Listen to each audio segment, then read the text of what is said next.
12 days and over 60 matches into this ECS. It certainly has been great watching from afar, but I'm back on deck today. We have 8 teams left, all with a shot, quarterfinals today and finals tomorrow. I'm Mr. Maximo. This is the FanCode ECS Cyprus, and it starts right now.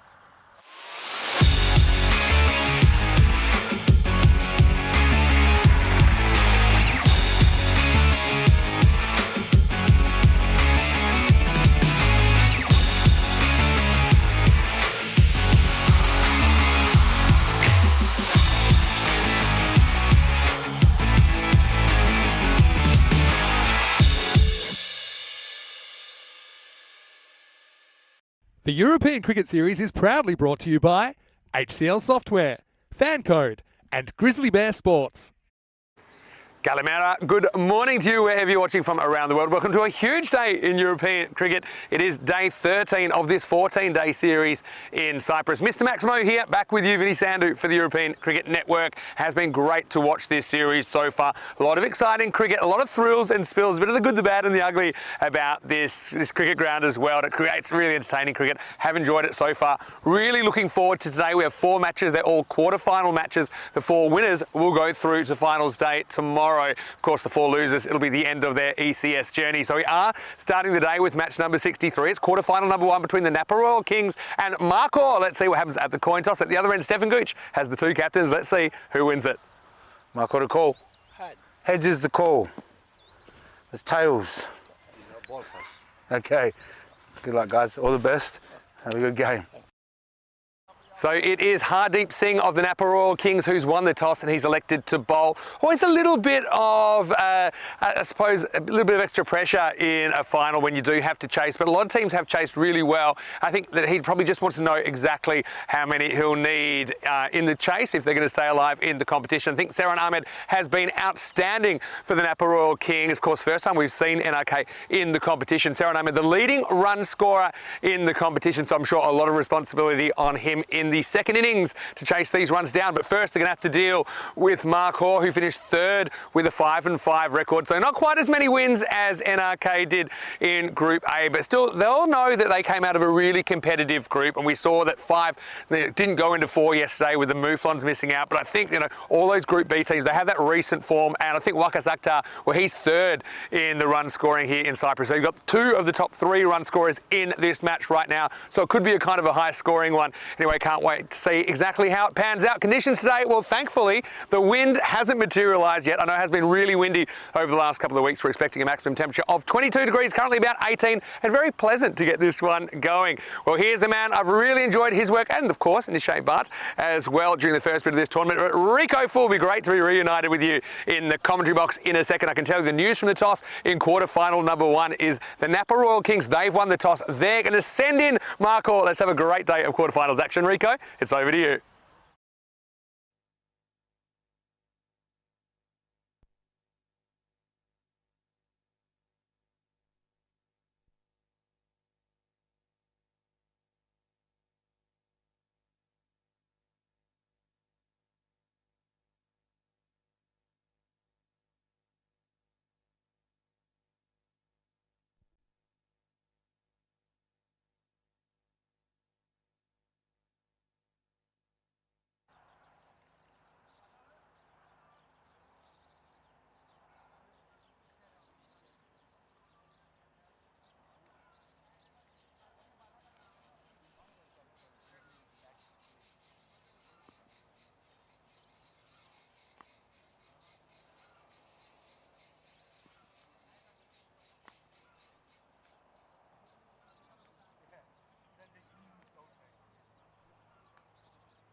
Are we back? Can you hear me? Yeah, I think we're back. Hello, good morning, cricket lovers. Sorry about that. We had a few gremlins in the works. Welcome to quarterfinals Saturday. And first of all, a great big warm welcome to Mr. Maximo. Well, we've seen plenty of Maximos in this series, the FanCode European Cricket Series in Cyprus. And it's nice to see the man himself in his Sandu, Mr. Maximo, in the house. Looking very dashing as well. Good morning to everybody. And you see that the news from the coin toss was that the Napa Royal Kings elected to field first. It's nice to welcome them back. Remember the last time that we saw them is way back on day 6. They got victories over Everest after bowling Everest out for 54. And then also, of course, they got that good win against the M-Docs as well. And of course, they're led by some good, strong batting. And we see here a risky run being taken by the two batters. And Zishan Ahmed and Waqas Akhtar are the men doing the opening here for Marco. And we know that they're pretty key.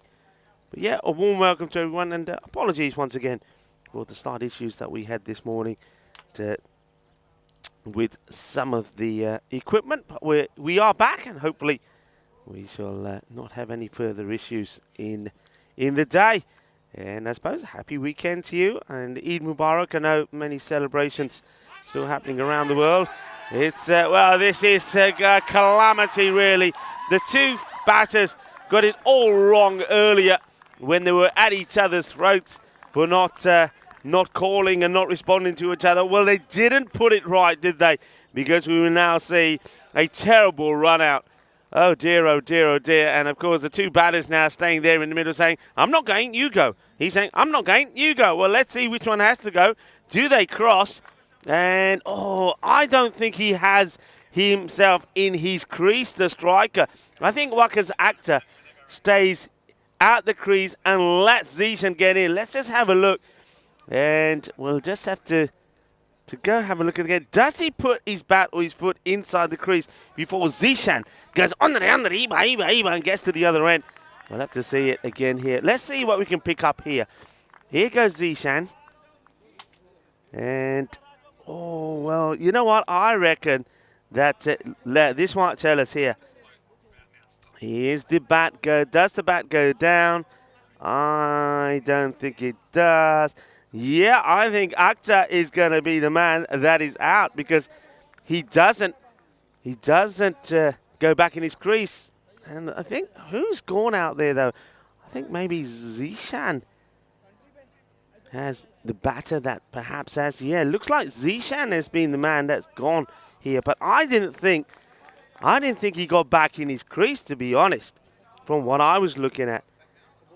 So, well, all sorts of things going on there. I just think let's see this again. Watch this. The bat isn't down, so he's not in his crease. Zishan comes along. What's Zishan's foot? Just there. I think the other batter, I think Zishan actually gets there and Akhtar doesn't go back in his crease. That is my thoughts. And I don't know, they're having a discussion about this as that's been watched again. I reckon that Zishan they're going to say, hey, buddy, get your pads back on. Quickly. He said, hey, quickly. It's like a pit stop. It's like a pit stop. Have a look. I mean, I don't know if we can go back to the players' tent here, but it's like a pit stop. He throws his pads off. Now they're all around him, putting them back on him. Oh, well, this is the European Cricket Network version of the pit stop.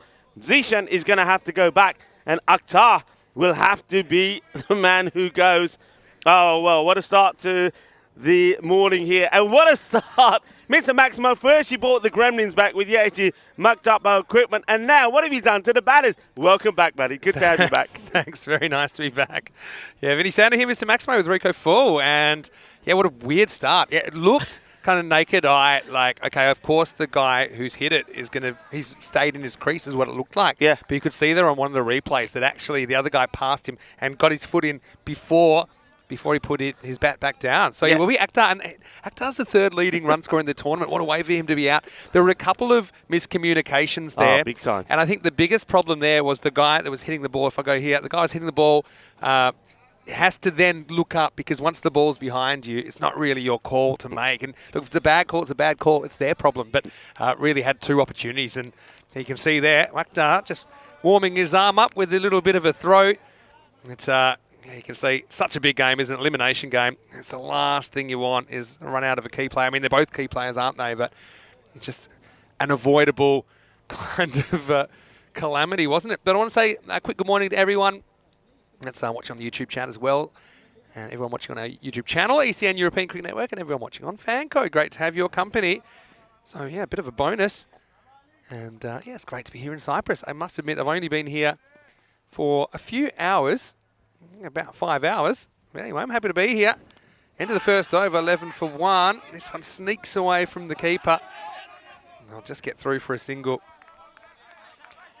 And so, yeah, left arm is always pretty handy. I want to say quick hello to Rob Thompson, who was a bit worried with some of the technical issues we had that Rico might have lost his voice. Well, you're holding on, Rico. Just got 2 more days to go. 8 more matches. You put in a big stint. Around about 3 months or so. You've been on the tour with just a couple of mini breaks, but not too many big breaks. But, so yeah, Zishan Ahmed is the man who was a dead man walking, wasn't he? They've resurrected him. And now he's going to be facing up on 10. Yeah, that was that was quite amazing. And the thing about it was, what you viewers couldn't see at home, is when Zishan got back, of course he's annoyed, he's throwing things around, he's ripping his pads off. And the next thing, well, he gets the call back and they say, hey, it's you got to go back. And all of a sudden the players came from everywhere putting him back together again. Yeah, it was like a treasure hunt to find all his equipment, because I think he'd thrown it all out of the cot. But then it was Wakas' turn when he got back. I want to say hello to Jules as well. Hope you're well. Hello to Nick Devonshire and to everybody else that I might have missed. Good to have everything set up and everything working nicely as it should be. Day 13, it's a little bit short and it's pulled away. It's pulled away nicely. And that is going to go all the way. Maximo! Well, he might have been down and out. But they had to find his equipment. Now they've got to find that ball because he pulls that away. It's just too short from the left armour and it disappears. Yeah, beautiful shot. And this is why, I mean, when he gets run out, you can see he was charging to stay in. Well, he does stay in. It's important that he stays out there. I'm not saying that that Akhtar is the player that needs to depart because he's not as good. They're both as good as each other. But Zishan, he was a man that's been on song.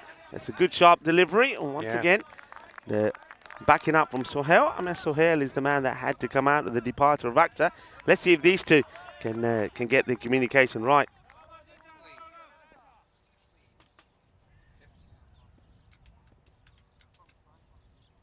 Here's Khan. Again, bit leg stumpish, but they got the protection back there now. And he does it in curious circumstances, but yeah, it's just the sort of start you don't want.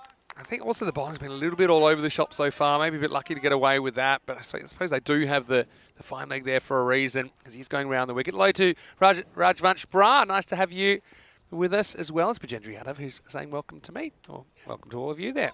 That's better. It's a better line from Khan. It'll be the end of the over, and pretty even start, I think, all things considered. After 2 overs, it's 19 for 1. Yeah, good start. Good bit of fielding we saw there from Gundeep Singh as well. We know that he's pretty key out there. But Marcor, remember, they're a team that take their name after the goats in Pakistan. They're hoping that they can get the runs on the board. I mean, one of the things that, Vinny, that we've seen is that the runs have just kept going up, up and up, especially with Group B starting. And I think at the moment, we're probably at around about over 11. And I was saying that by the time that the final stage comes, that will be around about 12 to 120. Yeah. And that's exactly the way that we're heading. Yeah, I saw that yesterday was over that mark. We might have a look at that in a second. Anyway, right now, it's Manzur Ali. This one, it's going to be a drop catch. Well, it was a steepler, wasn't it, for the keeper, Ikram Mohammed. Kind of ballooned off the glove, I think. And then he got a glove to it, but he couldn't quite hold on. So Zishan gets lucky again. Yeah, Zishan here, going for the pull. And yeah, look, he's like the mummy walking backwards, isn't he, Ikram? And he's a tall man. He almost gets there, gets a glove onto it. And look at the reaction from the bowler. He's not too pleased. Yeah, wearing his emotions on his sleeve. So Zishan's been lucky a couple of times. He was lucky that he was quick enough to beat his partner back to that end earlier. And that one just kind of a fingertipper, wasn't it, for the keeper? One turn off stumps, and this is a fast outfield, and it's like the whole ground's the vortex there because Gundeep Singh had no chance against just using the pace of the bowler. Turns away, nice bit of timing. So handy start. Marcourt being sent in by the Napa Royal Kings and trying to recover from a slightly unusual start, but there's still that run rate's pretty good at the moment. Yeah, play some shots, and one thing that you'll get used to pretty quickly here, Vinny, is once it gets past you, it runs, it races away. And I know we were together in Portugal, and that outfield was fast. Well, this one is just as quick. That's true. Of course, we were here together at the end of 2021 as well for that European Cricket Series. It's a Gundy ball this time. It's an easy call for the umpire wide down the leg side. But yeah, I want to say thanks to everyone who was messaging me while I was away. I've noticed Maya Patel also coming to the party with a fair few interesting statistics. Hello to you, Maya, in the chat right now. Yeah, I took a bit of time. I've actually been in 5 countries in the last 36 hours on my way back here because I was desperate to get back for the final series. And I've come all the way from Australia where I was visiting some family and friends. Oh, that one gets big on the batter. And this might have hit the glove, might have hit the back arm though as well, maybe the chest. That was a steepling delivery, wasn't it, from the bowler Manzoor Ali? Yeah, one thing we know about Manzoor is he's not shy of banging the ball in. He's very much the type of bowler that is into the batter. And you can see the batter just taking a bit of time to give that a bit of a rub. He's not shy. He says, I've been hurt and I don't care. I'll show it. And he's giving it a good old rub. And that's caught Amir Sohail right on the chest. And now he says, look at that. He says, look at that. That's where it caught me. Come on, bring me some of that cold stuff. Well, he's giving a bit of rub. I think he wants a bit of the freeze spray out there. Sam Williams makes his way out there to see what the issue is. But yeah, I mean, going back to that, Vinny, Manzoor Ali, he likes the banging in shot. He has been guilty, and I think earlier in the group stages in Group A, there was a time when he was getting a little bit too short. He bowled a couple of short balls. He was called for a no ball because it was too many in the over, and then he was actually warned that if he carried on, he'd be taken off. Yeah. So he's got to be careful. Yeah, that's the thing. You don't want to be predictable either, I think. I'll tell you what, I don't know about the Topless Cricket League taking off, but maybe Sohail's my opener if it does. And that magic spray will get him springing back to life. But yeah, I thought initially it might hit the back shoulder, but yeah, it certainly hits him in the chest. And just squared him up a touch. There's Sam Williams wearing the Cyprus issue sunglasses as well. Now, you were talking a lot about the wind, and I've been watching the wind on TV as much as you can watch it. It's quite pleasant here at the moment, though. We haven't had the wind so far. So far. It started like this yesterday, I have to say. But at the time at the moment here at the ground, local time is 9:15. Come around 11 o'clock yesterday, it started blowing, but nothing like what we had the day before. The day before was just incredible. Everything was blowing around. And I think if you saw some of the scenes, bodies were being used to stop things flying away. Yeah. Well, this first 2.5 overs has taken about 15 minutes so far and counting. We had the delay because of the wrong batter walking off thinking they were out. It was Zishan. Now Sohail gets one smack bang in the rib cage. And Manzoor continues. This one up-ish, fielded cleanly. Oh, it's a weird throw though. It's like he was throwing a shot put there. Jasdeep Singh prowling to his left. Good pick up, but that throw didn't have too much on it, and so the batter survives. Yeah, Jasdeep, pick up and throw. Nicely done from him. And Jasdeep, when we first saw him, was leading the side. And then, well, that role was soon taken by Hardeep Singh. Hardeep probably, I would imagine, maybe bowling the next over. He's been good as well. But Manzoor continues to attack with that shoulder length. This one's going down the leg side. It's a wide call. There's a bit of an appeal from the bowler and the keeper. I think this is all trying to throw the umpire for not calling the wide. I don't think he catches up to that at all. Maybe a bit of a noise as he brushed his body with his glove or something like that. You know, one thing I've really enjoyed is seeing so many new teams in the competition compared to when we were last year in 2021. And obviously Napa Royal Kings, pretty impressive. Finished second in Group A. This one's a little bit short again. This time he gets plenty, and that is a goal! I have been watching, and this is beautiful chip over the keeper, isn't it? Again, too short, and you can go from aggressive to predictable pretty quickly. That's a really nice shot put away by Zishan, who's on borrowed time, but he's making the most of it. He certainly is. He says, I know you're going to be bowling short to me. I'll show you, he says. Good hit. We haven't seen too many Maximo goals. Well, that's a Maximo goal. That's a perfect little chip. Anyway, this one's a little bit fuller, but it's a perfectly executed cut shot. That might have gone in the other one. Goal! Well, that's an own goal then, because he's got in both goals now. He goes 6 and 4, hungry for more. That's a really good shot. He gets his back foot back and across. Look, slots in the bottom corner. That's a perfect penalty. And into the power play, it's 37 for 1. Well, they didn't have the lead for too long, did they?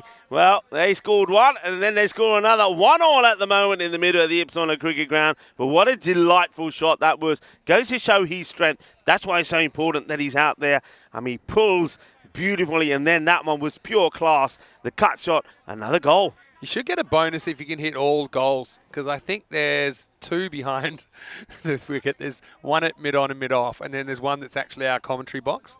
So if you can collect them all, I feel like you should get some sort of a bonus. He's just gone 2 and 2 balls. Anyway, it will be Hardeep, well picked by Rico. He's going to bowl over number 4. End of the power play, so you can have up to 5 outfielders at this stage. This ground is super quick. I do like the kind of artificial turf on the run-up for the bowler. I think that's just provide them a bit more of a sure footing out there. And obviously, I've enjoyed watching a lot of balls sail into the olive trees. And so, yeah, Hardeep trying to stop the bleeding here after that kind of disastrous run out. Everything's been rolling towards Markor. This is pushed away to deep cover. They run the first one hard. I like that, even though the second wasn't quite there. They're looking for it because you're always going to get a few fumbles, I think, on this surface.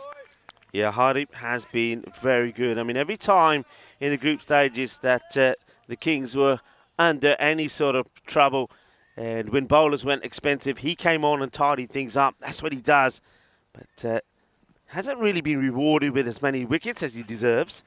A bit short again. This one is hit straight to the man in the circle. If that was probably 2 or 3 metres either side, that's running away for another boundary. So these are all important.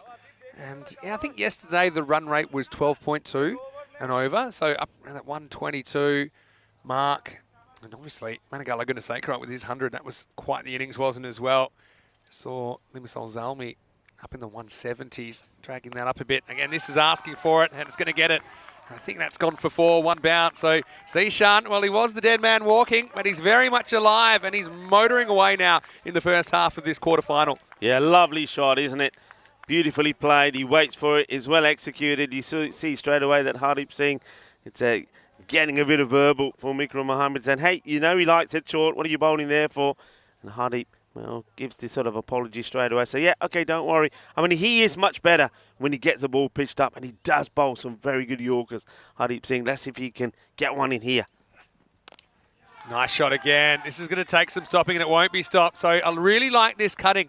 Because so often we see batters getting into trouble with this kind of a shot where they're trying to pull and they're not quite there. But, yeah, it's all about the back foot. He gets it back and across, and he hits down, and it's a really safe shot. And on this ground, you're going to get value.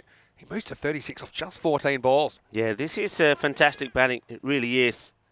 Just showing once again his class. Top quality player is Ahmed. This one sinks down leg side. Better length, but then just loses the line. I want to say hello to Shriyans Anil as well. He's saying he's loving the passion in your commentary, Rico. And he thinks that you're 3 times more energetic now that I'm here. Oh, it's always nice. It's a bit like Tom Hanks and that, what's that movie, Castaway? You know, so you've been talking to the volleyball Wilson for a while. That's right, yeah. So now, don't worry, I'm back. And yeah, looking forward to a great weekend with you. It's going to be a wide. Yeah, so from here, you're going to have a couple of weeks off. We'll reunite in Austria, which is in a couple of weeks' time. I think the 8th of May, that one starts. So we'll have a weekend here. I'll be off to Milan with Danny Hudacek. Danny's actually going to do Monday because I'll still be travelling from here. And that should be a good series as well, with lots of players we know and love. Yeah, Italy is always sensational and it's always fun.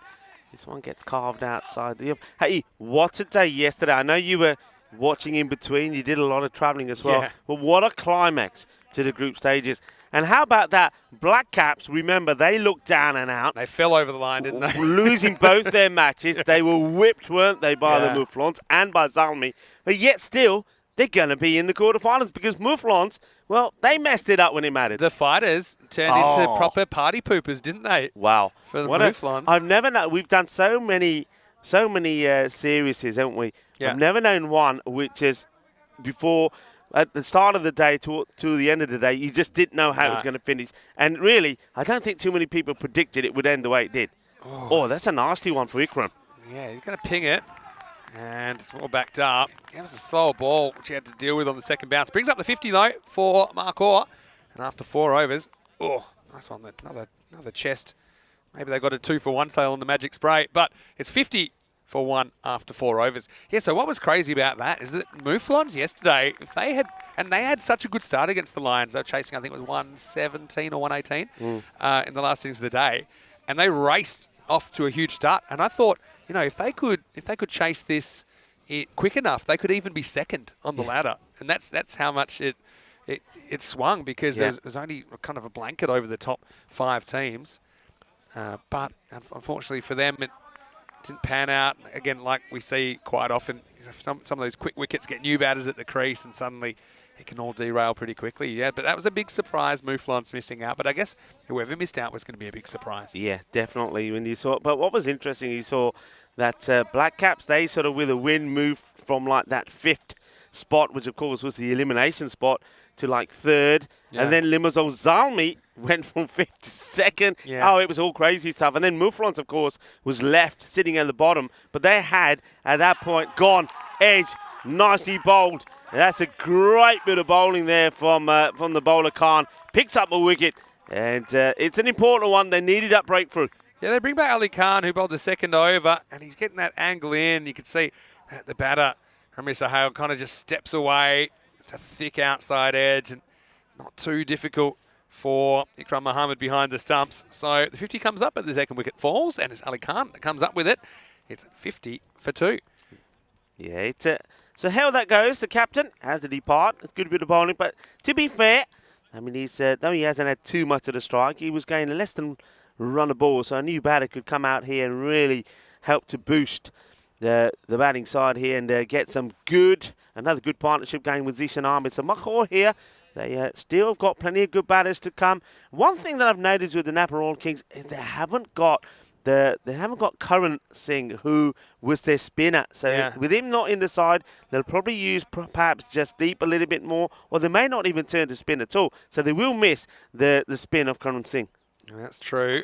They want to get the most out of Ali Khan here, I think, with his left arm, as he's just trying to sling them back into the stumps. This is Rusab Shah, the keeper for Marcourt, who's coming out at number 4. Looks like Bajendra is saying he's having a few problems with his moderating in the chat, but maybe it's just a bit of a YouTube spanner in the works, no pun intended. Don't worry about it too much, Bajendra. Just enjoy the game. I know we had a few technical snafus before the start of the game, but it all seems to be working now. Here's Zishan, good contest. Pitched up, that's well bowled. They haven't bowled enough of this length, I think, to Marcourt so far, because they've been able to pretty much play it from the crease. That one draws him forward and draws him into an error. I just think Zishan's looks so good off the back foot. I think a few more there would be handy. Also, that's the kind of length that if you get it on the stumps, it's going to knock the stumps out. Yeah, absolutely. Rusab Shah, that's come out, by the way. He batted beautifully the other day against Limassol Zalmi. And didn't play the last time we saw him in the day. But if he produces that sort of form, he's a delightful player to watch. But at the moment, the man to watch, the man with the hot hands, is Zishan Ahmed. Yeah, more. I mean, this is more unlucky than anything, I think, for the bowl. That's a good length, and it's just a genuine edge, isn't it? And it just races away into that third man vortex. So luck on the side of Zishan so far. He moves up into the 40s. Ahmed, well, remember, he's the man who was... Well, he departed and came back. He came back to life. And boy, have they needed him, because really, if you look at the score he's got and the score on the board, they're all coming from him in extras at the moment. This one a bit too close. Bowler goes over in the follow through. Yeah, so I suppose the longer Zishan's out there as well, the less angry Wakas Akhtar will be. The man who was run out eventually in that first wicket mix-up. I want to know what the dynamics were when they were walking past each other when Zishan Ahmed's walking back you know what it would have been? You know what it would be? It would have been like being at school. You know, when he's going back, he would have gone, nah, nah, nah, nah, nah. I hope not. Anyway, hopefully he's all right here. Ali Khan certainly went down pretty hard. It's just taking a moment to compose himself. He's bowled well. Last ball of his spell coming up.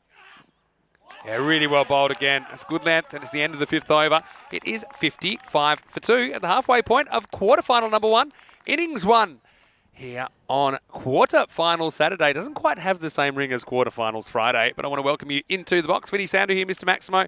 I'm here with Rico Full from Cyprus, and it's so nice to be back on the island. Like I said, I haven't had too much time to organise myself yet, except for getting my suit on and getting to work. So yeah, it's going to be a big weekend here. Also, thanks to everyone. They've made a big fuss about, it is my birthday tomorrow, so they're just popping the big champagne corks. Tell you what, on my flight, they offered me a bottle of champagne about this big, and I think I drank the whole thing. Anyway, great to be back with you. Great work. Also, I want to say a big thank you to Nish as well, who did such a great job through the first week and a half of this tournament. So I've been enjoying watching it, just as a spectator like everyone else. Done a lot of lurking. But I'm looking forward to seeing which of these 8 teams could win, and really it's wide open for me. Any one of them, Vinny, any one of them. Every team has got class bowlers and batters and have got the potential to go and pick up the crown. We thought there was going to be a new team from what we saw in 2021. We were sure the Black Caps we would see no more, but Mufflons, though they had the opportunity, they just weren't able to keep their cool and the calm and the composure. But what about the Nicosia Fighters? I mean, the neutral absolutely loved their performances. They did the double, of course, over the Mufflons. They're only 2 wins. Yeah, and don't forget the match before, they were absolutely pasted by Limassol's Army. So that is really got to be. I mean, we've seen that so many times, haven't we? I mean, teams, names that come to the top of my head, Gozo, for example, you know, Swihi United, teams that, you know, they get rolled over, then they come back, Skyways, then they come back and produce a performance like that. So well done to them. In fact, well done to all the teams. I know we only seen 8 of them here today, but well done to all the teams for what has been an amazing, thrilling and very exciting series. Yeah, I mean, if you're given the Fighters another week, maybe they could have made a run. I mean, they certainly had some good players. Abdul Al-Tasmin's one I always enjoy watching. He's a real dynamic kind of player. But what I will say is that of all these 8 teams that you've got left, they've all got those individuals that can win your matches, right? So if they fire, I think any one of these 8 teams could get the 3 wins they need to raise the trophy. Edged and gone again. Nice catch once again by Ikram Muhammad behind the stumps. That's just the natural angle. I like this from Hamza. It's another left arm option, but this time he slides across and he gets a little outside edge from Cher. He's got to go. 3 wickets down now. It's 57 for 3. What a good catch.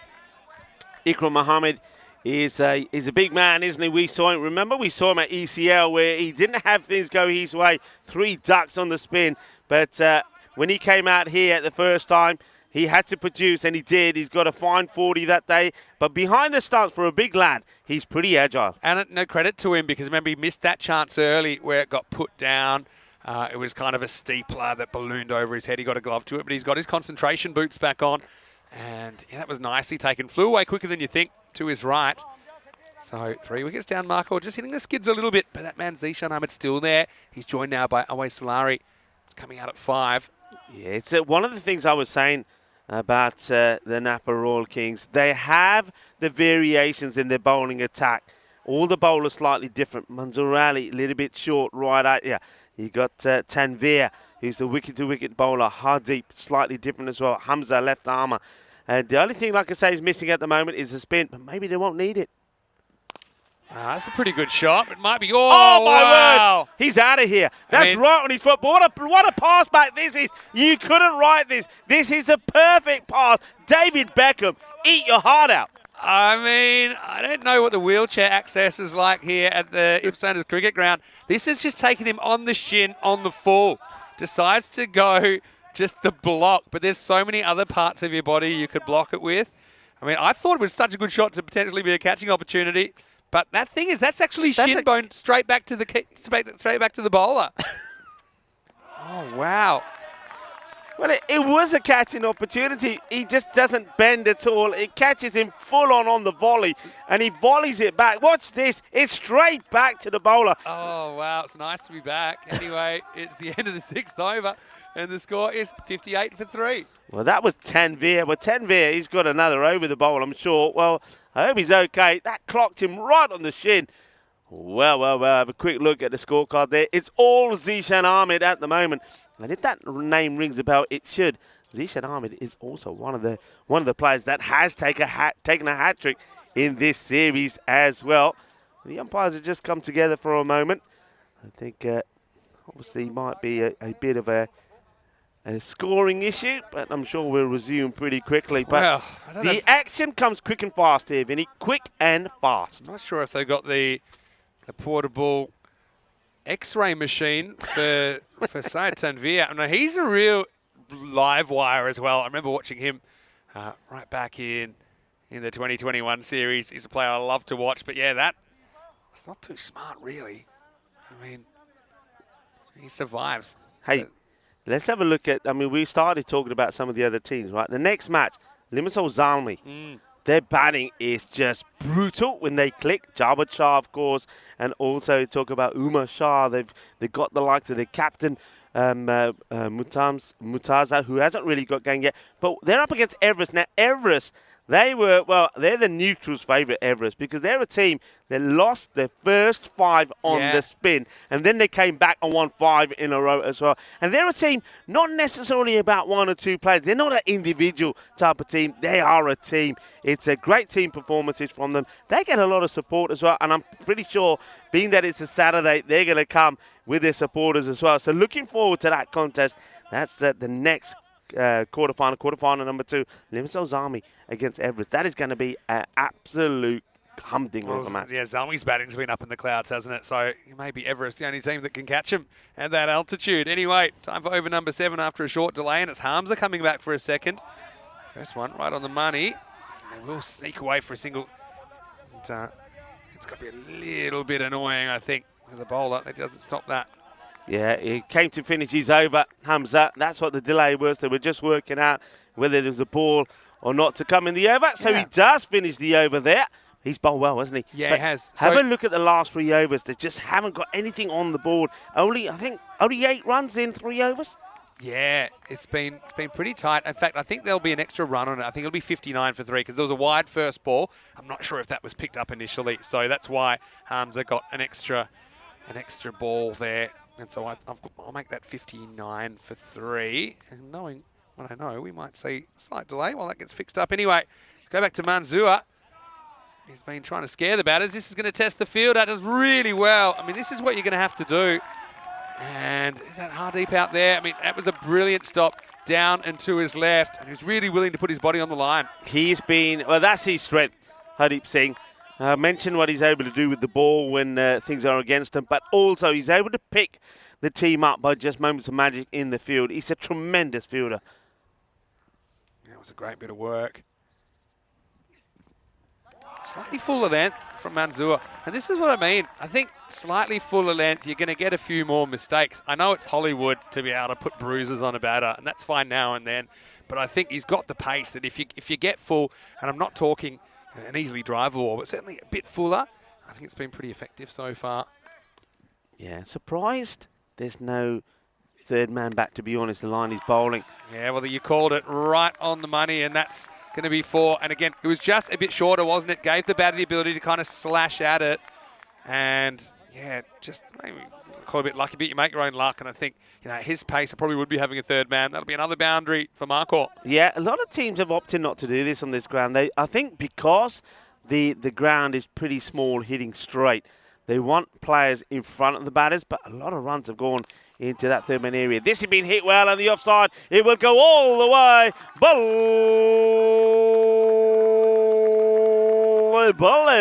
Well, after a couple of quiet overs, Zishan Ahmed decides it's time to get going again. He wants to really manipulate the strike now from here on in. Yeah, hasn't had a lot of the strike in the last few minutes, but that was a really good shot, and he wasn't late on it. That was the key.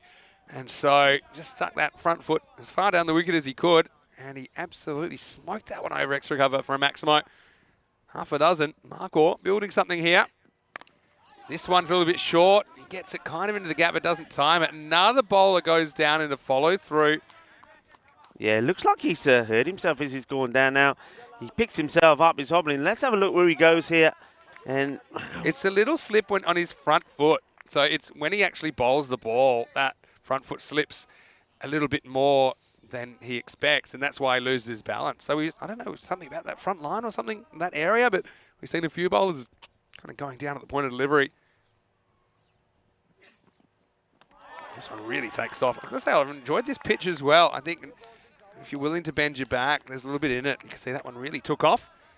And this takes us to the end of the over. The score is 72 for 3 after 7. Now we are back together. Let's flash up our social media handles there. You can get me at Mr. Maximo. You can get Rico at RicoFull on Instagram and at Rico.full.1 on Facebook. Also, I've been enjoying some of the clips on European cricket as well while I've been away, but I have been lurking, like I said. I've also, when I haven't been able to catch full games, I love to catch the highlights and some of the player of the match videos, which you can also find on our YouTube channel, ECN European Cricket Network. And as you know, we're trying to hurdle towards 350,000 subscribers. We're about 345k at the moment, so if you haven't already, smash that subscribe button and tell your family and your friends about the European Cricket Network. Here's Hamza.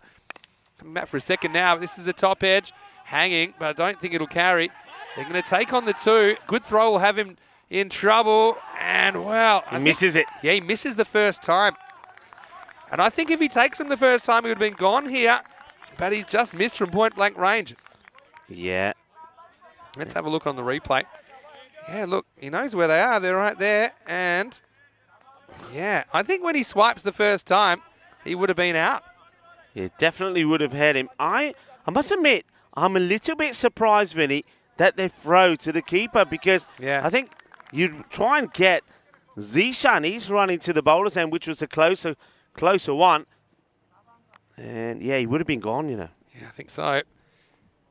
Yeah, I'm a little bit surprised as well. Anyway, Slary more than capable, we know that. And for all this, NRK at the moment, maybe chasing around the 100 to 105 mark, which isn't disastrous on such a fast field. But I think, yeah, the key is you've got to get your big guns firing. And I think that we've seen quite a few games where teams have looked like they're going to put on huge scores, but then when those top order guys get out, some of the middle order, lower order, don't find it as easy. Because there is a bit in it for the bowlers too. This one is lifted out. It's kind of down towards the bottom of the bat here. That will just be a single. So you got to say, Markor are a team. I love their logo as well. It's something that I remember all the way back from, I think, 2020 when I first saw it.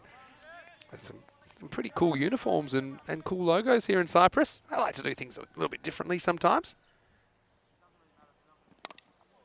He's pitched up and just dragged for 1. Anyway, so how have you been? I know you've been kind of doing it more or less solo for 3 days, but it's been a pretty entertaining group for you to handle, though, with those, I mean, as I say, 5 teams that are in the mix, but even, you know, the fighters with those 2 upsets. It was a really entertaining Group B, one of the closest that I can remember. Yeah, it's been great. Of course, it was excellent to be here with Nish as well. Nish being the local expert, and tell me about all of of course, a lot about the players, as this one is whipped away quite beautifully by Zishan Ahmed, and he'll now move to 49. What a lovely shot this is. Just straying down the leg side, but he's so quick to just flick that away to 4 more. Yeah, that really shows how fast this is as well.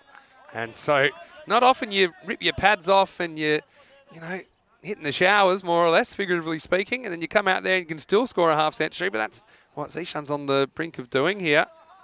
Yeah, but anyway, so shout out to Nish again once more. Told me about all the cultural things, the food to try, gave me a lot of in-depth info about some of the players. But the cricket's just been sensational. Thumbs up. He goes long enough. Maximo! And a half century for Zishan Ahmed. He was resurrected, and he's brought this innings to life, hasn't he? Markor up, and they're 87 for 3 after 8. But what an innings. I mean, without him, they'd be in so much trouble. Oh, wouldn't they just? What a lovely shot. This is developing into a good partnership as well. We know that Awais Solari is a top player. He'll be key with the bat here at the moment and the ball as well. But yeah, Zishan Ahmed, Board Badania, congratulations. Shaba, as he brings up his half century and does it in style with a maximum 55 of 27 deliveries. Great knock from him. Yeah, a little bit of an uptick with that good over. So, yeah, 15 off that one, 12 off the one before. So that's coming off just 5 and 5 in overs 5 and 6. Anyway, we go back to Tanvir. And is there a little edge on this? No. Well, close. The umpire got me nervous because he has a really good look at his counter. I certainly thought I might have heard a little noise, but it wasn't that convincing. And then you see the umpire just has a very good look Yeah. at his counter in front of his face. A little look back at the umpire from the batter as well, but I think that just catches him high up on his leg as it goes through. Tanvir, the man who made that brilliant volley pass back to the bowler when he's fielding. Right, this is high up in the air. Tanvir after. Oh, boy. Well, Tanvir has just taken a long march to nowhere, and he's just stuck out the hand like claw machine style. If you're a fan of the arcade games, then it sticks. So, I mean, Solari must be looking at Zishan going, where's my luck? I mean, he's hit that miles away. I thought there was no way Tanvir's even to reach it. But, well, it's quite a remarkable catch. But he takes it like it's nothing. Yeah, I like the way when he takes the catch, then all of a sudden he feels the pain of the one that he volleyed earlier. Tanvir takes a jalebi catch here in the morning in quarterfinal number 1. Yeah, you're right. I didn't think he's going to get there. I thought there's no way. He's the man that, as we keep referring to, made the volley pass back earlier. And once he takes the catch, he remembers he's got a sore foot and he starts hobbling. Watch, he takes the catch, and then just here he thinks, hang on a minute. And watch for the little hobble. I mean, the only way that could have been, the only way that could have been better as we wait for the next ball, as Siddiqui comes in, gets a single. The only way that could have been better is if he'd shin boned that to the outfielder. If he'd volleyed it, then that would have been extra points. But yeah, Tanvir, a lot more effective using the hand method. That was quite crazy. Way back to Zishan. He helps this round the corner. Doesn't really time it. They should be looking for 2 here. But I don't think he really went to the races, Ahmed, in the first run. So they just keep it to 1. Yeah, it'd be interesting. One thing, I mean, of course, one of the key batters everybody's looking forward to seeing is the left-hander, Surin Ahmed. And he's just been on fire. And maybe we can have a quick sneak at who the top batters have been, perhaps after this over. But they're not using him with the ball. He can be pretty useful. But he has cost them some runs in extras. This is high up in the air. It's good luck taking this. And Gundeep gets the effort. Then the throw comes in. And nobody at the stumps. But this is tough. It goes up in the air. Gundeep is a good fielder. He gets there, gets hands to it, but not able to hold on to it. He got closer than I thought, if I'm going to be completely honest, just reading his body language here. Because it was a bit of a steep plate. See how he kind of has to go to his right, then makes a late adjustment to his left. Gets 2 hands on it, but doesn't stick. But anyway, entertaining stuff. Last ball of the 9th. Big swing and a miss. So Ahmed won't have the strike. It'll be Abu Bakar Siddiqui to face the first ball of the 10th. And over remaining, it's 90 for 4. Yeah, I mean, good over, isn't it? Tanvir comes back, picks up that wicket. Courtesy of a great effort from him, caught and bowled. And only just 3 runs coming off it. So after a pretty expensive one from Hamza, that's a good comeback from Tanvir. So once again, this score, I mean, 105, it's what they're looking for. If they can get to the 110 with a magical finish here, that'd be great. But I think at the moment here, you've got to say that the Napa Royal Kings have got Marco more or less where they want. Yeah, I'd say so. But, you still got to chase them. You'd fancy yourself to chase 100. But, funny things can happen, especially in finals.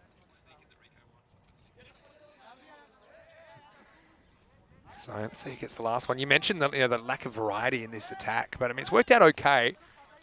And yeah, pretty predictably, I think that's Syed Tanvir going off the field.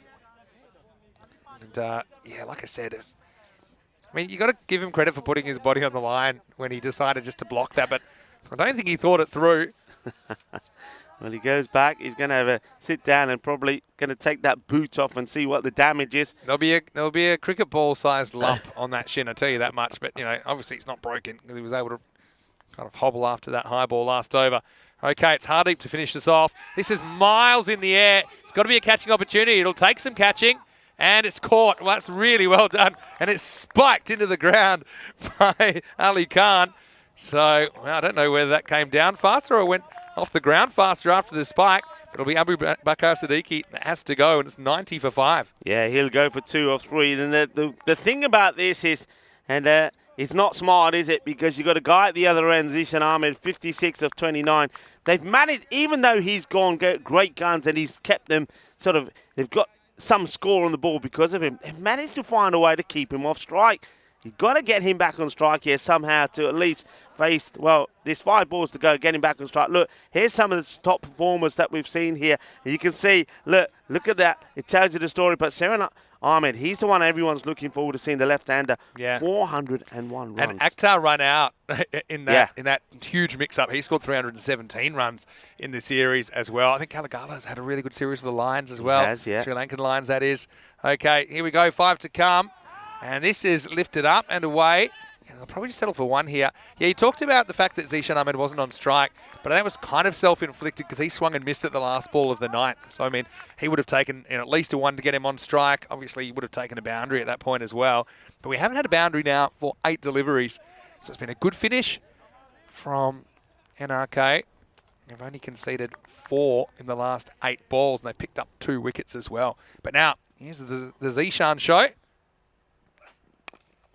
Gets a piece of it. Again, you want to be putting pressure on the fielder, but it's a good clean pick-up. Make sure it's only 1. So we've got the 2 Zishans actually now. Zishan Ali will face up. And that 100's looking further and further away with 3 balls remaining. I think they'll need a boundary to get there. Yeah, one thing that they've done well, and this sometimes has been the issue for Napa, is their extras. Only 6 extras, just the 5 wides. So teams in Group A really did have issues with extras. And, well, that's... Oh, dear. Oh, this is an umpire killer. The umpire goes down. Well, this is the umpire on skis. It really is. Watch this. This is umpire. I think that's Taranga. Taranga on skis on the slopes. Watch him go. This is not a drill. This is coming straight at him. And he has to pick a direction. Because look where that ball bounces. It bounces on the line, which is right behind middle stump. Excellent footwork from the umpire. Anyway, no one's catching this. This one's into the trees. Maximo! Well, he might have almost been done on a 3rd-degree manslaughter charge, but next ball's no problem. Marco creep towards that 100. They're 99 now with the ball remaining. Big hit. Needed it, and they won another as well. Maybe they can, with another Maximo, get to the 105, so the score I was talking about. But Singh in general has bowled well. He'll want to get a Yorker in here. Doesn't. This is going to be a boundary as well. Gives him middle length. So a thick edge, and that kind of sums it up for Zishan Ahmed, who rides his luck all the way to 67 off 32 balls. Marco do get the 100 in the end, 103 for 5. Tricky little chase for the Napa Royal Kings. Again, if they stumble, they'll be gone. But I think they'll be confident they can chase down this 104. Very interesting quarter-final coming up. And, of course, 2 teams arrive. Only 1 will survive to finals day tomorrow. Yeah, I think if you put this to their captain, Hardeep Singh, this is what they'll be chasing. He'll take it. But, well, this was a mix-up right at the beginning. And because Akhtar doesn't put the bat down in time, it meant that Zishan had to be called back.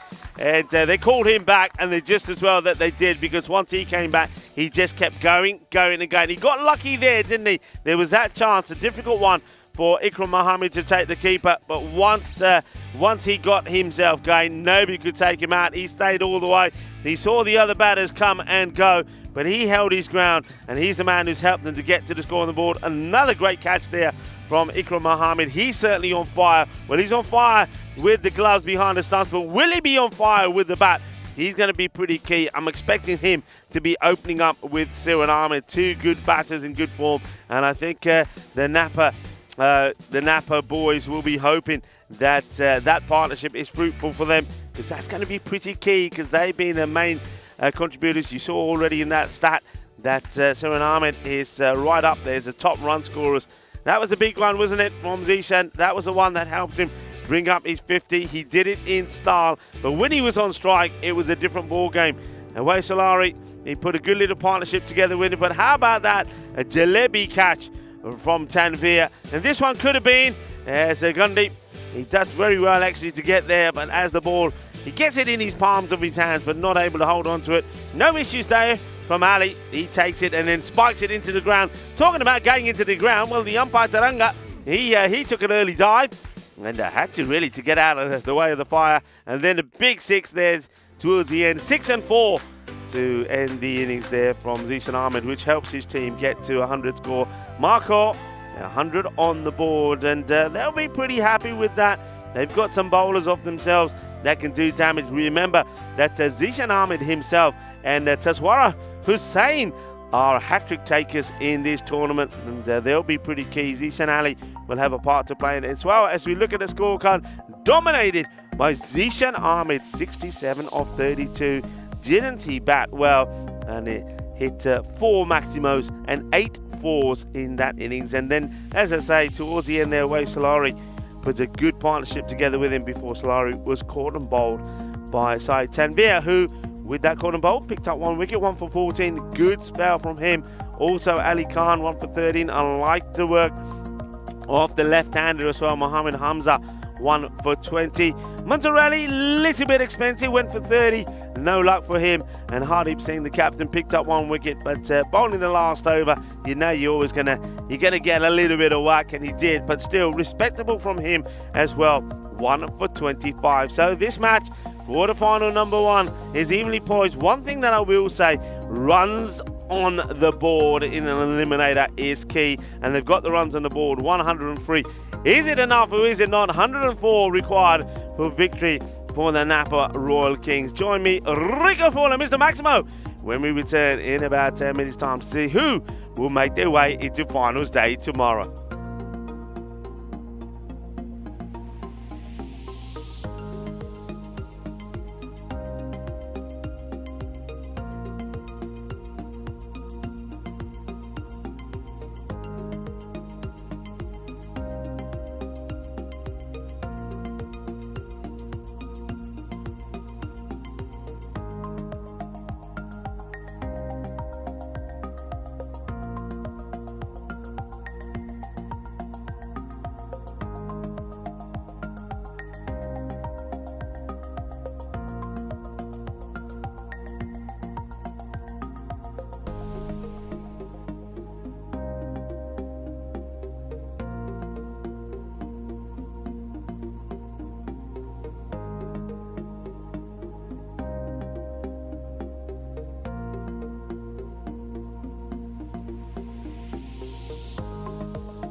The European Cricket Series is proudly brought to you by HCL Software, FanCode, and Grizzly Bear Sports.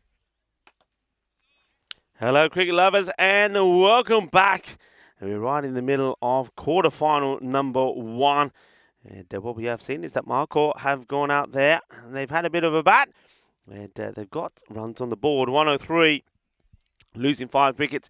That was mainly thanks to a great knock from Zishan Ahmed, 67, not out of 32. Well, not out in the end. He was out and then he was back again and he made the most of his life. And his team is glad that he did. You see that it's going to be now the reply of the Napa Royal Kings and 2 men that have been instrumental for them.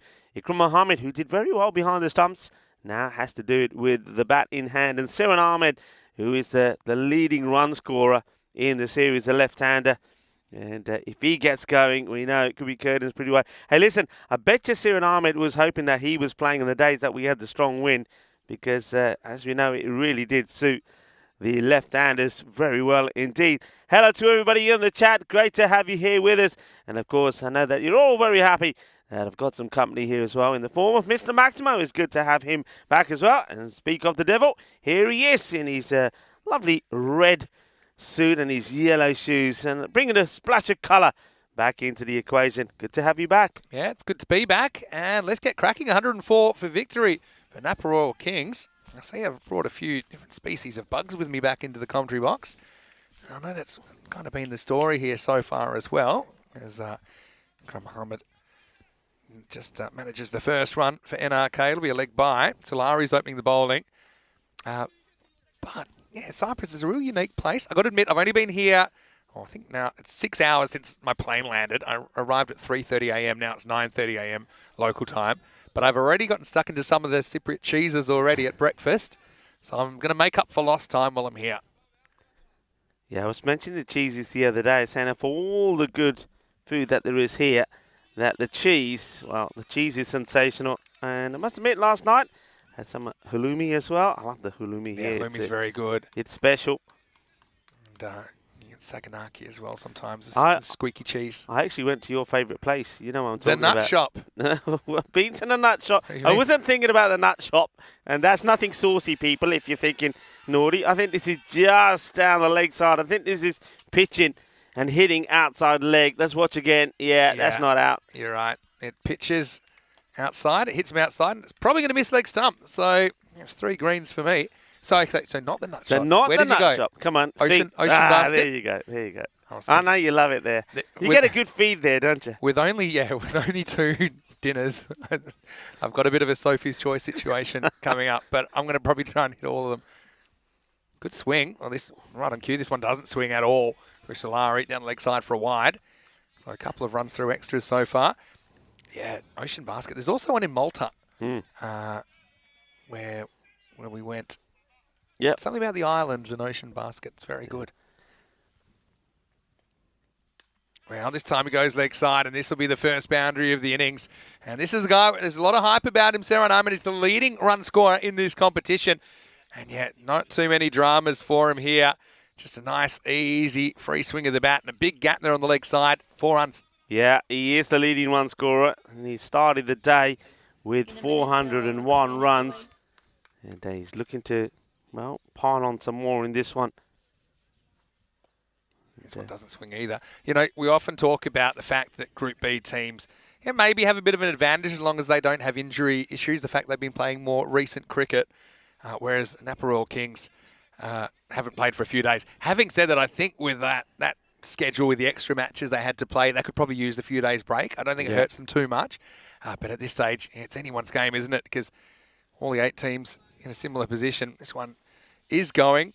And this is the issue. Some are swinging, some aren't. I like that little wide signal. A little bit of the flying eagle about that from the umpire. The signalling from the umpires has been funky. I like it. The wides and the sixes, they all have their little old unique way. Oh, he's knocked him over. And Solari gets his man in the end. So it won't be a miracle for Seran Ahmed in the quarter-final. That is a good delivery. He's been all over the shop, really. Couldn't hit a barn door. Some were swinging, some weren't. But sometimes that works for you as well. That one was picture perfect, 8 for 1. Oh, what a delivery. It is right on the minute. They know how much that means. That is a huge wicket. And he just does him with the flight. It's a slower delivery, but he's pitched right up. Solari gets it on the money. So look, just there, he gets himself into position, but he basically ends up yorking himself. Yeah, so it's the length as well. It's full up, but it's not quite a full toss. You know, it's fuller than I think we saw the NRK bowlers bowling in the first innings. And it's a good seed. Probably not the greatest shot either. But, I mean, he backs himself to hit it, doesn't he? He doesn't want to get his pads in the way and maybe be an LBW candidate. So Saran has to go early. And that one really, I think, swings this game back into the balance. Massive wicket. Saran Ahmed has really led the way for the Napa Royal Kings. When they've got victories, he's scored runs. He's gone big. That puts a lot of pressure now on somebody like Ikram Ahmed. And the new batter that comes out is Ali Khan. So last ball, the first over coming up.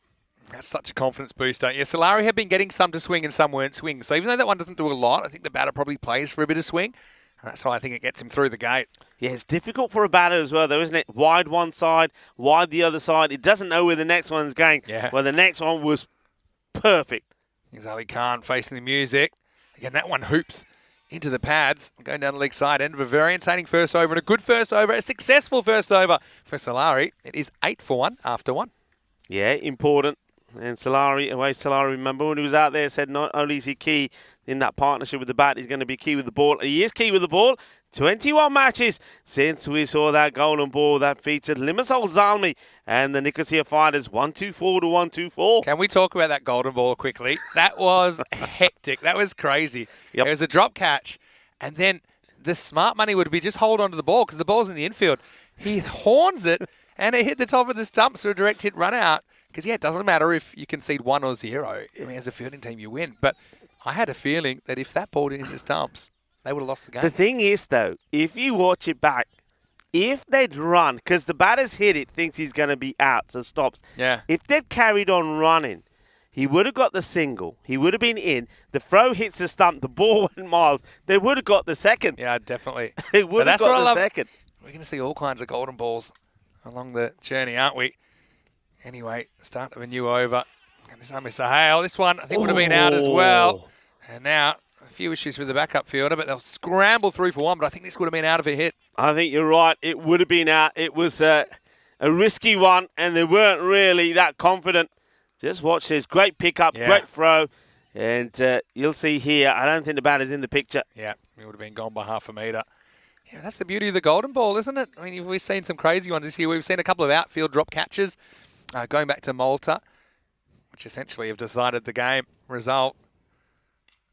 Bustles in, nice cut shot again. This is going to be 4, and I think it could have been a goal as well. But I think the batters that have cut well have had good results because there's, it's hard to protect that quarter of the boundary. Even with the third man, that still raced away for 4. Yeah, if you got the cut shot and you're able to play through the covers, well, then you're going to get good reward here. We've seen that already.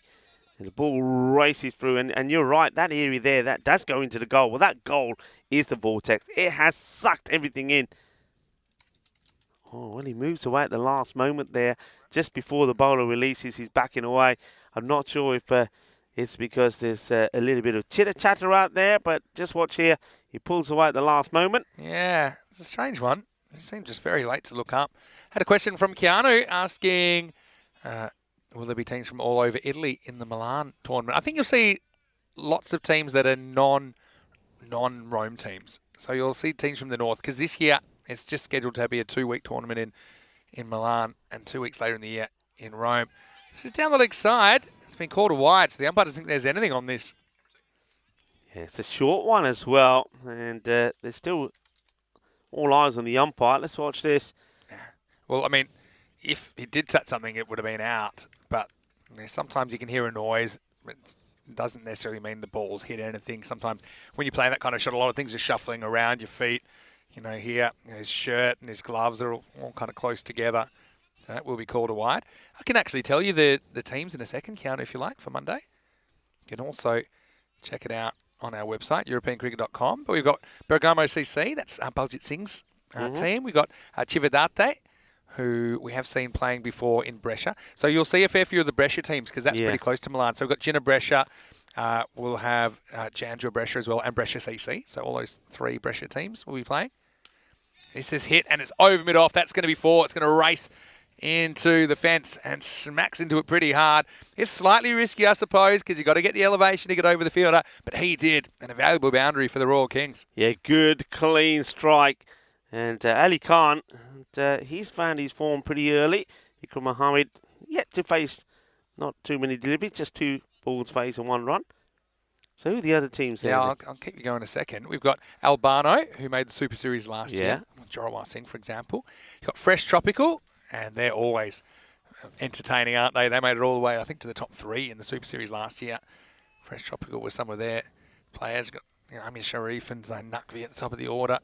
Oh, that's absolutely pounded, and that one is going to be fetched from the olive trees. Maximo! Ali Khan says, no, Saran, no worries, and he absolutely smashes that. That's the biggest hit of the day so far. It's a beautiful stroke, isn't it? And that goes over the olive trees and into the grapevine. Yeah, that's Marvin Gaye territory. And look at that. He's punching his own bat, saying, come on, give me some more. Give me some more. What a start for Ali Khan, 14 off 4. That was right out of the screws. What else? I think that'll be a wide because he's had to jump and it's still over his head. So we've also got Milan United, who look a lot stronger to me this year as well. We've got Cricket Stars. Of course, they're a very, very good cricket team. Made the Super Series last year. Trentino Aquila, who are a team we've seen formerly in the Venice leg of the tournament 2 years ago. And then I think we saw them in Milan last year. And I feel like I've missed one. Oh, another team we know very, very well. It's well bowled, better length. So the other team's Kings 11. So Kings 11, yeah. we've seen them playing in Bologna, and then we've seen them playing in Brescia. Now they'll be playing in Milan. And, yeah, so Kings 11 with Simranjit Singh, of course. Bit of recruiting news. It looks to me like Vibor Yadav and Kuldeep Lal are playing for Jandra Brescia. Really? Yeah. Okay, because I was just when you mentioned Kings, I was going to ask you That's what I thought. They're going to be playing for Kings. Oh, no. This is going to be wides and 5 of them. So... self-inflicted. This over goes magical, and the keeper just couldn't get down there, could he?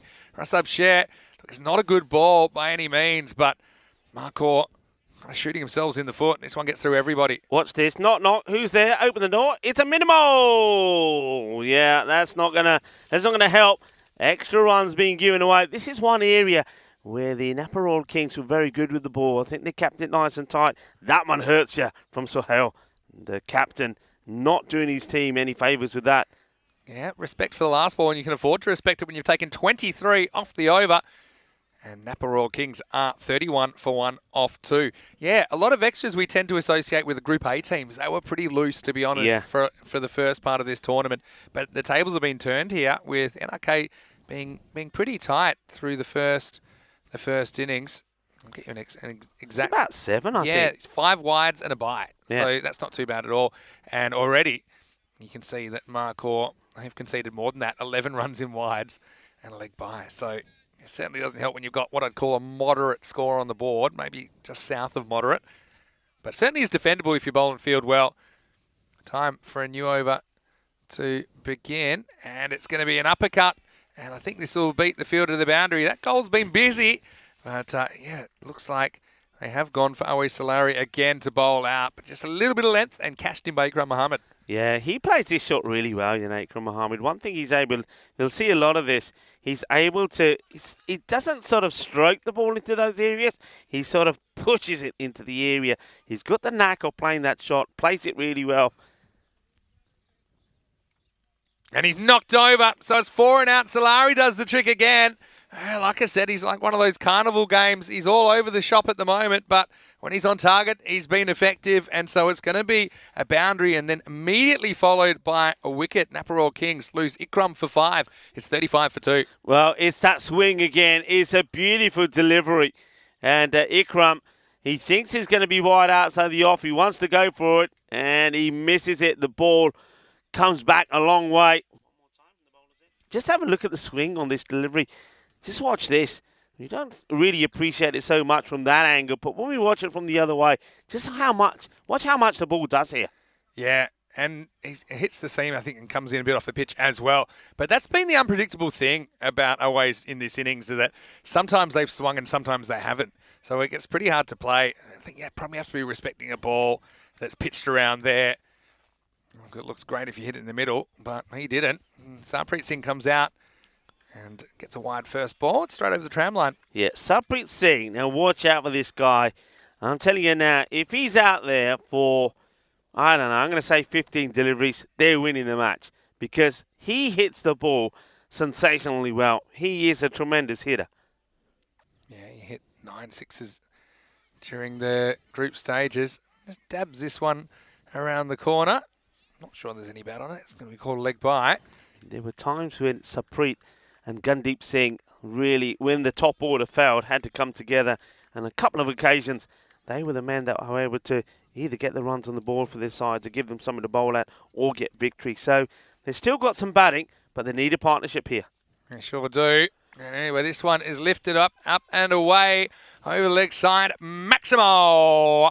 Ali Khan has played this shot really well so far. And look, when you're chasing this kind of 100, 105, if you get one batter up and going early, it just makes the task a lot easier. That one went miles over the boundary. Yeah, well, the Birds were under attack. A little bit of grizzly action there as this ball is sailing. Well, the Birds, well, they're up there flying around. They're flying high today. Well, they need to be careful because so are these grizzly balls. Now he watches a wide. This one doesn't really come back. So, yeah, it's decision-making as well. And sure, if you're going to go for it, you go for it. But you don't have to go for absolutely everything. And that's why Oasis has been effective. Even that one, it's a wide, but it has the batter thinking, hold on, that one didn't swing, and some are swinging. So when I get one that's on target, what line am I playing? This one is sliced away, hangs in the air a while. It's pretty good fielding, actually, because it really raced on that first bounce. But I think it's well handled down there by Zishan Ahmed, who's having an interesting game. Just a single. Yeah, does well. You have to watch the spin on it, and he does. Stops it getting past him. A few running repairs for Ali Khan. Just getting his helmet fixed by the umpire. Last ball of power play. It's been a good one for the Napa Royal Kings. Oh, dear. No, and that's another one that's going to run away. And he's been his own worst enemy, hasn't he? Because remember, we're still in the power play, so you can only have two outfielders. They've got to find third man. Maybe a fine leg stops that, but yeah, that kind of says it all. Rasab Sher, no body language expert, but I think he's disappointed.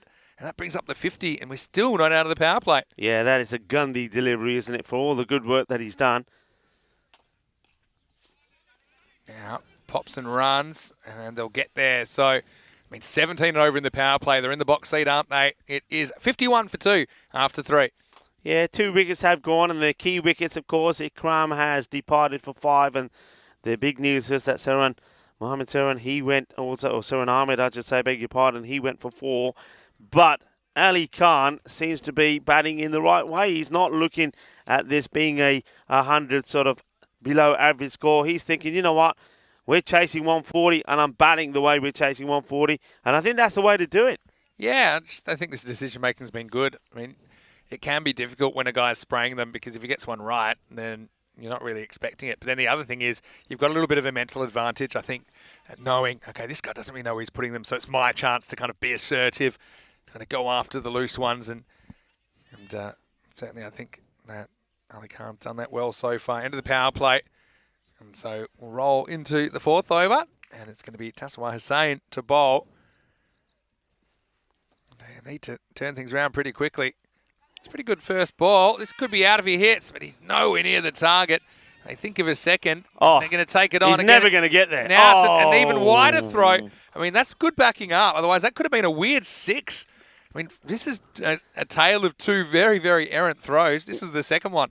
Oh, watch how far he overruns it. I don't know if we have time to show the whole thing. He overruns the first one so far. There's no way he's getting back. A throw over the stumps. He's gone. Yeah. Watch where look where he's coming from. He's out of the picture almost. I wouldn't have taken it on, but he did, and he got away with it. And so, yeah, Mark Hall, certainly look back. Look, there's been some good shots. It's another errant throw, and it's almost going to cause another overthrow. It's one thing to get done for good shots, and there have been a couple of good shots, but the 2 sets of 5 wides, the overthrows, the kind of, I suppose, lack of finishing, that's going to hurt you in a game like this. Right now, it's a bit of a runaway freight train this second innings. Now this ball's on the pads and it's dealt with pretty firmly from Ali Khan. Maximo! Napa Royal Kings looking really good to book their spot on finals day. And with that angle, pitching outside leg stump, it's pretty much a free swing at the ball, and he absolutely nails it. Yeah, beautiful shot. I mean, we're talking about the bowler here, Hussain, who bowled those incredible 9 deliveries for no runs, 4 wickets, including a hat-trick. The thing is, though, I mean, he sticks with his round the wicket. If he gets it wrong, it's an easy hit. Once again, you see, it's down the leg side, it's a wide. Yes. When he gets it right, Vinny, he's so difficult to play. The thing is, though, I think for me, 60% of the time he gets it wrong. He's on the leg stick and he's getting punished. You can see the body language from Rusab Share, the keeper again. He was able to get there, but he wasn't too happy about the line of the ball. Another one down the leg side. So these runs are just ticking by, aren't they? And yeah, it was remarkable when he took that 4 for none off 9 balls. It was one of the performances of the tournament, but cricket's funny that way. Yeah, without looking, how many extras? I just checked. It's like 18. 21. Oof. And that could have been another if it doesn't hit the pad. That's too many. And now he's in trouble, but he gets back. And kicks the stumps over as well. Yeah, so I just checked a moment ago. It was about 15. But yeah, we're up to 20 wides and 2 leg byes. So it's almost like an extra batter, isn't it? Hey, it's like I'm at a birthday party here today. We got all sorts of things. You've already shown your inflatable champagne bottle. And now, well, our desk has been well decorated as well. Another wide, Vinny. It's always nice when you turn up for day 13 and everyone lavishes you with attention. I feel terrible for everyone that's been, how have they got to run here? Well, what's gone on there? Well, it was a wide. The wicket keeper is then, there's all sorts of, they're frying the toys out of the pram. That's what's happening. Well, here's the wide, and then watch the keeper. Just trying to roll it back. Nobody's looking. He was actually rolling it at the stumps. That's why the ball's still alive. He wasn't just returning it to the bowler. It was a sneak job from Rasab. Anyway, Marcourt just they might be galloping in their logo, but it's NRK that are galloping at the moment. So big thank you to Mohammed Hussain and everyone from Cyprus Cricket for their little touches in the commentary box to make me feel welcome. It's not my birthday till tomorrow, so we don't have to make a big deal about it just yet. Matches your suit. But I will be 21 twice tomorrow. I'll be 42. Ooh. Isn't that crazy? I'm 21. What? I'm 21 since my 21st. Oh, this is a slight miss hit, and it will be dealt with on the first bounce. And so Ali Khan having a bit of luck there as well, because it could have quite easily gone to hand. End of the over. As Hussain concedes 14 in the 4th. The score is 66 for 2. We know 21st birthday, that's a bit of a milestone birthday in most places. In some places, they give you the key to the house at 21. Vinny, you're not 21. But I'm 21 twice. It's 21 years since I was 21. Do you feel 21? In some ways. Immature, yeah. If you feel 21, then you're 21. That's all right. I still feel 18. I'm fine. Yeah, that's good. Even when we buggered shoulder. Yeah, how's that shoulder going? It's okay. Okay. Yeah, and look, 21 matches since the golden ball. They're right on the ball today, Spring Productions. It's a thing, isn't it? 21's the number. Well, could we have a golden ball? It'd be remarkable because pretty much just need to run a ball now. This has been a disastrous start to the innings for Marcourt. This one speared in towards leg stump. This is going to be Umar Farouk that's bowling. Now, when I went back to Australia, I was just there for around about a week or so. But I did play some indoor cricket. I kept 80 overs on Sunday, and I'm still struggling to get full function in my legs back. To go from not really doing that for a while to keeping 80 overs in the day. But it was good. I felt alive again. And I've also got some bruises. Luckily, my trousers are covering them. But, yeah, I'm a bit black and blue under there as well. A few little edges. Some I held on to, some I didn't, but plenty of them hit me. No magic spray to be seen either. I should have brought my own magic spray, I think. Yeah, but big hello to everyone that's watching from Australia. Whenever I do go to Australia, which isn't very often, but when I do, so many people say how much they're enjoying European cricket, and you'll be surprised how many places it's on around the place. Well, that's good to know. And, of course, not just Australia, but around the globe it's been followed. That's a good seed. Nice one there from Farouk. I like the way that he went from very quickly from around the wicket to the other side, makes the change, and it's working for him. As the spiders start to come in. Yeah. There we go. I like these Kind of ones. used to the spiders after Portugal. That was a good warm-up. Yeah. Bowled. They hit him outside the line. Now we've got a big mix-up. If he hits, he's gone. Again, I mean, you can't miss by more than that. And it's almost hit the umpire in the head. This is a huge... I mean, that's 3 really wild throws in. I think it is just outside the line. Yeah. So, and but we've seen some wides from the bowler. I think that you've got to call a wide on Share here. Because look how much this is missed by. That's a no ball off the pitch from the keeper. yeah, complete mix-up, though, from the 2 batters. Look, they don't want to put themselves under any pressure here. You're needing literally just over a run of ball, no pressure. Yeah, and they're just being intelligent now as well. They don't have to go after everything. As we'll move up to 70. Well, Keanu saying that the very first match of the tournament, the fighters had 29 extras but still won the match. Was that a record? I'm not so sure, but it might be. We had on the very first day, if memory serves me right, because myself and Nish were working things out Wasn't on it that day, 177 177 runs in extras. And the Nicosia Tigers, I think in 2 matches, their 2 matches they played, 63 they gave away. Yeah, not great, is it? Anyway, we're going to extra places because tomorrow is the last day of the ECS Cyprus, and Danny will take you through Monday in Milan. I'll join him for Tuesday. That'll be a 12-day series involving 11 teams from the north of Italy. And as a bit of a bonus as well, you'll get the ECN Gibraltar T20 International Series featuring Malta and Portugal as well. Charlie Hunt will be in Gibraltar for that. Then we'll have international cricket of our own with our ECI T10 in Milan.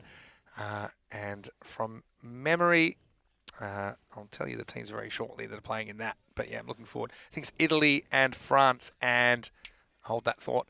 Then we'll be in Austria after that. So many places to go. And then Bulgaria, I think straight after that. See, so many places we're still going to cover, and I'm looking forward to it. Yeah, and well, I often at this time of the day tell you what sort of days we're celebrating today. First of all, Eid Mubarak, still being celebrated. Yes, Eid Mubarak to everyone. Around the world. Also, it is World Earth Day, or some people will say it's also Mother Earth Day. So, a celebration around the globe by billions of people for World Earth Day. And, of course, it's all about just doing our bit to help our planet, whether it's recycling, whether it's carpooling, whether it's not using plastic straws. All these things save the straws, for example. Work in progress. Save the turtles. Yeah, all We're things only are got one important. planet, though. Yeah. So with the Tri-Series at the end of Milan, it's Italy, France and Romania. So what a great series that will be. Yeah. France had some really good bowling in that ECC last year. And looking forward to seeing how that pans out. Oh, shocker, here's another wide. And I'd consider, if I was Tassawai, he may be going over the wicket. I think he is now. Well, he certainly made a motion there to change the angle. I think he's got to. I mean, they go back to Hussain here. I mean, why haven't they gone? I mean, Zishan Ahmed, go with him. He's the man who's scored the runs with the bat. You know he can bowl. He's taken a hat-trick in the series as well. This one is a nutmeg. It actually goes through the batter. And, we saw that wicket the other day from Tajwinder Singh was bowling, and he got a wicket when the ball went through the legs of the batter. That was quite sensational. That was pretty close as well, that one. Yeah, it could also have bounced off the leg onto the stump, maybe hit the leg. Anyway, this is up, and it's a catching opportunity, and it's taken really well low down. And that is a brilliant piece of fielding. Amir Hale takes the catch. You know what I really like about this catch? The way he protects the ball. Yeah. You see, he takes and he says, look, I'm going to keep 2 hands on the ball. I'm going to do a little bit of a jump and take the impact kind of with my shoulder and my back like that. And he makes sure that it's not going anywhere, but still impact innings from Ali Khan. He goes for 29, and okay, still in the box seat, 72 for 3. Yeah, and the other thing I like about it is not so much the catch, the bowler who's saying, what's he doing? He's coming over the wicket. And, you know, over the wicket, he's getting the swing now into the batter, and he gets a breakthrough. I reckon this is what he has to do. I don't see, with what he's bowling, with him getting the ball to swing, and he's always swinging the ball in, why does he come around the wicket? Yeah, it worked quicker than he thought. Maybe it's just a bit slow because he's already, he was 9 balls in by the time he makes the switch. Yeah, but round the wicket doesn't work for him because he's not able to get the ball pushed outside that off peg. Here he comes again, over the wicket. Tanvir is real live wire, and he gets the bottom of the bat on this, and it runs away for 4. Well, straight into our camera. And Tanvir, he's an entertainer. This is, I don't know what you call this, a third man drive. Boof. It's right off the toe, and it squeezes out past Chair. Takes them 4 closer to the target. Yeah, well, Tanvir, he's very similar to the likes of Manzoor as well, who could come out and play very similarly. Manzoor Ali, attacking players. And I think they could have gone with Gundeep. Gundeep is one who can be a little bit more proactive. You could go with Hardeep Singh as well. But I think the captain is thinking, you know what, I've got these players. Well, that's a Gundeep delivery. And he gets put away. And Hussain, well, he starts to get the line right. And then he bowls this shocker and is plastered away to the boundary. Yeah, and it would have been a wide anyway. Who knows? It might have been 5 wides the way things have been working out. But, yeah, good put away. Back-to-back boundaries for Tanvir. And Napa Royal Kings have to fall over to lose at the moment. It's 80 for 3 after 6. Yeah, Maya Patel saying he's getting tired of seeing all these wides.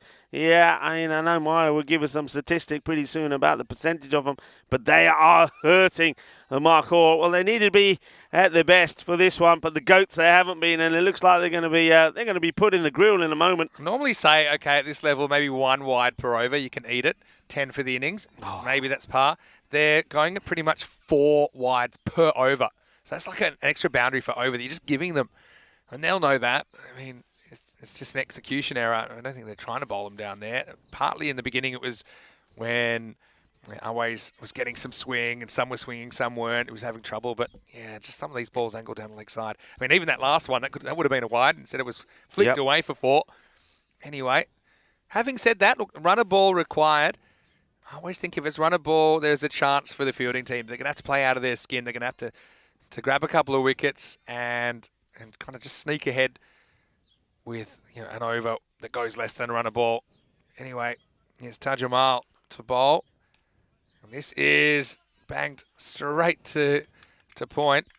He makes the stop. So, again, that one might have been a wide. Does well to hit it into the ground, though. There's no real need for huge risks at this stage. Sarpreet Singh.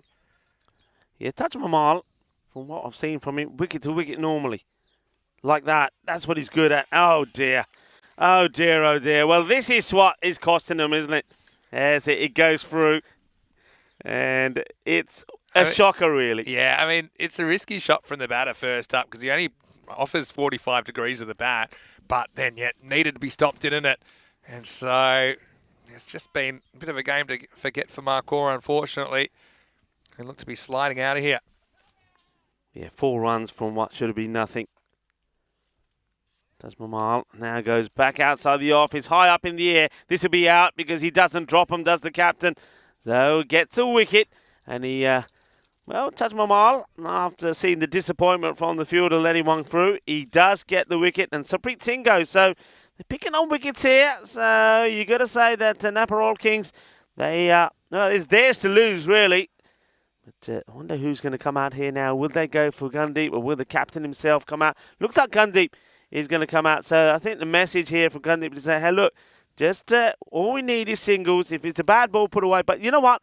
They don't even need to be looking to just take the singles because I get the feeling that Marcor are giving plenty of runs away anyway. So you probably, if you stay there, you win the match. Yeah. Yeah, I mean, also, you don't want to go too conservative. I mean, it's 4 and out's a decent trade-off when you're getting this close to the target. It's just not an easy ground to defend, is it? Sarpreet. They'll go for a run of ball 11. They didn't really get the big shots going. I think Sarpreet probably changed his... This is the problem sometimes, isn't it? Sarpreet changed his game because he knew what the situation was. Didn't need to play the big shots. And in the end, he gets himself frustrated. So when he does go for the biggie, he gets out. Oh, that's a beauty. Look at this one. He angles it in and then he cuts away viciously. What a good delivery. Yeah, this does a bit, doesn't it? If you are going around the wicket, this is what you want. You want the ball to jag away from the right hander. That went straight down the line. Very difficult one to get first up.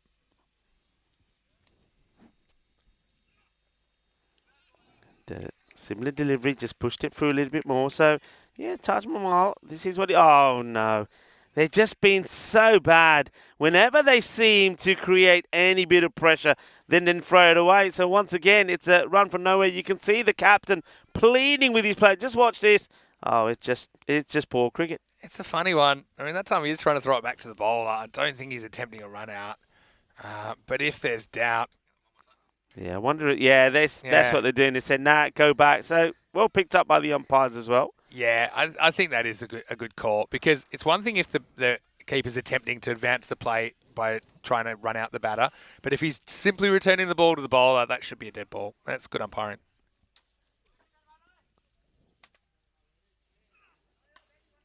Wow, haven't got near too many of these at the moment. And this will take us to the end of the over. So we've got 84 for 4 off 7. And so they'll need 20 off the last 3 overs. So still games alive here. Coming up next, we have quarter final number 2. And this should be a good one as well. Limassol Zalmi taking on Everest in the second quarter final of the day. I can tell you that Everest have won the toss and they have elected to field first. Jeevan Lamsal's having a very good series, isn't he, for Everest? We haven't seen them since the end of Group A about a week ago. Limassol Zalmi, though, that should say 8 and 4, not 4 and 8. But they certainly, I don't think in fact, I think they were 6 and 4 actually. So we'll probably have to get that fixed up. But yeah, Javed Shah's a key player, and Umar Shah, I think they hold the key at the top of the order. That's coming up in around about 25 minutes' time. Yeah, it's going to be a good match. Zalmi yesterday were on song. They were on fire. They were scoring runs big. And being put into bat first, they were like this. This has been absolutely clobbered. Manos, arriba, arbitro. Well, Tanvir says, remember me, I'm still here. He absolutely whacks it, and he goes a long way. And that one is into the olive trees and into the grapevines behind us here. What a clout. And all of a sudden, the runs they need per over have been achieved with just that one hit. Yeah, that just relieves all the pressure, doesn't it? No signs of nerves there. And Mr. Hale, captain, down leg side. It's just flicked away, and that's going to be 4 more. And they're closing in now. Looks like the Royal Kings will have the first spot on finals day. Yeah, well, 6 and 4. A hand onto it from the fielder. It would have been a sensational jalebi catch. But not able to hold on to it, and it goes to the boundary. That's how much power was in that shot. Tanvir, once again, could have taken a wide, and it would have been a difficult stop for the keeper, Rasib Sher, but gets bat onto it, sends it away. So the captain, not a good return for him back into the attack. Just 10 to win now. Full toss, pounded, and out of here. Maximo brings up the 100, and last right's time for Markor against a knee-high full toss, maybe even higher. And probably doesn't matter too much, but that one is out of here. And let's just have a look at the height. It's probably just below the waist, but nonetheless, they're just one boundary away from winning this match now. Yeah, big hit, and he's looking to do it in style, I reckon. He goes for it, and he will do it in style. That is it. It is done. It is dusted. It's done in style with a biggie. Boom! Shaka! Lagya! Shaba! Shaba! And on the field they run. We have seen the first team put their place in tomorrow's semi-finals. Napa Royal Kings. Well, the Kings are there, and the Kings, well, they're ready if things go their way to put their hands on the throne. Put their hands on that magnificent trophy courtesy of Locker Lifestyles. And the thing about this is, for me, is they're showing their strength because they've done it without any real impact from Ikram or Sahran in this one. So other batters have stepped up when they've had to. And the likes of the captain, Hardeep Singh, didn't have to come out there. Manzoor Ali neither. A very good, solid, polished performance. And as you see there on the board, the Napa Royal Kings are the first team to put their place into tomorrow's semi-finals. Yeah, so Limassol Zalmi versus Everest coming up in around about 20 minutes. Let's go to the highlights. And in the end, at 103, just not standing up. But really, Markor, they'll look back. They'll know that they self-inflicted a lot of these early runs, even though that one snuck through. And that was the only bright spot early. Saran Ahmed knocked over. Yeah, I mean, Solari, he picked up 2 wickets. He was good when he bowled well, but the thing is, he also went for 26, and a lot of those were extras. Extras was a huge problem. They just couldn't get the ball in the right areas, and no matter who bowled, they all were guilty of it. 27 extras in total, 23 of those in wides. Well, that one had the birds in trouble, as Ali Khan, he played some delightful shots early on. He didn't want to hang around, and this one was Tanvir. Tanvir comes out and played one, went to the boundary. That one was disappointment as Taj Mahal came into the attack. But he did get a wicket. It was the captain, Amir Sohail, that held on to another catch But then we saw some big hitting towards the end from Tanvir, and he finishes in style as he rips into the captain, Amir Sohail. It's not a good day for Mark Hoare.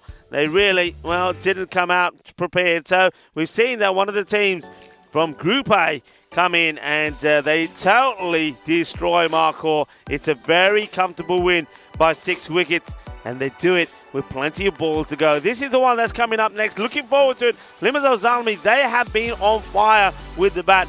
Jawad Shah, incredible. 97 he scored yesterday. Should have got his ton. Umar Shah has been good as well. And I'm looking forward to seeing someone like Salman Khan come to his back. I like the bowling of Baba Ayub there as well. But then over to the other side, Jeevan Lamsal, if he can perform, he's going to be pretty good as well. And his captain, or their captain, Bimo Ranabat, has been good as well. Gumiri will be one to watch. Jaiswal is an interesting player.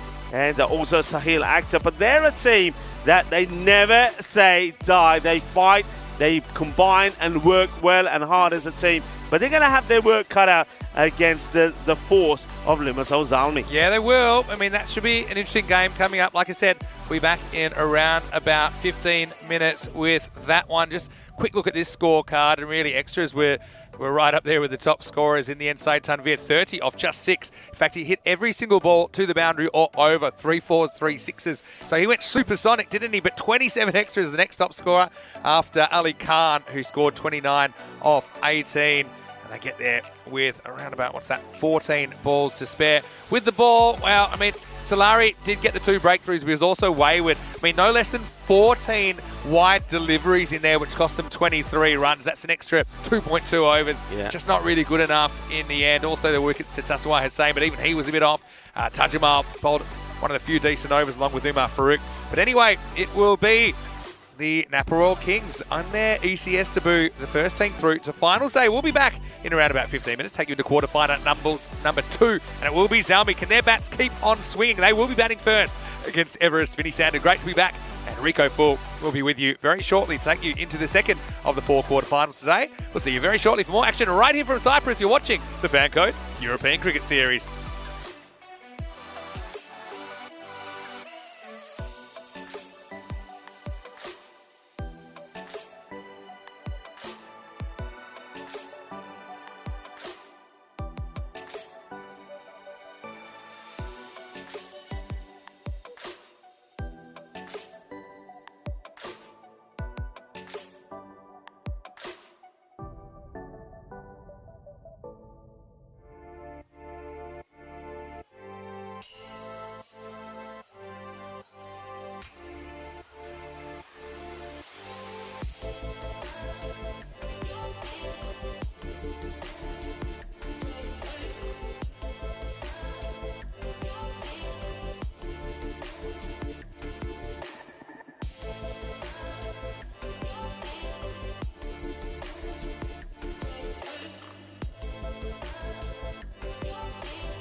The European Cricket Series is proudly brought to you by HCL Software, FanCode, and Grizzly Bear Sports. Welcome back to the Ipsonos Cricket Ground right here on the beautiful island nation of Cyprus. It is quarterfinals day, quarterfinal Saturday and the penultimate day of this two-week tournament. Now it is time for quarterfinal number 2. This should be a doozy as well. We've got Limassol Zalmi taking on Everest in the second quarterfinal. Over there we have Stefan Gucci's with 2 captains. Let's see who wins the coin toss. Everest to call. Heads is called. It is heads. You're going to ball. Okay. Good luck, guys. Thank you. All the So best. it is Everest that won the toss, and they have elected to bowl first. So they want to chase, and look, they had a really interesting start to this tournament, didn't they? They lost a bunch of games first up, but then went on a winning streak. Once they started winning, they just couldn't stop winning, really. They won 5 in a row, ended up with a 6-6 record, which was good enough for third in Group A. So they take on the second team in Group B. Limassol Zalmi also won 6 games. They were 6-4. I've got to say that Javad Shah and Umar Shah, they're big keys, I think, for Zalmi, who just seemed to find the right moments, didn't they? They ended up all the way in second place, and so that's why they do have the kind of advantage as far as recent form, and of course the fact they're second playing a team that's third. But that route doesn't really matter because Zalmi, they'll have to put the chips on the table and score a big score first. I think 100 plus is an absolute minimum against Everest. It'll feel like they've got nothing to lose here. So another spot on finals day is on the line as we go over to Rico Full at the start of quarterfinal number 2. Everest, they've won the toss. They've got quite the mountain to climb because Zalmi, they will be batting first. It's over to you. Let's get ready for the start of the second match of the day. Thank you very much to Mr. Maximo. Looking very sharp and very handsome as well. I can't believe he's going to be 42 tomorrow, so I'm sure that he'll be getting plenty of birthday wishes. And good to have him back as well. Well, let's have a look at this. Limassol Zalmi up against Everest. You heard from Maximo that Zalmi going to have a bat first. No surprise there. And batting first is when they pile on the run. Javad Shah and Umar Shah have been superb, and then you got the likes of Salman Khan or the captain Murtaza Khan that can come out there and really turn things on as well, turn up the heat. But Everest, I'm looking forward to them as well. Remember, I called him the best catcher that we've seen so far in the year. Arjun Shahi is on their side, and he's a great all-rounder. Watch him with the ball and also with the bat. But of course, I think their success, a lot of it will depend on Jeevan Lamsal as well, and their captain been a runabout, and also the bowling of the man I call the pocket rocket, Mohammad Hussain. If he gets it right, he could be pretty devastating, and he's starting off the proceedings here. First ball, bowling to Javad Shah. And quick, fast, and beats Shah outside the off. Now, you know, we've seen a few left-armers, and we've seen a few bowlers that bowl round the wicket. And this is what they're trying to do. And this young man, I hope I don't jinx him, but he gets it right majority of the time. He's quick, fast, but he gets the ball in the right areas, and he's got a devastating Yorker as well. And one thing that I liked about him, he learned all the way through those group matches. He got better and better, started getting quite a spicy short ball in as well when he needed to. And he comes again. And just goes a little bit wide this time. And they take the run on. Oh, well, if this hits, it would have been close. And it's one thing that these two don't do well. They're both Shahs, they're brothers. Brothers in arms, that is. But they don't really communicate too well when they're running. And we've seen a few issues from them on a number of occasions. And that one definitely would have been curtains if it was a direct hit. They do cross over. They're 2 wides on, gets on the board. And Umar Shah just gets back onto ball. Shah is once again out there without a helmet. He backs himself all the time. I'd love to try to encourage him to wear a lid. He's a classy player. He really is. If he gets going, I mean, out of all the batters that we've seen, I mean, Javad Shah including, he's the best to watch. He plays all the shots, and he's got so much time. But I think, once again, with some of the bowling he's going to be up against, I'd get a lid on. And they're getting a little bit excited here. I think this is too quick for him to get anything on. I think he gets past the bat before even the bat comes down. These are the areas you can see that Hussain is going for. Thing is, though, like I say, sometimes he gets a little bit predictable. And that's where I think we saw him grow and learn in the group stages. He did get the shorter ball in. And one thing he hasn't worked on yet, though, and needs to work on this, I think, during the season, is a slower delivery. Hussain again. Maybe that one was a slow one. Oh, this is beautifully timed. It's going to be 4 runs, 4 carreras. And this is just timing. So nice shot. And this is what you expect to see from Umar Shah. He just gets into the line of that and uses the pace of Hussain against him. A lovely shot. The first boundary of the innings of Limassol Zalmi. Hussain back to his mark. A very good morning to everybody on the chat. Mayur Patel is doing his stats again. We love it. Chris Smith is there as well. And also Keanu. This one gets played out in the off. No runs. And also Kroom is there as well. Great to have you all with us. And as well as our global family around the world, wherever you're tuning in from. It's great to have you. Eid Mubarak to the Muslims around the world that are celebrating the end of the fast. Also, it's the International or World Day. It's good delivery, just gets the bat on this in time. We'll take the single and end of the over. So despite that boundary, it's a good one. One boundary and a wide in there as well, but only goes with just 7 runs. These are the top performers, these two. And you can see that Jawad Shah, 365 runs to his name. Umar Shah's 271. And then you've got Salman Khan, who hasn't quite shown his full potential. Over to the other side, well, Lamsal, so key, along with Shahi. And then the captain, the runabout, has to play a big part as well with the bowling. Khatri, remember him, Mr. Bombay Mix. He'll be good and right up there. Runabout, the captain as well on double figures. And Akhtar. So you see that even though that Hussain has bowled really well, not been a big wicket taker, but he's contained. This man has taken wickets. And it's Shaji. AJ comes into the attack. Starts to the wide. And this is just the point I was making, wasn't it? That a lot of bowlers, and AJ1 as well, comes around the wicket, but don't quite get it right all the time. And that's one area where I think the opener, Mohammad Hussain, has been so good. He just doesn't bowl down the leg side. And if anything, he goes too much the other way. Well, comes back and gets it in the right area. This gets pushed out by Umar Shah. And he's saying, hey, it's a single there to Jawad. Jawad, not the best of runners, and this is where these two can get themselves in a spot of bother.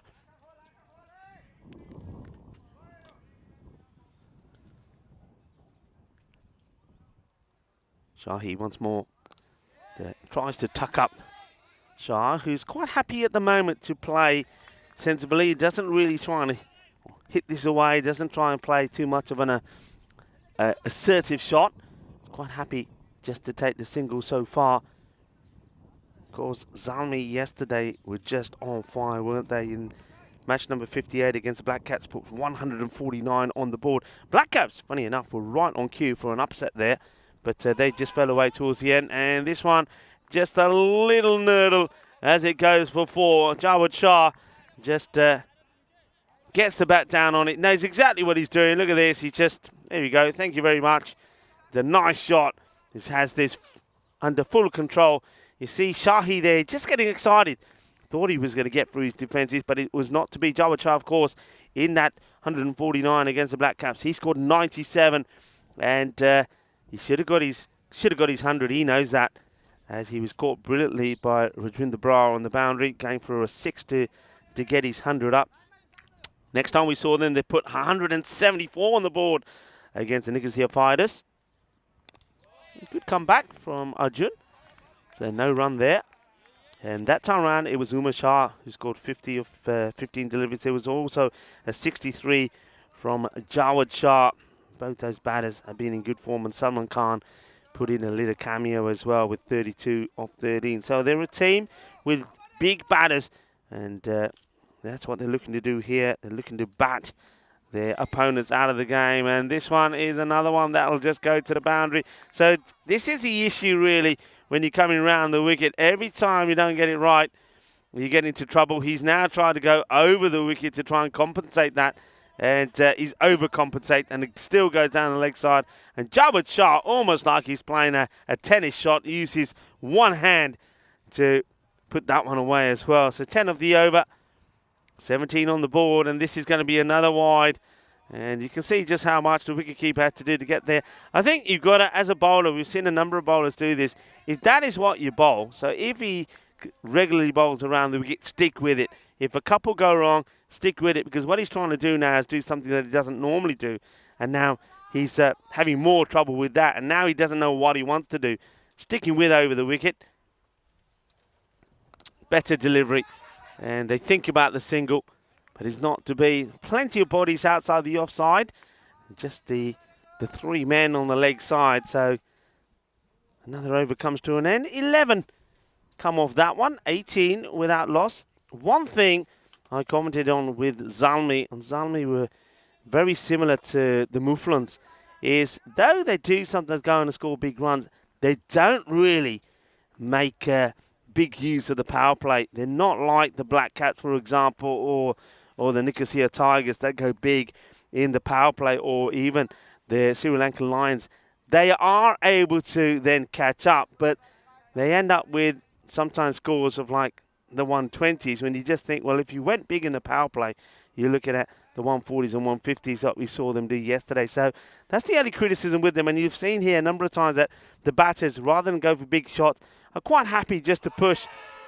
And this one is another good delivery. So they stick with Hussain to bowl him out. And that's that Yorker which sometimes has caused so many issues. And it's too hot, too spicy for Hussain, for Umar Shah to handle.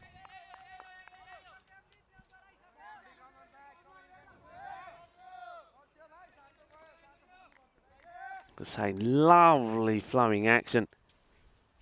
He comes in again. And, well, early movement. And he gets followed, unliking this from the bowler. And this one is, well, where does this hit him? In the chest. Well, he wants to get funky. And he says, well, I'll follow you. And he actually ends up playing it into his own chest. He's done this before. And I'm telling you this now, he's going to go for it again, you know. He's not going to shy away. But look at the look there from the bowler. Says, you're going to try that at me? Let's see. That's nicely done. A little bit of chirp as well. And he's got such a nice smooth action. He's a joy to watch. Nope, too late. Here he comes again. Well bowled, full. And this time they will take the single. So he'll now go for Jarwad. Jarwad has been pretty good. Just what he'll be trying to do if Hussain goes for the Yorker or goes to the stump, he'll be looking to just nurdle this away off his legs, off his pads. He's done that a couple of times already in this innings. Good contest. Top bowler against a top batter. And tries to hit out, but doesn't get it. It's just a single. So keeping them quiet at the moment. So not too much power in the power play. We've seen a couple of boundaries. And two fours to Jawad Shah and the one to Umar. Well, this is the contest I'm looking forward to. Umar wants to try and get funky on Hussain. It's beautifully hit, but doesn't find the gap. Good bit of fielding. This is where the field is so important.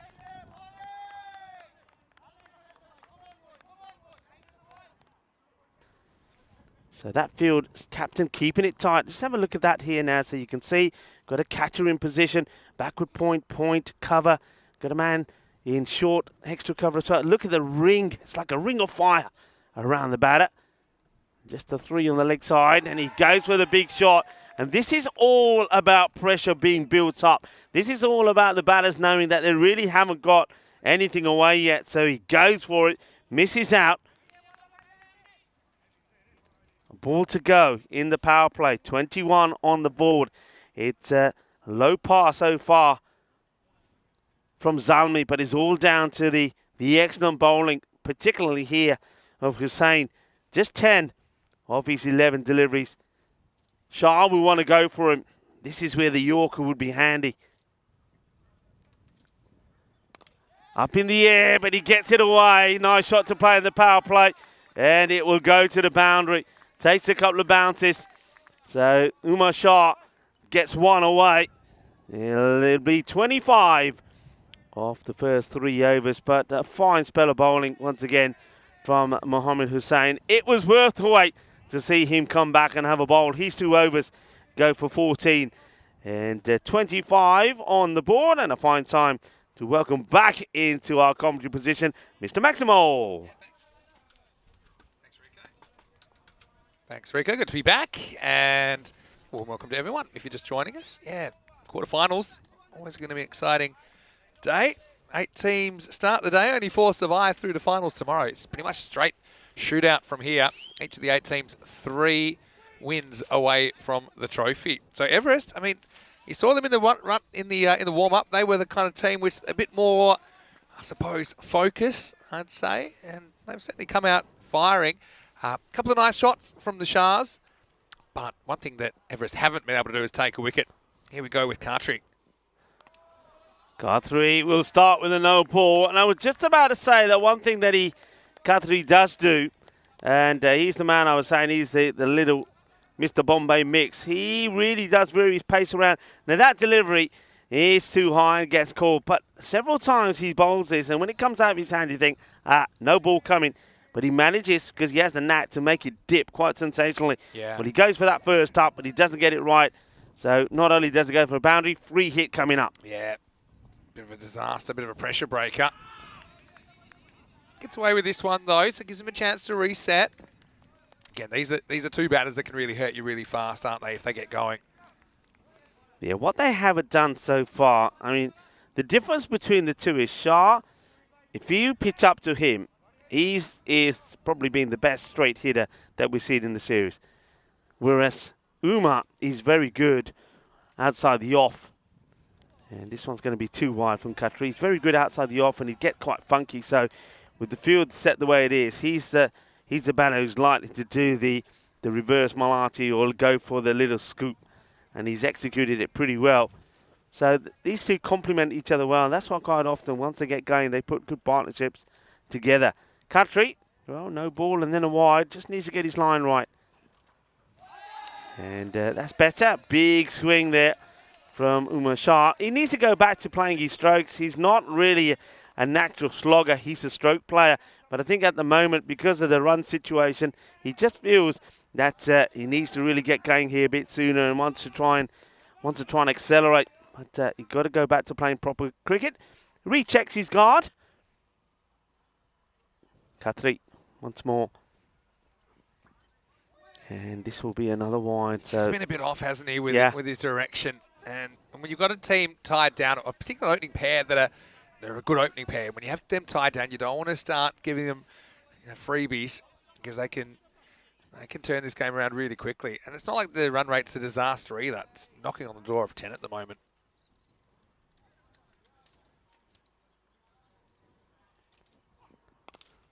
Hit hard, chance. Oh, that is amazing.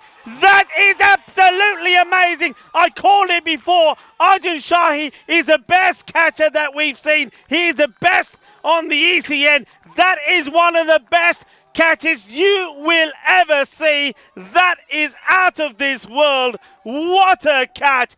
Absolutely sensational.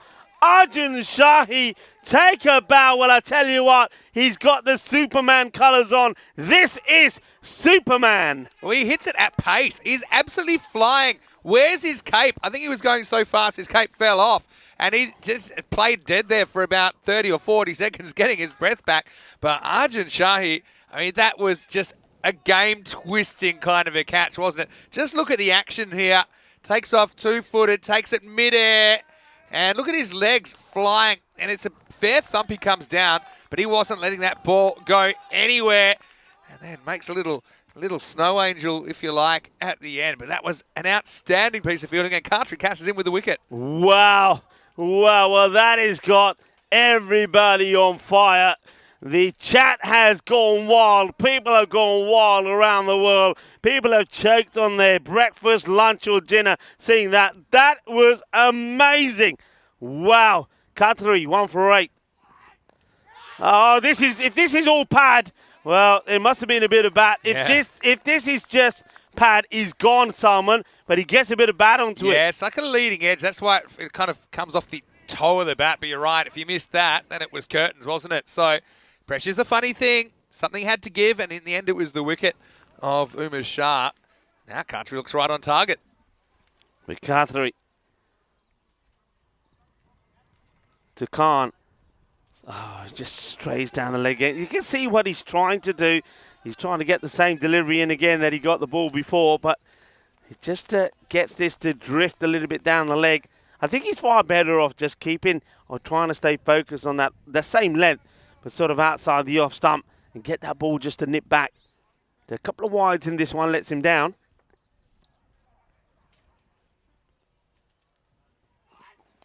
And that's the length I'm talking about. It should be another one.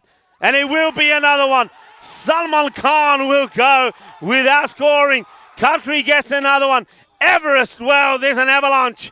They are up and about. Well, there you go. I told you they're up and about. Well, Mr. Bombay Mix himself. It hasn't been his best overs, but he picks up another wicket. And, well, there's no issues at all from the man taking the catch. Well, that's Hari. No Hari Kari there. No, Hari says no worry. Oh, well, again, accuracy matters, doesn't it? When he's got it right, he's caused issues. That was just a simple little pop-up, and unfortunately for Salman, you hear the sound of quacking in the distance. There's Derek. And Limassol Zalmi. Again, no real fluency in this inning so far, but Everest, I mean, they're here to compete. I said there was just a bit of a feeling in their warm-up. They were out to surprise. They're the lower ranked of the two teams. But, I mean, they have shown that when they're hot, they're really hot. And we saw that on their winning streak back in Group A. Yeah, no issues from Hari Chetri taking the catch. New batter comes in. And it is Vicky.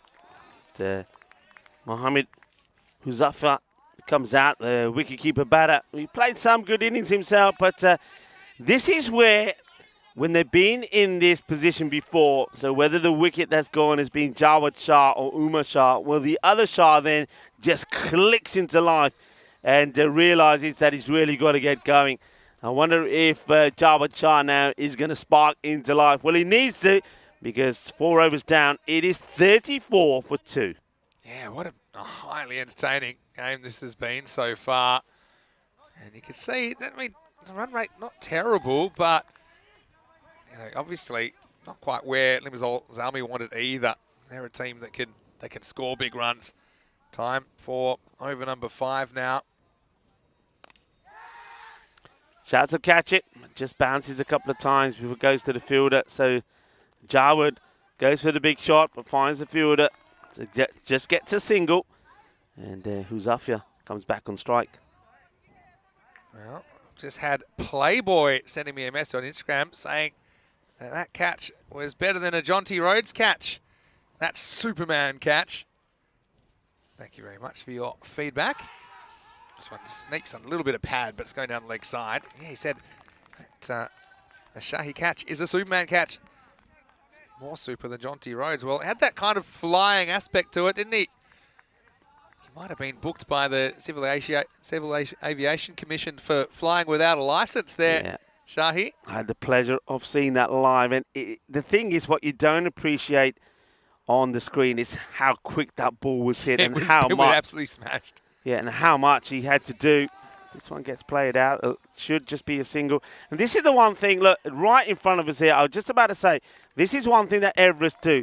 So that is Mohammed Hussain that's doing the fielding, and it looks like an easy stop. There's still a fielder backing him up. And because there's a fielder backing him up, Khatri, because Hussain doesn't take it cleanly, picks up the ball and throws it in. They don't get the extra. They do this so well, Everest. They're always backing each other.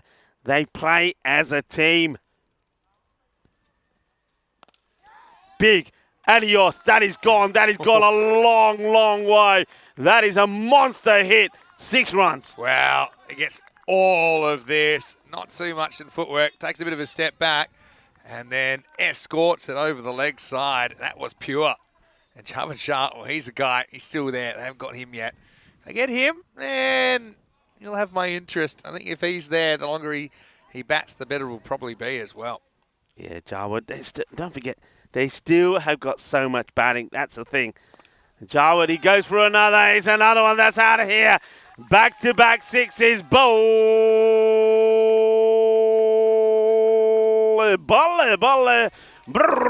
Kinna sona. Shaka lagya. It is the slower delivery from Sahil Akhtar, but there's plenty of width on offer there for Shah just to get the big swing in, and he thumps it down the ground. Yeah, that was pretty good as well, wasn't it? You got to find your length now. There's some of the supporters there, and some very cute furry supporters as well. Oh, that's Cooper. Cooper is back. Cooper the dog is being the lucky mascot. And let's see if Cooper continues to be lucky.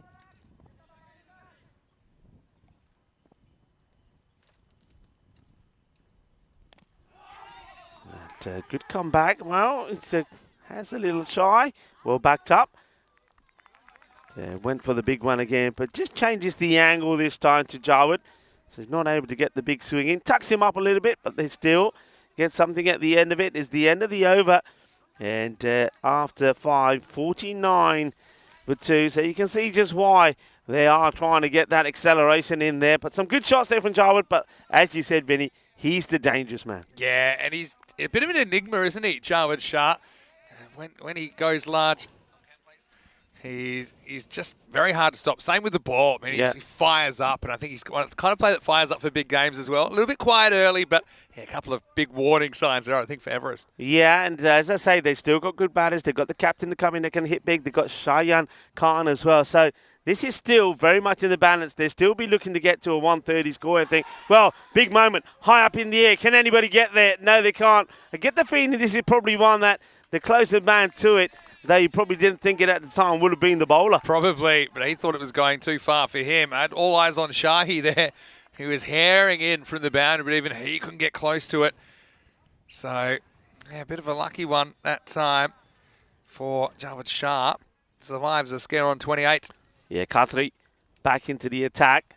Just looks at his fielders. So orthodox field here. I suppose the only difference, back to that after this delivery. And he knocks him over, Khatri.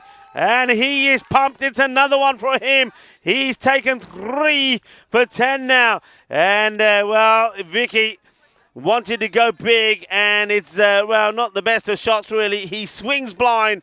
And Khatri gets the ball on the money. Knocks him over.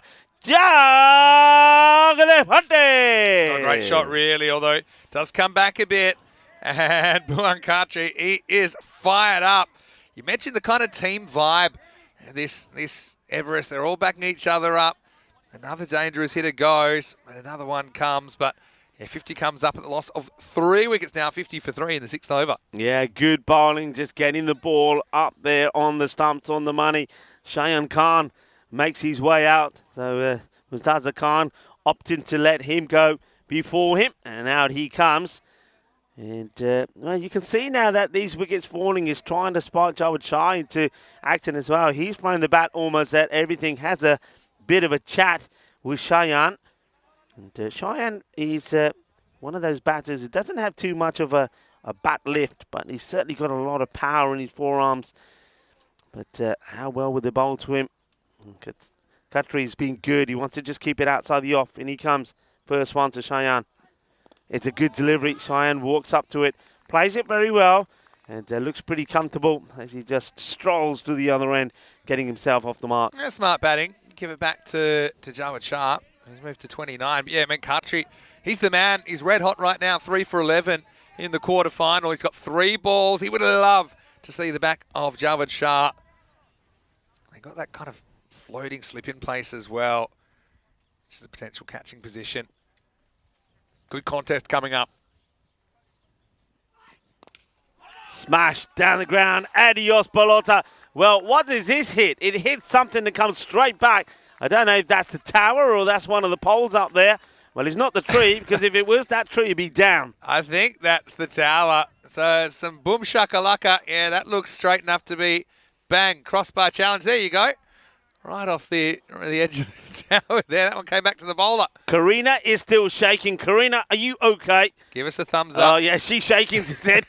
My hands are shaking and my knees are weak, but I'm still standing on my own 2 feet. Karina, one of our Spice Girls. Did you feel the earth move, Karina? Anyway, Khatri Doesn't have it all his own way. Jawad Shah moves to 35. You cannot pitch up to Jawad. And I think if you're the batter here, you want to try and get him to try and be cutting the ball. Let's see what Khatri comes back with.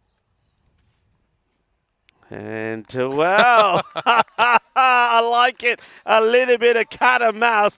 Khatri says, okay, if you're going to do that, I'm not bowling it. Where's the ball, everybody? It was so quick that Jawad Shah doesn't even see it. Well, at least now Khatri knows what he's going to be doing. Yeah, he just went so early. The bowler had time, pretty much had to hit Control-Alt-Delete, didn't he, and reset the whole system. Anyway, Shah has another go. I'm liking this one-on-one. It's played out and a couple of bounces. Arjun Shahi makes a stop. He's not the man to take on, that's for sure. Look at that arm. It's straight into the gloves of the keeper, Shane Pandit. Yeah, it's one of those things. You've got to dig deep. And it's amazing how often a team in this kind of format will make a run. And by that, I mean a sense where there's lots of people that can just kind of come up in those big moments. You already saw a magical moment from Shahi in the field. Khatri's been good, 3 wickets. Can he get a 4th? Well, it's a slow delivery, and he's just over the fielder. I think there's some fingertips there from the candy man, Kishore Basnat. I'm glad to see that he's taken the tape off the candy. You just get the feeling, though, that if he had stayed on the line, if he was a little bit aware that he had a bit more room behind him, he may have had a better chance to catch that. Yeah, you think so, because I think he does get a fingernail on it. So 64 for 3 after 6. Certainly haven't batted them out of it yet. Limassol Zalmi, but I mean with Shah there looking dangerous. Cheyenne also coming to the party with a Maximo there. His last 4 overs is huge. I mean, conversely, if Everest can keep it quiet, maybe get this wicket or two, maybe they could still keep them under the 100. Yeah, run about the captain. It's about to come on now. He can be a tricky character as well, but he knows that he's going to be under attack straight away here from Jawad Shah. Let's see how the captain deals with this. Yeah, sneaks back in. That's well bowled. Yeah, so he knows that he doesn't want to be going at the stumps. Lovely guy is Bimal as well. And no doubt he's got his wife here watching. She's brought them good support and good luck as well. And he'll be hoping for more of that. It's not the best of deliveries. He's got no protection back there as well. And you can see the wicketkeeper Pandit saying to his captain straight away, hey, Skip, you need to be here, not there, because that's just an easy hit. Yeah, this is where the pressure can be relieved pretty quickly as well. I mean, the thing is, with 3 wickets down, okay, it's handy for Everest because they've removed 3 dangerous hitters, but I mean, they're not too worried about getting bowled out here, are they? That's better. Oh, well, that's a tight one. And Bimal looking back and say, hey, come on. He's like, he wants a second opinion, but I don't know who else he can overrule to. Now, is this fully in the line? I think it is. Oh, I don't know. I mean, the last coat of lacquer might have been over the line. That one definitely is, though. It's a harsh one. I think, look, even with the replay, it wasn't conclusive. Yeah, the umpire's been pretty consistent. Right, 99% was inside, I'll give you that much. He wants to come around the wicket. This probably won't work in his favour because he's into the hitting arc, and that's the danger. I think you stick with what you're doing. All right, I don't mind what he was doing before. He's trying to execute a line, but trying to do it for coming around the wicket. If he gets it into that zone, well, that is in the swing zone, and it's only going one place. Yeah, it's asking for trouble, really, isn't it, at that pace, especially when you give him some length to get under. Jawad Shah goes out in the offside. Is this an opportunity? No, it's not. It will go all the way. Balle, Shaba, Kinna Sona, because that brings up another half century for Jawad Shah. He moves on to 52 of 19 deliveries. Well, the bat ends up on the floor as he tries to spin it up and take it again, but he won't worry about that. He just composes himself. He knows that the job isn't done yet, though, here.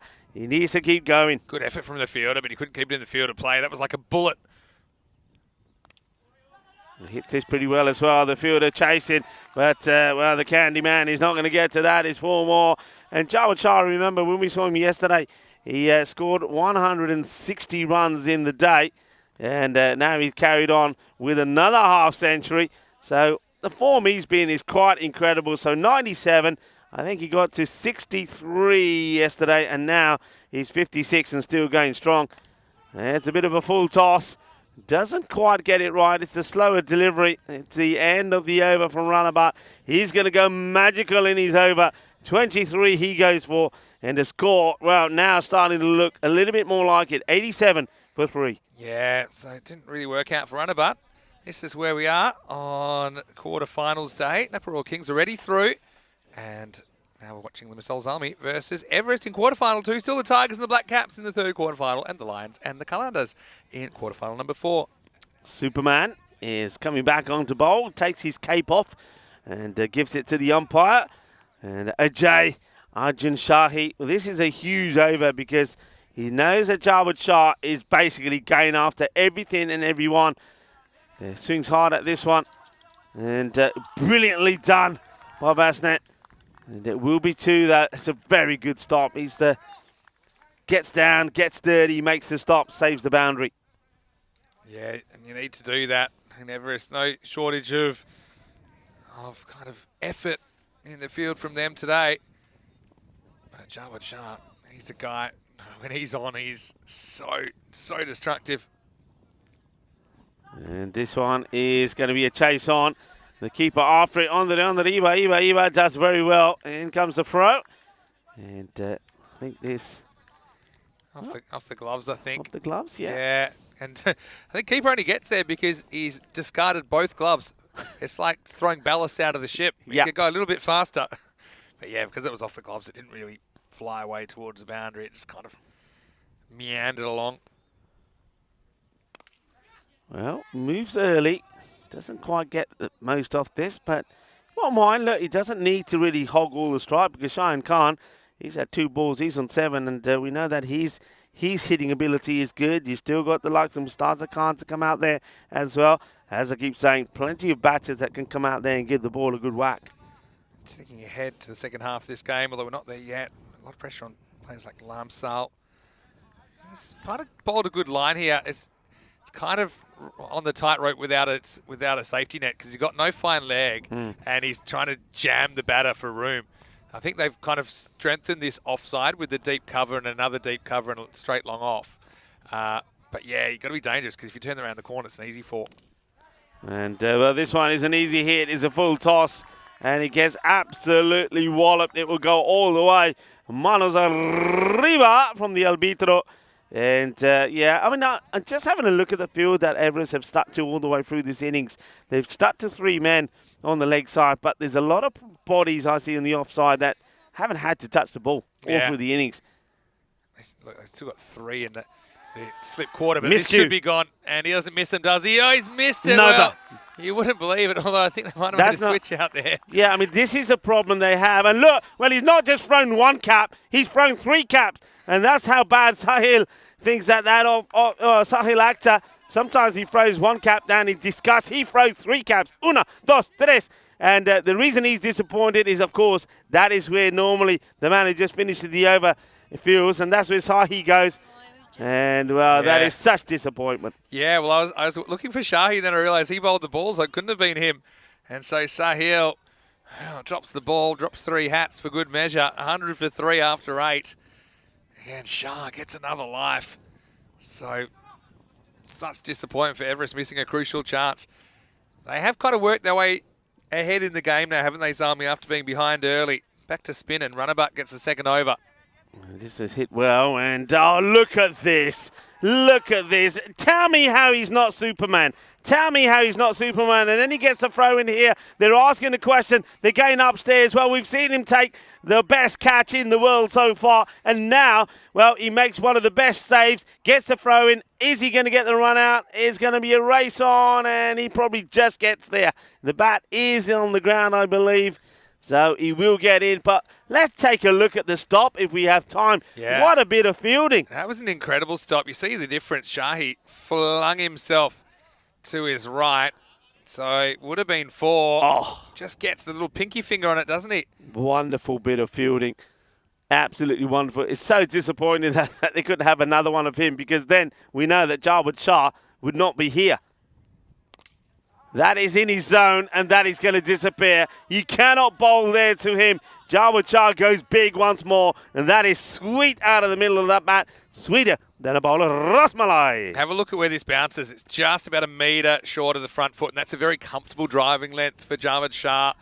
He lifts it up and out of the ground. I don't want to drop the C word too early here, but still 10 to come in this innings. He's 23 away from 100. Yeah, I'm surprised that Runabout is bowling this over. He went for 23. Maybe he hasn't got any other options, but yeah, I think the way that he was attacked last time is going to be another one. Yes, it is, and it all happening in this one. We say all happens in the ninth. He went for 23 in the first. Now this is another one. He just wait for it. It's a slower delivery, but he gets plenty of oomph in the shot. 6 more. Well, yeah, I mean, he missed out yesterday, didn't he, when he got out on 97, and I said then, would he get a better opportunity? And this one is firmly hit, but it goes to the fielder, well fielded by Hussain. He takes another single, moves to 84. Yeah, that last one that he hit, that 6 before that ball, that was outstanding because it actually wasn't really there to go. He had to go a bit flat bat. And this one should be out. Oh, well, he does drop it. Can you believe it? And Superman puts the catch down. What is this all about? Well, Arjun Shahi never drops him, and he puts this one down. I suppose the only blessing, if there is one, is when it's not Jarwood. Firmly hit, and he can't stop this. This is blasted. Hit so powerfully that Shahi can't get to it. It's 4 more, and he moves to 88. Yeah, I mean, this is hit so hard. It's absolutely banged into the fence. So end of 9 overs, 120 for 3, up and out of control. We've seen 3 centuries this year, and we saw one just, I was going to say yesterday, but my time zone's all that. It was 2 days ago now. It was on Thursday. Managala Gunasekara for the Black Caps, 107 not out of 40. What innings that was.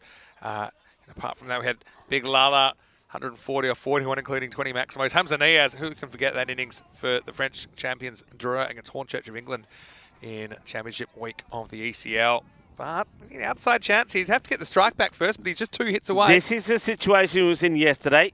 And yesterday, the single was taken on the first ball, just like this. Yeah, he's playing ball, isn't he? And then he played out a couple, didn't want to take the singles, got 1-6, and then went for it with another and got out. So, will he make amends here? Well, I'm calling it. I'm reckoning he's getting it this time. He doesn't want a 1, does he? Will he take it? Probably.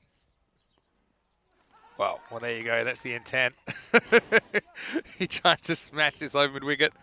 Akhtar is the man that put him down. He'd love to be the man that gets him out before he gets to this ton. But he'll learn from that. I mean, this is probably a fatigue error, a bit of a mental error. He's hit so well when he's hit straight. That time he tries to gets a bit lazy and drags it to the onside. Still 12 to get for 100, 4 to come. He hits this well, and that's 4 of them. Nice, clean, straight, crisp hit. I'm a little bit surprised that they haven't put the man straighter, because when he hits straight, he hits dead straight. Yeah, they've put 4 straightish fielders, but none of that straight. I just don't think you want to present a gap in between the mid-on and mid-off. 8 away from a ton. That is in his zone. Hits it hard. Run. But he's got to try and get back. He's going. Where's the throw? And is going to get back as well. Oh, it shouldn't have been it. It shouldn't have been in a second run there. It was a slight fumble. Even with the fumble, I think a more powerful throw. And Javed Shah's going to be short. You see it pulled the keeper away from the stump, so he gambles, keeps the strike. And Maximo would bring up 100 for him now. He's 94. This is where, well, you don't want a 1 here, because then you're stranded. You want to at least try for a 2. 2 balls to go. He's on 94.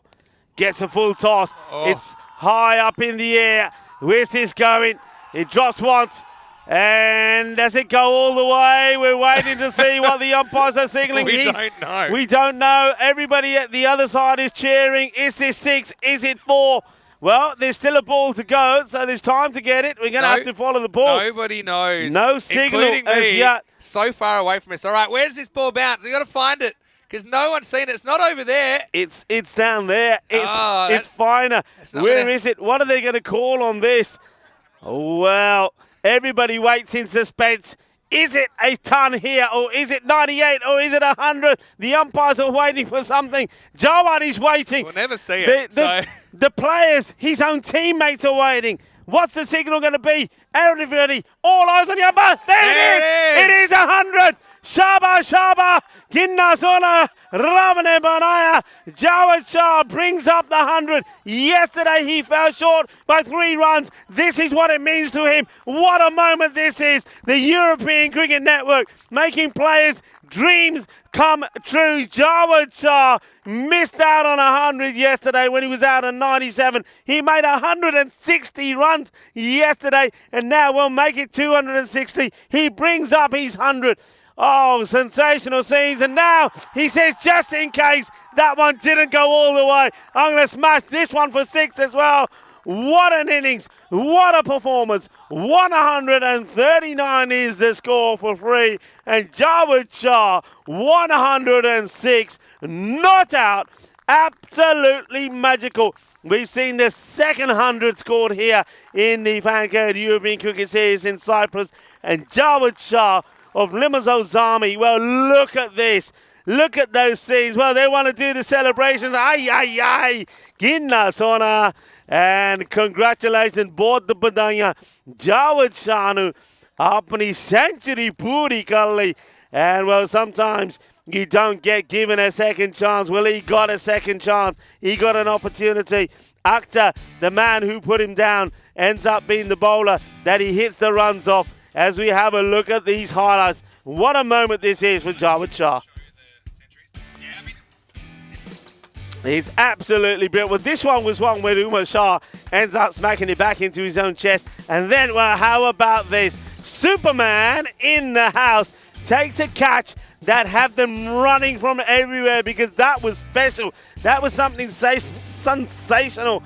But then there was another when we saw a wicket going early. Salman Khan, he went without scoring. He went for a 2-ball duck.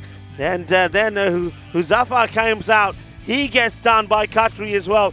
But then that was the last of the joy that they had. And though they did restrict the first 5 overs just to 49, what happened next? Well, we know what happened next. Jawad Shah went wild. Yeah, well, he dropped the bat on that occasion, but remember, they just had a couple of chances to get rid of him. That was on 68, and he got put down. And look, you can't take it away from the intent from Everest. I mean, they tried their hardest, but I mean, he was a runaway train, wasn't he? And in the end, it went into another dimension. That's why no one even knew where that ball went. And I think the on-field call was 6. That's what they stayed with. And then, you got to love it, Zalmi having a bit of fun. 139 runs, 106 off the bat of Jawad Shah. We said he's the kind of guy, didn't really hurt them early, and now we can see that he is the 4th century maker of season 2023. What an innings. And well, after a bit of a kind of drought of centuries, we've had 2 in 3 days, Rico. Yeah, well, Cyprus has delivered golden ball, hat-tricks, and centuries as well. And also, of course, a 5-wicket haul. Let's have a look at that scorecard. And, of course, dominated by Jawad Shah.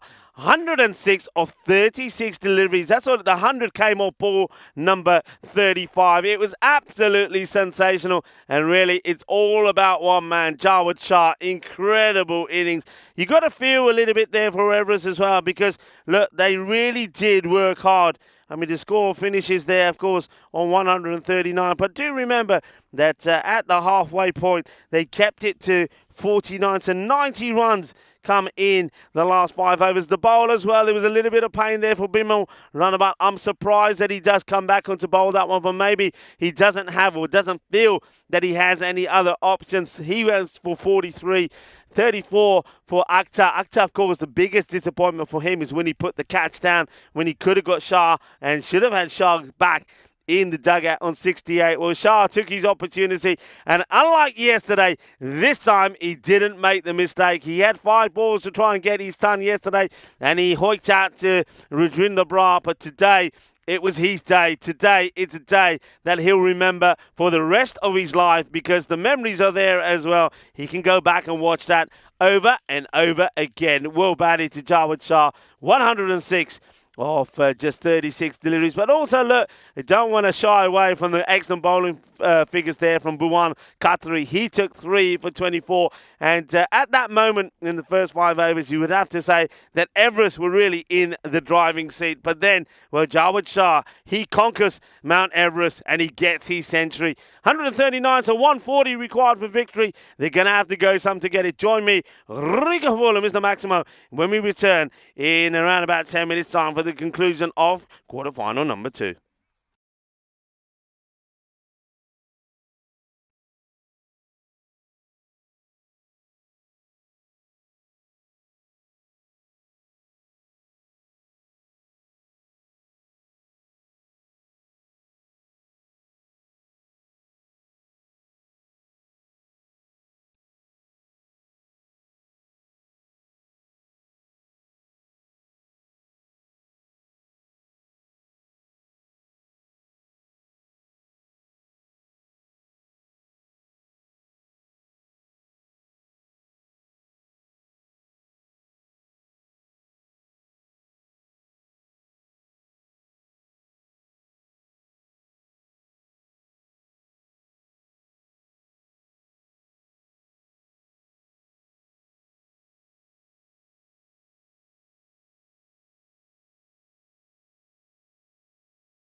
The European Cricket Series is proudly brought to you by HCL Software, FanCode, and Grizzly Bear Sports. Hello, welcome back, cricket lovers, to quarter-final number 2, which is evenly poised. We've seen, well, a sensational first innings.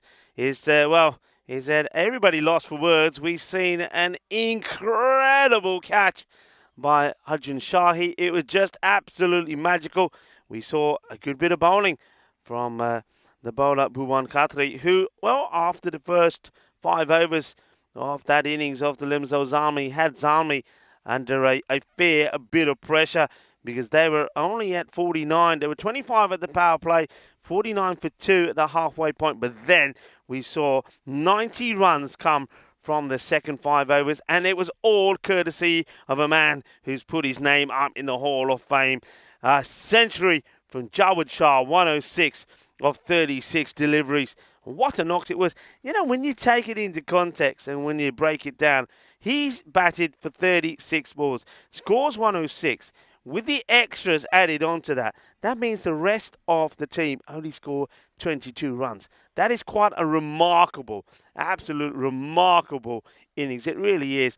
And remember, we're talking about a man who yesterday got to 97, should have got it yesterday, but I think, you won't mind me saying this, I think he was just a little bit too sure of himself, and he got himself out. And then he went on and scored another 63 in the day. So he scored 160 runs in the day yesterday, and then he's come out here again today, the very next day.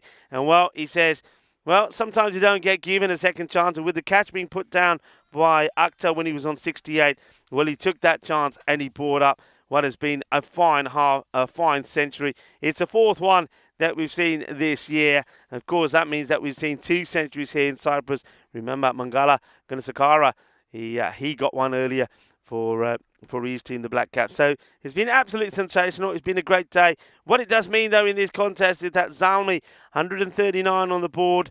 I don't think they've quite batted Everest out of the match, but Everest, well, they're going to need someone like Arjun Shahi. Well, we called him Superman when he took that Superman catch. Well, can he be Superman when it comes to the batting? Can we see a supersonic performance from him and also from the other opener, Jeevan Lamsal? Those two have to go well, and they're going to need some good support from their captain as well, Bimal Runabout. So there's going to be a hard task for Everest. I mean, they come into this contest, I think, as underdogs anyway, but they did in the first 5 overs anyway give themselves a pretty good chance. But well, you got to say that Jawad Shah with that fine century, it's really took that away from them. But it's still on, isn't it? As you can see, that is going to be Baba Ayub, who we saw for the first time yesterday. He bowled very well and liked his introduction to the side. He's going to be opening up, and he will be bowling to Jeevan Lamsal. Can Jeevan give them the start that they want? Ayub gets ready to bowl the first. You can see setting the field. This is one area that Zalmi have always had issues with all the way through. They just take a lot of time in between balls and overs to get things going. Lamsal, he wants to get going straight away. He tries to push this one out through the gap on the offside, misses out on it, top ball straight away. Those kits, when you look at them front on from Zalmi, it looks like a big happy face, 2 eyes, a nose and a big smile. Anybody else see that? Is that just me? Let's have a look when Ayub comes back. So here's the delivery, full this time. Played away, and the chase is on. The fielder, oh, he makes a little bit of a blunder, a boo-boo. It's going to be 4 runs. He won't like to see this again as it bobbles away. Just watch this. He thinks he's getting right behind it, but it just ricochets off his leg. 4 runs. That's what they need. Need a little bit of luck along the way as well. Aerial chance should be taken, and it will be taken, and that's a bit of a disaster as Jeevan Lamsal I think is not a good shot, really. I know that you're under pressure and you need to score pretty quickly, and when you get a bit of luck and you get a boundary, you then don't go and do this. And this is where the fielder will now say, the man who made the boo-boo on the boundary will say it was all part of the plan. As well, he likes taking catches like that, the captain.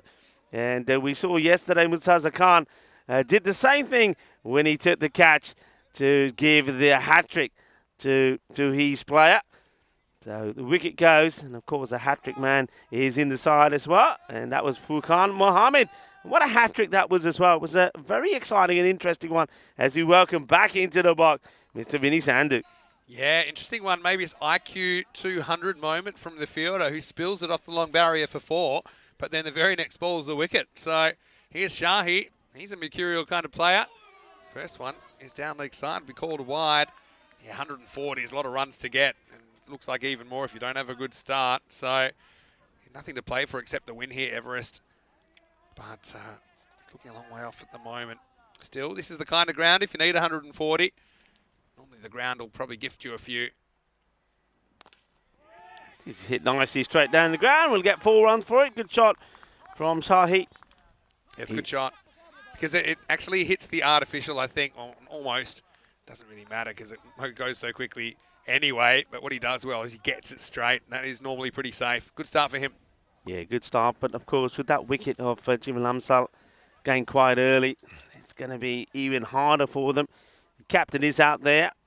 The non-striker's in at the moment. Is this what's worked away? In comes the throw. A direct hit would have been interesting. Oi, they will come back for 2. Well, that's Ula. That's his backing that one up. Hasharula takes one on his knee. Yeah, at least he gets down. It could have been 5, worst case scenario. But yeah, Everest, they've got to be busy here. They can't leave their run too late. It'll just get out of hand. So you've got to take a few risks in the power play. Vinny, I think your microphone is far from your mouth. And this one is, well, this one is an ankle breaker with Taza Khan, the captain. He's not too happy about it. And once again, not for the first time, we see 2 caps ejected. Watch this one. That is spicy. You tell me where in the textbook it shows you how to field those. Because that one was a knee buster. I think he's lucky that didn't hit him. It's 15 for 1 after 1 over. 22 matches since the golden ball. Had one earlier in the week. Nish got a bit of a taste of the golden ball, didn't he? I remember, though, we had the highest scoring golden ball ever here in Cyprus. It was 167. And that was back in 2020. You can kind of see how that's possible on this field, though. Yeah, you certainly can. Yeah, Nish, and hope he's doing well. I know he'd checked base at the scores yesterday, and he did say to me that he couldn't believe some of the results yesterday, and he couldn't believe that the Nicosia fighters did the double over the Mouflons, and of course that meant that the Mouflons, well, we're not going to see him today as a result of that. Yeah, disappointment for them. I know they bowed out last year a little bit before the final. Time for over number 2 is Sasha Ula. Yeah, Ula, well, he gets a dot ball here, does Eminem. I was going to say they lost a wicket in that first over, but they still got what they needed runs-wise. So you got to, when you've got a big problem, like trying to chase 140 to stay in the tournament, break it into smaller problems. So if you can kind of get to 29 or 30 after 2, then you're still on the pace. And you hope you can just get someone there that can keep you going at the rate required. Chance gone, taken, and a slip takes the catch. Well, look at that. They come from everywhere to get all around Umar Shah. Shah takes a really sharp catch here. So the captain, unfortunately, Bimal Ranabat, will go without troubling the scorers. It's a 2-ball duck for him. Well, can you believe it? I mean, it's always a lottery where the edge goes. This will be a great view of it. Couldn't have picked him out any better. Umar Shah. I mean, it's not often we see catches go there, even less often we see them taken. But tell me, they are fired up, and that's just a sign of how things are going. Runabout has to go without scoring. It's 15 for 2. Yeah, and hello, Derek. Good morning. Kalimera to you. And have you noticed Derek's moonwalking? Yeah, I have. He likes to moonwalk the batter's back. He's walking backwards because the batter's going to the left. No, I've missed Derek, actually. Well, there he is again, just for you, Vinny, since you've missed him so much. He's a bit of a plodder, isn't he? Going to take a tight single here. This is Sahil Akhtar that's come to the crease. He's off the mark straight away. Yeah, 2 wickets already, and it's 2 batters that really have made contributions. So now really, I mean, Shahi, what's he thinking? I suppose he's got to just go one way and hope that somebody else can give him some support. Halfway through this over, we're nowhere near that 29. High up in the air, and this is going to be a chase on now for the fielder. Under Iba, but he can't get there, Zia. So it's going to be 4 more. So Shahi, he's just decided he's got to go for this. There's no other way. I like the way he's executed this. He keeps his shape more or less and gets enough. Good shot to play in the power play. Yeah, you still got to be brave. I mean, now's the time, isn't it? It's, yeah, they've got kind of 4 fielders in the top left corner from that slip to kind of a gully, a backward point, and a point. So protecting that area, but if you can get it over them or between them, it'll still go to the boundary. Still, it has been a good over so far. Just 5 runs off 4 balls. And, well, now he tries to get funky. And, well, sometimes you can get too funky for your own good. Well, look at the celebrations there from Huzafa. Vicky has gone wild. Ula goes wild. Ula remembered the bowler that had all sorts of trouble yesterday. Couldn't get the ball right. He actually was taken out of the attack for too high full tosses, but he's on the money, and you can see he wants to play the little scoop, gets it wrong, and his stumps have been detonated. Well, there's a couple of things here. Apart from that, Vicky almost chips the batter, but you see it's a no-look ramp because he's not wearing a helmet, so he's not really in a good position to play that straight away. There's carnage of bodies in the middle, but yeah, he just doesn't execute it well. I mean, I know what he's thinking. He's thinking there's no fine leg. If I get something on this, it runs away for 4. But, I mean, when you're not wearing a helmet and you're trying to ramp, it's very hard to it's very hard to keep watching the ball. He just looks away and hopes for the best, and the sound he hears isn't a sound any batter wants to hear. 20 for 3 now. Yeah, that's not good. And you can see they were jubilant with that one because that's a big wicket. And they'll feel that they've got the key batters out asking for this one. But I think he's going down a leg, and probably with the pace that Ula's bowling at, probably may also be going over the stumps. Yeah, does kind of bite back a bit. High for me anyway. Probably down the leg side as well. But a very, very good over from Hasharullah. It is 20 for 3 after 2. Yeah, Ula comes back with a bang, doesn't he? I mentioned he had his troubles yesterday keeping the ball. Well, he was having his trouble pitching the ball, too many full tosses, and he got taken out of the attack. But he's worked on it, and he's come back. Oh, he's come back with a bang. And, one thing is, though, I don't think Shahi will be happy to see the way he got dismissed. Ayub continues and goes for the leg stump Yorker. The batter not able to get anything on this. Akhtar now probably thinking, how does he go about this? It's 15 required per over. And with the 3 batters that have gone, their key contributors already back in the shed, it's going to be hard work from here on in. Okay, swings and misses. Yeah, for sure. Ayub being trusted, I think, with this second over because that last over went so well. So they're confident that they can back him to deliver another good one. Well, this is high up in the air. It's another soft dismissal. Catch has been taken by Ula, and that is going to be the end of Akhtar. So Akhtar departs now as well. And, well, they're just falling apart here, Zalmi. It's, pardon me, falling apart at Everest. Zalmi all over them. Yeah, they sure are. And the nature of these chances, they're fairly easy chances, aren't they? And so, simple catch. And they are celebrating like a team that's going to feature in finals day. It certainly looks that way at the moment as another wicket goes down. It's Akhtar that goes for just a single this time. It's 20 for 4. Yeah, Ayub picks up another. And the thing is, though, as we know, we've been watching them. They are a team that have got sort of class and skill oozing out of them. They've got good batters. They've got good bowlers. They take the chances when they're there, and they're sorting out their discipline as well. Some of the issues that they've had with time, and they're starting to play not just as individuals, but they're starting to play as a team as well. And of course, well, when you start to play that way, then you're going to really be a hard team to beat. Yeah, I think so. Just saying, can he counter-attack? Not to nothing. So remember that first over they had? I said they got what they needed. But yeah, that's the problem with these kinds of chases. If you have 1 or 2 quiet overs, suddenly it just spirals out of control real quick. I mean, already they're needing something about 16.5 and over. Well, this is high up in the air. It should be another. It will be another. They're just falling like flies at the moment. as Mohammed Hussein. He doesn't trouble the scorers either. And, well, there's no rest for Derek today. He's going to be a busy duck. And the pond's going to be full of Derricks. That's a good call from the keeper. You can see Mashar was lurking around, just thinking, hey, if you don't want to go for it, I wouldn't mind another one. Well, there you go. The duck doing a little bit of the moonwalk and welcoming him back. Another batter who doesn't score, and 20 now for 5. Yeah, in free fall now, aren't they, Everest? Hello to Nick as well, saying Everest have failed to climb the mountain. Yeah, it looks like it at the moment.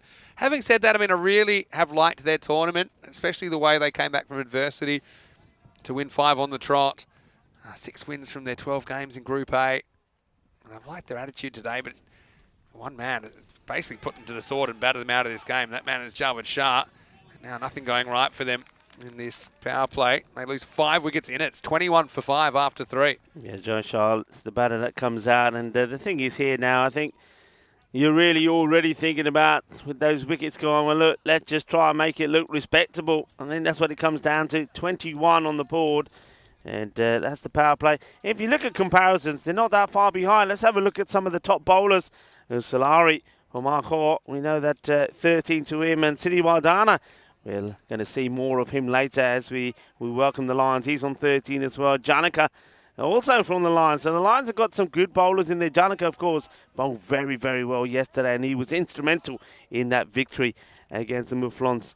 And then you have Mia for the Nicosia Fighters as well, who's up there as well. So some key bowlers. But, of course, this man was pretty key yesterday. Furqan Mohammed coming into the attack. He took a hat-trick. Yeah, that was a good one, wasn't it? We've been blessed with a few brilliant individual performances during this Cyprus series. Let's see what he can do. Change of pace here in the 4th over.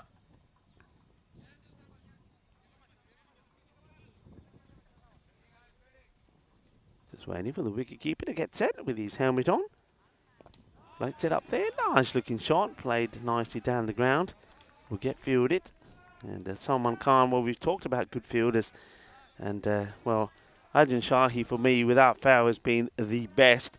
Not far behind him has been the man who just does the fielding there, Salman Khan. He just gets dabbled away. So chases on with the field. That's come a long way, and it's a boundary. A rare one. It hasn't been too many. And we saw a very lucky one early on, didn't we? Well, that was how Jivan Lamsal got off the mark. And Arjun Shahi played 3 fours before he got out. And, well, up until then, there's been no others except that one. So Pandit brings up a little highlight for his side. And now he goes over the offside. This is a nice shot. I like that. He rocks back, gets right under this. And nice looking shot. It's powerfully struck. So back-to-back boundaries for him. Just a little bit too short there for Khan Mohammed to start off with. It's worth pointing in mind, if you take away the wickets that are gone, of course, that has a huge factor. But in terms of like for like, Everest are better at this moment in time. Yeah. Oh, dear. Well, Murtaza Khan makes a complete hash of this. Well, he's probably still worried about the one that nearly took him out. This one, there's no bounce on it. So you can understand it. There's no bounce, but you got to get your body down, and he doesn't. And then he holds his hands up to his whole team and says, yeah, my bad. Yeah, a little bit of an ankle biter, wasn't it, that one? Big swing and missing out on it. And,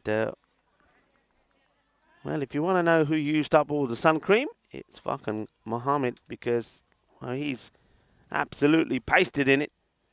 Full toss down the leg side. Gets absolutely hammered. Balle, balle, balle. Ginna Sona. Shaka Lagya. Well, just like that, they're on 40. And like I say, they're ahead of where Limzo Zalmi were. But, of course, Zalmi then had something sensational happen. One man came along and just tore into them. And that, of course, was Jawad Shah when he made that century. Yeah, you need someone to have an outstanding individual contribution, don't you? 40 for 5 after 4. Still plenty of work to do, but like you said, they're ahead of where they were at this stage. Who is going to step up for Everest? Will be the figurative giant climb, won't it? If they can get to this 140.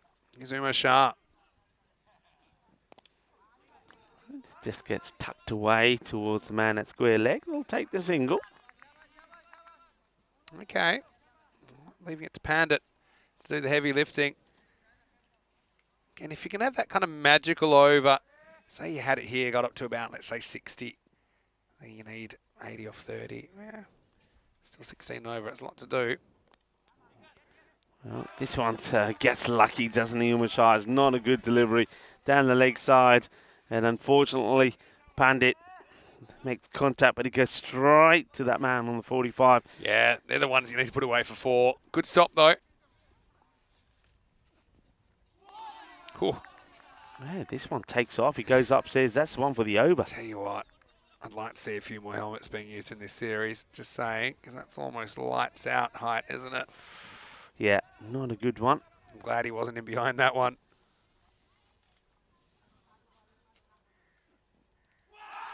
Bowled him. Just flicked the stumps, and now he's going to have to go. So he's looking around saying, has anyone seen that? But Pandit's going to have to go. He was shaken, he was rattled, now he's rolled, gone for 18, 41 for 6. Yeah, it's that shorter delivery again. He's trying to make himself a bit of room. And what he does, he takes himself away from the ball. And Umar Shah, well, this ball gives a little kiss to the bail on the way through. The bail falls. And just watch this. It's the slightest of touches, the gentlest of kisses. And the bail goes. Well, he knows he's gone. I think he must have heard the kiss. Right, I'd much rather it kiss the bails than his face, which is always what happened to the ball before. But yeah, top of the stumps. And Umar's asking all the questions. Maybe he thought it was caught behind. He said, I heard some wood on that. Well, there was wood, but it was a little bit of wood. The bail falling off. 41 for 6. And Chetri comes, but looks a little bit steep from here, to say the least. He almost chops on first ball. Yeah, good little acrobatic action there from Huzaifa behind the stumps. Little man Vicky. So Chetri having a look around. It's a tough place to be when you come into this situation. As a lower order batter, I often find myself in this situation going, well, what do you expect me to do about it? And it's another shorter delivery, but this one doesn't quite get above the shoulder, so that's fine. No issues with that. It is the end of the over. And what an over it is. Just the one run from it, and the one wicket as well. 41 for 6. Let's have a look at what's coming up over the next few weeks. And yeah, it's going to be an exciting time. Exciting for you to have a couple of weeks off, Rico. You've certainly deserved it after being involved in some or all of the last 12 weeks of ECN action. So I enjoyed my little vacation. You can enjoy yours now while I'm in Milan with Danny Hudacek. Charlie will take you through the ECN Gibraltar T20 Internationals from Europa Point, 4th to 7th of May. Then we'll have the ECIs in Italy featuring Italy, France and Romania, including Taranjit Singh playing for Romania, so we're in the squad. Then we'll have the ECS and ECI in Austria. So another 2 weeks there from Saban.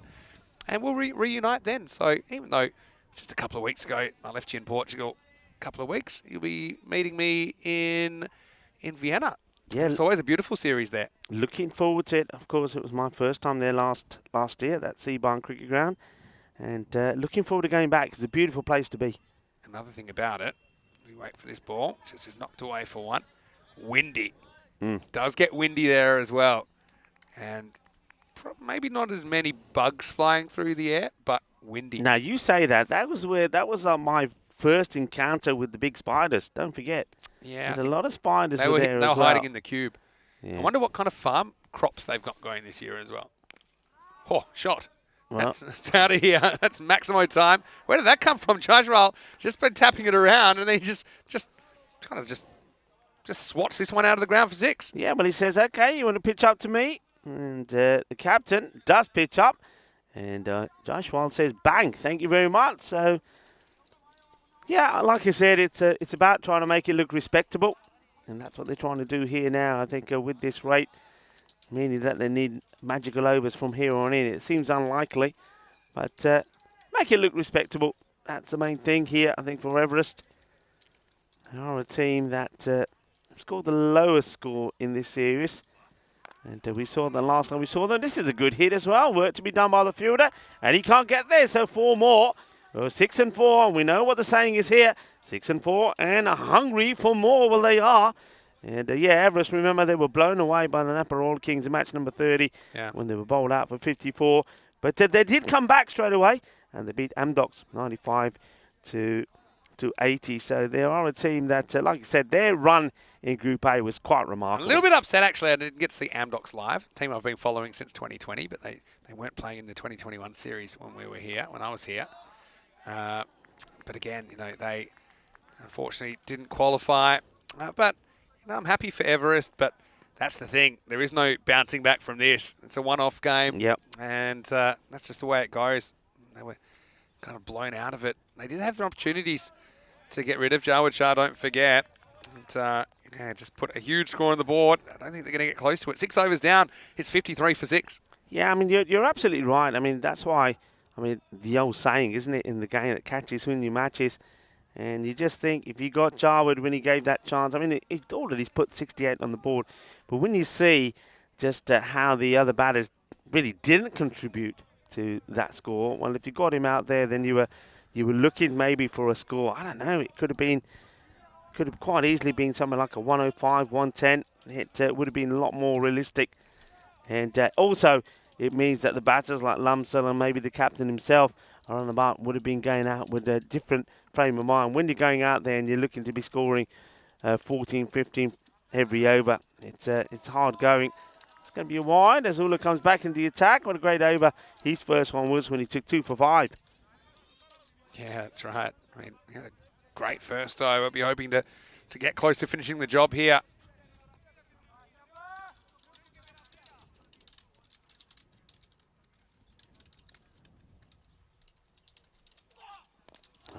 Better delivery, better area, a bit quicker. But well met by Chetri. And hand the strike back to Jashwal, who's played some nice shots.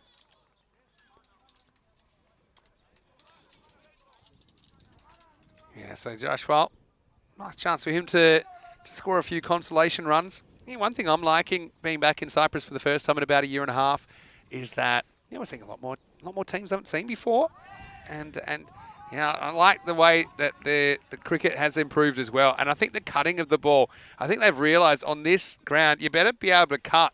You're going to get value, and it's a lot safer than trying to just kind of pull that one. You'll probably hit it straight up in the air. Jaishwal smacked that one away for 4. Yeah, it's a beautiful shot. I mean, it's there's not been too many shots better than that. I mean, we've seen a lot of good batting and a lot of runs being scored. That was classy. The Jaishwal, I'm liking what he's doing out there. He's probably decided, you know what? I've got an opportunity, make the most of it. This one doesn't miss by much. And once again, it's a few important days around our planet. Eid, of course, Eid Mubarak to everybody that's celebrating. Celebrations continue around the globe for a lot of Muslim families. And of course, it is also Earth Day today, a day that we think about our planet and do whatever we can to make it a better place, not just for us now, but of course for the future. And well, it's not a day to be counting back on the sugar, because it is also a big day in terms of the sugar front. National Jelly Bean Day. Right, the jelly beans. I like jelly beans. Not a huge fan of the black ones. Some people are. Probably my favourite, probably the pink ones or the red ones. Do you have a favourite jelly bean? I was going to say I like the black ones, but there you go. No, but so some we people are do. different in some ways. Yeah. No, well, yeah. Some people are black likers. Some prefer the fruitier ones. That's okay. I'm a bit fruity. He's placed this out nicely. He's a bit slow backing up is Chetri. And he does get there. And this is, I like him this from Joshua. He's probably thinking, okay, I need to try and think about getting a single at some point. Just opens the face of the bat. And we will get there, but I'll tell you what, Chetri, he needed to get his skates on. Yeah, direct hit would have been out. It was a good one-hand pickup. I'm really impressed with some of the pickups on this ground as well.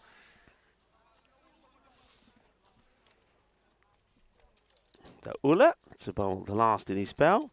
It's been a good spell. Well, Chetri says, well, you wanted to get me this end. Well, now I'm going to take another single and spoil your plans. Because he takes the single of the last ball of Ula's spell. Ula goes for 13, bowled beautifully. That first over was quite sensational. 2 for 13 for him. The score at the end of 7 overs, 61 for 6. Let's have a look at what's coming up in quarterfinal number 3. And it will be the Nicosia Tigers who topped Group A with a 9-3 record. Taking on the Black Caps, almost played themselves out of here, didn't they? But they did survive thanks to the result in match 62 where they were spectators. So looking at those players, I mean, Zishan Mahmood, he had a very good series, didn't he, in Group A. But, you know, Mangala Gunasekara, the Centurion, along with Palmdip, put a big opening partnership in that game. And they've got Tejwinder there, Kulwinder. So, look, pretty strong teams. I mean, Black Caps, I think quite a few other teams here would be happy to see them not taking part in this final series because they are defending champions in the ECS as well. This game is going to start in about 35 minutes, and it's hard to believe we're almost halfway through quarterfinals day. Yeah, looking at that squad, I think the Black Caps, there's 2 men they missed yesterday. Chetan Sharma with the ball, and then also the all-rounder Sukhjinder Singh. This is going to be a no ball. It's another reason why you got to wear a helmet. And this doesn't go over his head by much. You know, you see the umpires calling it straight away on the field of play.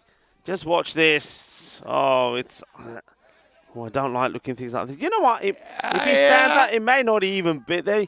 Yeah. I wonder if... Oh, maybe just, you know, it's hard to call. I think it's done everyone there. I think you still call it because, I mean...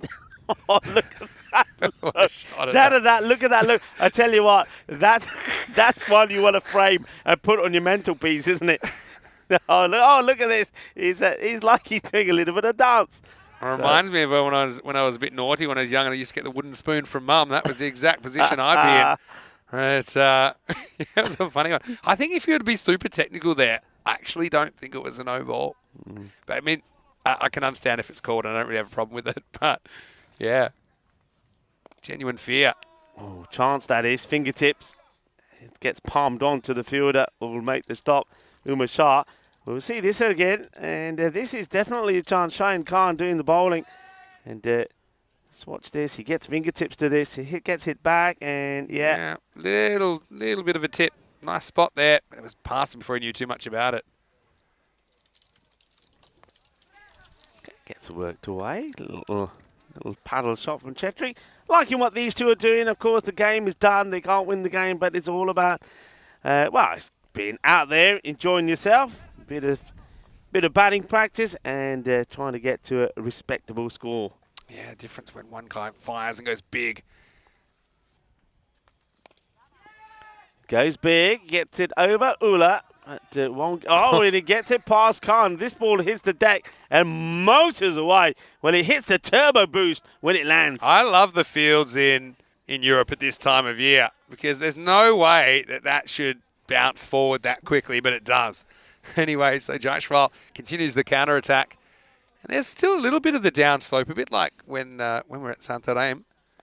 That's why it just scoots on so fast. This is another one that the field is going to be chasing. Probably should get 2 here. They will. And so, yeah, fighting on as we get to the end of the 8th over at 71 for 6. Yeah, 10 come off that over from Cheyenne. And it's just really going through the motions there. Of course, Limassol Army, they know that the match is done. They're already looking forward to returning tomorrow. They'll be the second team, of course, that we'll see going into the semi-finals. And, they're a team that'll fancy their chances, of course, and they'll be joining the Napa Royal Kings. That's actually quite an incredible gold worm there to get up to that pretty much 14 and over in the end, considering where they were. It's really hard to move that worm the longer that you go into the innings because it's just hard to move the average run rate with all those overs behind you. So that's why you see it kind of jumping around a lot more in the first half, but that's all about Javed Shah on the way to his 100. Well, the split there was 49 in the first 5 and 90 in the second. I mean, that is a huge acceleration. It is huge. Well, that'll help, and 4 more runs there. So Chetri, he's starting to open up a bit and enjoy himself. 4 more runs. Yeah, just doing what he can. Like I said, consolation runs at this stage. Chetri will be happy to get a boundary. Nicely played. So, hey, come on. What else did you get up to while you were away? Because I know that you were telling everyone you played a bit of cricket. I know so. Well, because family time. I had a bit of family time because it had my birthday parties. As this one is turned around and hit pretty well, and it's going to be 4. So, yeah, Chetri, this one's a bit more convincing as he moves into double figures. Yeah, nice shot. Just gets a little swivel on it. He's unlucky. He doesn't go all the way for a maximo. So, yeah, I just caught up with a few of my old teammates as well. Watched a bit of European cricket, as you do. And, yeah, just kind of went out and about. A bit of a social butterfly, to be honest. So what was the weather like this time of year then? So it's pretty nice in Perth. It was kind of low 20s most of the time. I don't think we really got any rain while I was there. What else did I do? Just did a few. You ate a lot, I bet. Yeah, as I typically will do if I'm given the opportunity. Nicely played out. They take the single. So, yeah, I'm liking this little partnership between these two. They came together at a difficult period. You said it, and I was thinking it. You know, how'd you go about things when you're there? You know, the match is gone. You're needing, when they got there, they needed something like 23 per over. But they've just put that out of their mind and thought, you know, let's just enjoy being here. And this one has been absolutely whacked. May want to look at this side on as well. But I think it's just probably for me, well, I don't know. I was going to say maybe just okay, but side on will tell us. Yeah. It's 4 runs I'm for sure. suspicious of this one, actually. Let's have a look. Let's see how high this is. And, well, I Yeah, think they called that. I think that's high. Oh, well, hang on a minute. Yeah, they do stop the bowler in his tracks. Yeah, I'm liking that. And you can see the umpire saying, when I'm standing here, you don't run through me. Yeah. No ball has. I think that's the bowler thinking, I know it's high. If I bowl this on quickly, then they can't call it. Well, I think the call has been made. And there it is. Well done to umpire Abdul. There's not much of him, but he says, you're not running through me. So, no ball signalled. Free hit. And he hits it pretty well. It's high. It gets over Ula. There's the bounce again. Are they going to stop it? Yeah, they do. And the batters, they do complete 2. Yeah, I mean, they could end up with something like 100 here. You'll win a few games with 100.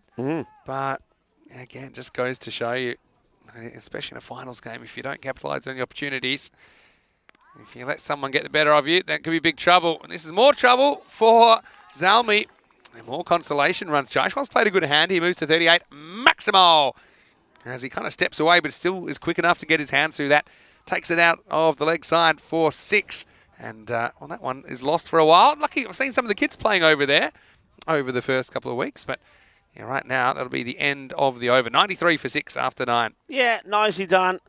Zia came in to have a bowl. He goes magical. Okay, fair play to the likes of Zalmi as well. They haven't used Jawad Shah. They would have, of course, I think if it was a closer contest, he for sure would have had a bowl. So they've given others an opportunity as well, maybe like Zia there. So they've made, I suppose, if anything, they played it in a rather sporting way. Yeah, you could say that. Just saving him up. Farhad gets the last over of quarterfinal 2. Chetri does the right thing, I think, here. Takes a single and just says to Jaishwal, there you go. Look, why don't you have a go at trying to get a half century? You've got 5 balls to try and get yourself to 12 runs. Now, Limassol Zalmi, they'll play the winner of the next match we're about to have. This has hit pretty well, but they've kind of blocked that middle zone between the long on, long off. That's something that Everest struggled to do when Jawad Shah was batting.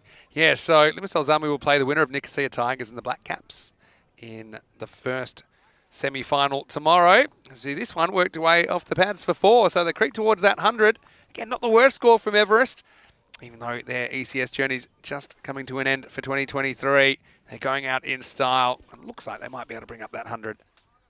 Yeah, nicely played away. And Chetri making the most of his opportunities. A good partnership from these two. And they came together when the team was in all sorts of trouble. And they've brought up a 50 partnership here now. They came together with a score on 41. Short and thumped. And fingertips from the fielder. But of course, no complaints from anybody because the game has been done and dusted. Maybe Farhad would have liked the wicket, to be honest. But if you are going to drop a catch, this is probably the time. Because it won't matter at all. But it does bring up the 100 for Everest. So well done to them. Like I said, a new team, a lot of enthusiasm about them. I love that Nepali kind of attitude. And Nepal, a lot of good things happening with their national team at the moment. Got a good series happening at home. I saw them taking on Oman a day or two ago. I'll get a single here, even though there's some tomfoolery about looking in for a second. But don't forget the scenes in Nepal when they qualified, of course. Oh, yeah. For the World Cup. So They love the cricket. Yeah, they absolutely. Some of those scenes were never seen anything like it. Of course, I know that there's magical scenes in the likes of India, Pakistan, even Bangladesh. But I mean, that was something amazing. So yeah, you're absolutely right. Cricket in Nepal at the moment really taking off. And yeah, I've really liked what I've seen from Everest. That is the end of this match. And of course, I don't think the result was ever in doubt after the early wickets of Jeevan and then their captain Ranabat, and then Shahi followed pretty soon afterwards.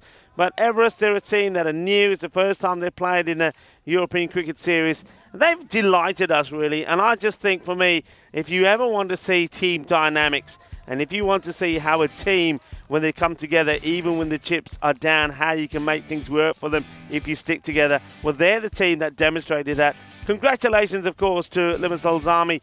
They put their place into the semi-finals. But Everest, they can hold their heads up high. They really have been a joy to watch. I've loved having them around. I've loved having their supporters around as well. And, well, I hope to see some of their players also turning up or sticking around today and maybe being here tomorrow to watch how the finals day gets concluded. But I take my hat off to them. They play some good cricket. They've been a joy to watch, and they've been some lovely personalities. It started well for Jeevan, but then he gave his wicket away as a catch was taken, and it was a captain, Mustafa Khan, that was to take the catch, but then he was in a bit of fire trouble himself. Can you believe that this went straight to Umar Shah as well? It's a bit of a lottery where to put that slip fielder, and then a bit of a brain explosion, stump explosion combo as well, and then including a little cheeky trip from the keeper in the celebration. But, I mean, when you lose those 5 wickets in the power play, it was always going to be a tough one. It was set up by the bowlers, though. I mean, they knew Everest were going to come to attack. When the time was a little bit off, a few balls just skied in the air, simple catches. That one was an easy one for Huzaifa. So, look, despite a bit of late hitting, I think by then the game was well out of reach. So, you know, a brave effort from Everest, but I just think Zalmi, the better team. And who's to say they can't go all the way with some of the players they've got playing very well, including Umar Shah, who just kissed the bail there. Of course, Javed Shah talked a lot about his batting. But hey, Everest, again, I like the way they came back towards the end with Jaishwal just trying to get some respectability to the scoreboard. But ultimately, they weren't quite able to make it through the top 4. And so that's our second quarterfinal put away of the 4 today. Coming up next, we have quarterfinal number 3 between the Nicosia Tigers and they will be taking on the Black Caps. That one is starting in around about 22 minutes' time. Take us through the scorecard. Yeah, well done to Everest. They stuck with it. It was always going to be difficult. You've seen other teams in a similar situation. They would have been 60, 70 all out. But Everest, they thought, look, hey guys, we can still take something positive out of this. We can finish with a score of 100, and they do that. They're a team that struggled to get these sort of scores earlier in their group stages. So credit to them. I like in the way that Pandit batted 18-9, and also good partnership there, a 50-plus partnership between Ram Jaishwal and Hari Chetri. The bowling, well, fair play to Limassol Zalmi as well. They could have gone with the main strike bowlers and really kill this game off pretty soon, but they used 8 bowlers in total, and that was nice to see there. So the wickets, 3 wickets there for Baba Ayub. He came into the scene yesterday and looked good then, and he's shown he's a quality bowler. 3 for 16. They saw 2 wickets there also for the likes of Ullah, who came back to his best as well. And then, well, I think the bowler just shared things around. So it was a good, solid performance from Zalmi. They, as I said, they started off maybe in the group stages when they're probably relying a little bit on individuals, and they were maybe a little bit too focused on individual talents. But they've started to play as a team. Their captain has started to get them playing good cricket. Murtaza Khan, he's got the batting sorted now. He's getting a little bit of respect from the players, and the players now starting to play as a team. And you can see them when they're out there. They're happy to be there. They're a bundle of joy. They're a bundle of fun. And, well, they're making winning a bit of a habit now. And they are scoring big runs. There's always somebody to get them to the finishing line. So well done to them. We'll see them again tomorrow. Everest, well, they shouldn't be disappointed about their performances. And they should take a lot of pride in what they've done in this series. So, like Vinny said, the next match is coming up in a short while. It's quarterfinal number 3. The Tigers up against the Black Caps. This is going to be an absolute cracker. Join us when we return in just over 20 minutes' time.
The European Cricket Series is proudly brought to you by HCL Software, FanCode, and Grizzly Bear Sports. Hello, we are halfway through quarterfinals day right here in Cyprus. Mr. Maximo with you, Vinny Sandu for the European Cricket Network. Fantastic day here in Cyprus as well. So now it's time for quarterfinal number 3. And this is going to be the Nicosia Tigers who topped Group A. They're taking on the Black Caps who snuck in to Group B on account of that final match, match 62 yesterday, where the Mouflons went down. And so I can tell you that the news from the toss is that the Black Caps, they won the toss. They're going to bat first. So a good confident move. And look, I think the Black Caps, they're a team, of course, it would have been a huge surprise if they'd missed out after they did win the ECS last time when we were here late in 2021. But they'll have to do it the hard way through the Tigers, though they might just sense an opportunity because the Tigers have not played for about a week now. And I think the extras will certainly be something for the Tigers to work on. But yeah, Black Caps, they will be setting the pace as we get over to Rico Fu in the commentary box in quarterfinal number 3. Black Caps winning the toss and batting. It's over to you, Rico. Let's get ready for another great cricket match. Thank you very much to Mr. Maximo. Yeah, I do think this one will be a good one. I think it's two teams that are, when you look at the teams, they're very evenly matched. Nicosia Tigers, they've got some good top batters and good bowlers. The Black Caps are the same. I mean, so the Tigers, they'll be relying a lot on Muzumda and Zishan Mahmood there at the top. Yasir Mahmood, he's a fantastic all-rounder.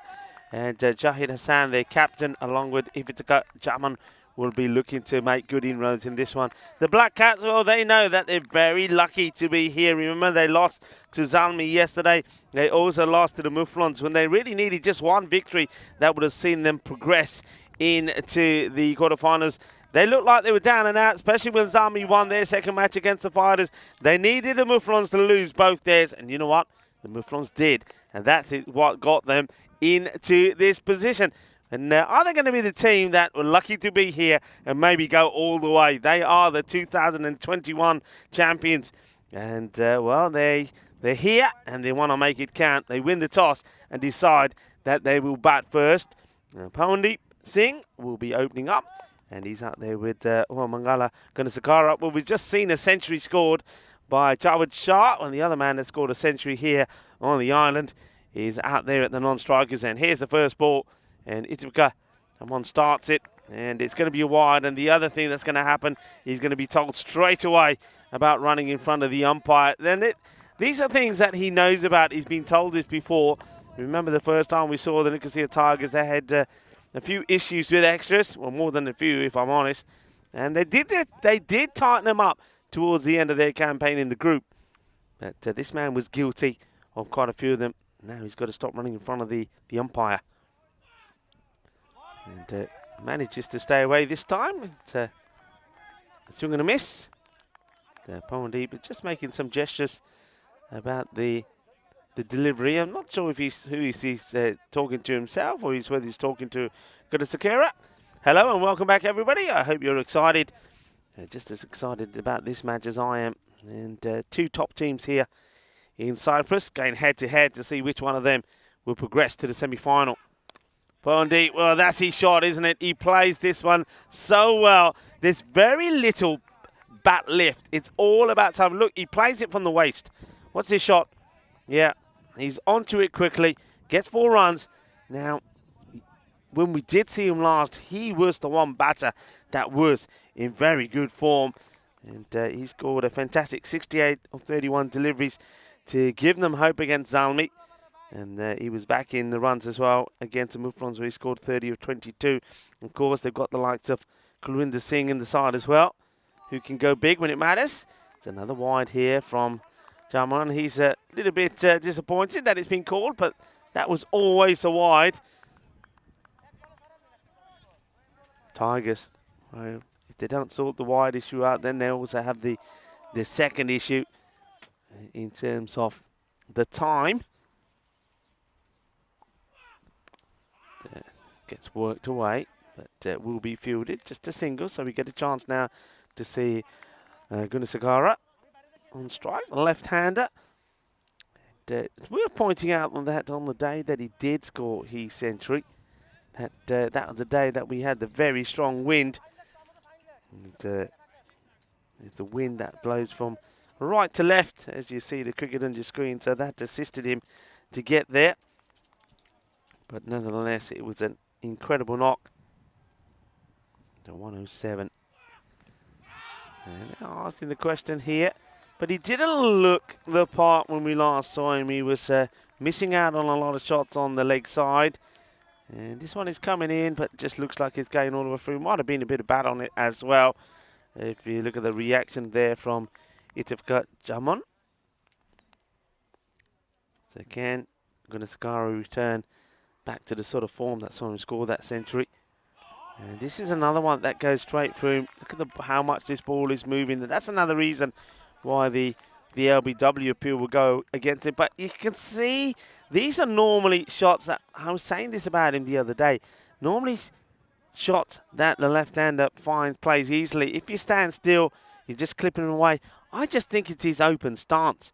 I just think he's not able to get those leg side shots going unless it's really short. Now he comes a long way forward, hits this on the up. It's up, up, up. Where's it going to land? Well, it lands over the boundary, I think. I think this is going to be 6 runs. And there we go. Manos arriba from the arbitro. They just spent an age in the air. It never wanted to come down. It just kept going, going, going, and going. And ends up being 6 runs. So, 6 carreras. Good way to end the first over. So it will be 13 without loss of the first. So it's a good start, and we welcome back Mr. Maximo as we have a look at the top performers between these two teams. Yeah, nice to be back. Yeah, the strange thing for me, going to say, I mean, he scored that 100, but he's not even their top run scorer for the series with Powendeep. With that on a 256 through the group stage. Yeah, Zishan Mahmood, he's super important, isn't he? You also have a look in there. Iftikhar Jaman listed at 5. But look, yeah, Black Cap's not a bad start. I think, I don't know about evenly matched, because based on form, you'd say the Tigers have to be hot favourites. But again, they haven't played for a week. Black Cap's had a real scare. It might have just scared them straight, Rico. As we get ready for over number 2, Yassim Mahmood almost sneaks this one through. It's off the inside half of the bat, out there for 1. So, you can't underestimate the luck factor as well. I mean, Managala got a little bit lucky there not to be kind of rolled by one of those balls that snuck between his pads and the stumps. But he's still there. And like we saw with Jawad Shah in quarterfinal number 2 when he peeled off a century, it wasn't that convincing at the start, but once he got going, it really took the game away from the opposition. Yeah, Gunasakara. Let's see how he deals with Yassim Mahmood, who, well, has certainly been the player of the tournament for his side. This is clipped away. And it shouldn't go to the boundary. There should be a... Oh, well, it shouldn't. But there you go. Wow. It's a double kick job. It's like a combo. If this... Oh, by the way, this would have been out, but he's missed the stumps. I mean, Gunasakara is so slow here. We've seen this before from Vinny. He's coming back from an injury, and I think he only just gets there, but the keeper smashes the stumps down, doesn't have the ball. But, yeah, he's coming back from an operation, which he had. Apparently, he had it after the first season here when he scored good runs in that one. But first of all, have a look at this. Just manages to keep it in. Double kick job. But yeah, I do remember that. I remember that he wasn't himself the next time that we saw him. So it's good if he's had that taken care of. But, I mean, a better throw there, and he could have been run out. Very open stance, I'm going to say, correct. Now he wants to go offside, and he gets enough on it. Gets it past the infield. This will run away for 4 as well. This is lightning fast. It just gets quicker as the day goes on, as Managala moves into double figures. Yeah, this is a better shot from him, isn't it? He's gets to the pitch of it and then just angles the bat in that direction, gets it over the infielders. Good shot to play in the first 3 overs when you know there's only 2 men back. Yeah, very attacking step out of his crease as well. Just kind of nurdles this round the corner. I get 1, that's all he's going to get, because he's not running that well. You know how Corey really hates foot fielding, and he says he'd like to see penalty runs. I think the best idea, he said, that if you find no penalty runs, he said, but if you do foot fielding on purpose, then you lose a shoe. We could have had 2 fielders down to 1 boot in that 1 ball. Well, yeah. Then if you try it again, you lose the other shoe, then you start losing socks. A bit worried once you run out of shoes and socks what you have to take off, though. Slow ball, pounded down the ground. That is straight and true. Max Maximo. Well, that's the power of the Centurion. This is a slightly slower ball. He reaches, but he still gets pretty much the middle of the bat. Watch out, Karina, because she's been under fire today. What a shot that is. Yeah, beautiful shot hit there by Poendeep. And it's nice to see him coming straight as well. He likes to do a lot of these paddle shots and play on the leg side, but gets the whip he wants and he hits through it. And this one now gets played away onto the leg side, but no run there. Now, frustration here from Poendeep. Now, the reason is because he knows that Gunasekara, he can't run. So Gunasekara is not able to take that single. So once he goes back, and you can see he sort of shrugs the shoulders a little bit in disappointment. And just waiting for those graphics to update. So apologies on that, but that is the end of the over. And at the moment, going pretty well for the Black Caps. Yeah, it's the start they wanted, isn't it? Managala is a real key to the batting. Like I say, he's not planning on running too many. This looks like we're going to get Roman Mazumdar to bowl over number 3. Yeah, it's great to be back in Cyprus. If you just joined us, we're just past the halfway point of quarterfinals Saturday. And it's my first day on the island. I'm just here for a couple of days for the final series. Big thank you to Nish as well, who took you through the first week and into the second week. And, of course, you, Rico. Sterling job once again. Here's Mazumdar. Oh, this is Gundy. Should be put away, but it isn't. That's going to be a wide, but yeah, it's a pretty good take. Good stop by Segura Rahman behind the stumps. So really, that should be put away. Yeah, Dad, this is where he misses out, and I think it's his stance. He missed out. I was commenting on this yesterday. He does miss out on a lot on the leg side. He gets plenty of bat on this, and it will go away, and it's going to be a goal. Not for the first, and not for the last time today are we going to see the ball get past the boundary and into the back of the net. I'm glad to see that they are using Roman Mazumdar early on. And so what we did see in the group stages sometimes, myself and Nish, is several times that he didn't get used at all. I mean, though he can go for runs, he also does pick up a few wickets for you, and sometimes it could be key ones. Yeah, for sure. They're going to make a change now. This makes sense, although you don't really want to set a field for bad bowling, but you got to remember that he's still in the power play, so you've only got 2 outfielders. You've got to deep long on, deep into wicket. Yeah, but you're right, because he's got that real front-on stance. He tends to get in a little bit of trouble. I think there may be they're calling a no ball here. Might be too many men out. I think it's not so much that someone was right out, but someone was just outside the circle.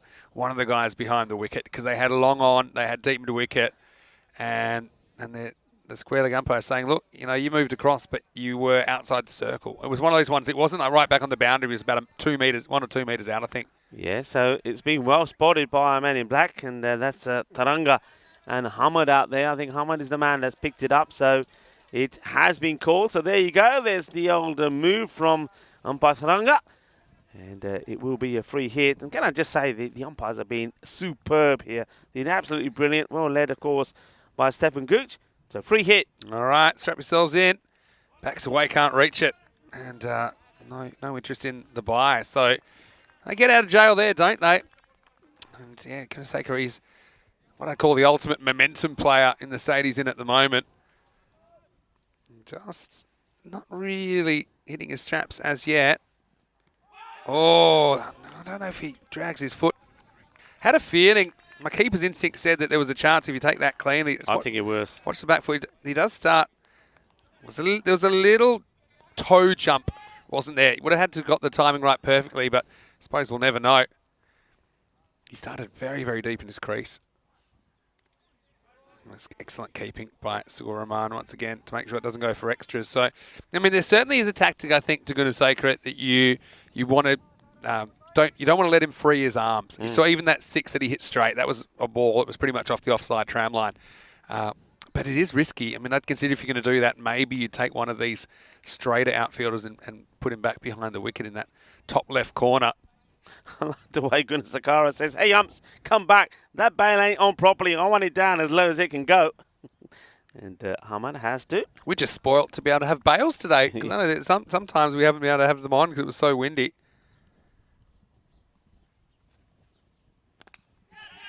Yeah, this one could be gone, should be gone, and it is gone. So, well, the bails were fine, but Gunasakura isn't. That's Iftika Jaman that takes the catch. So Mazunda wins the battle, doesn't he? And he gets the big wicket of Managala. He has to go for 17. The Black Caps lose their first. It's 34 for 1. Yeah, I mean, that's what they wanted to do, frustrate him.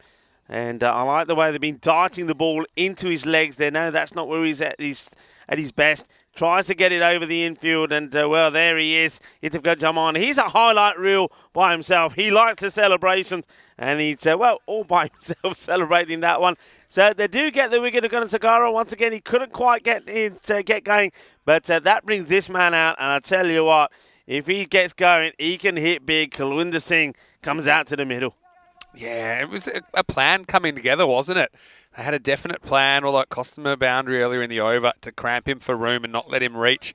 And even that one, he was always fighting the angle, wasn't he? It was high on the bat. Simple catch. So, a pretty big moment in this game as Gunasakura departs.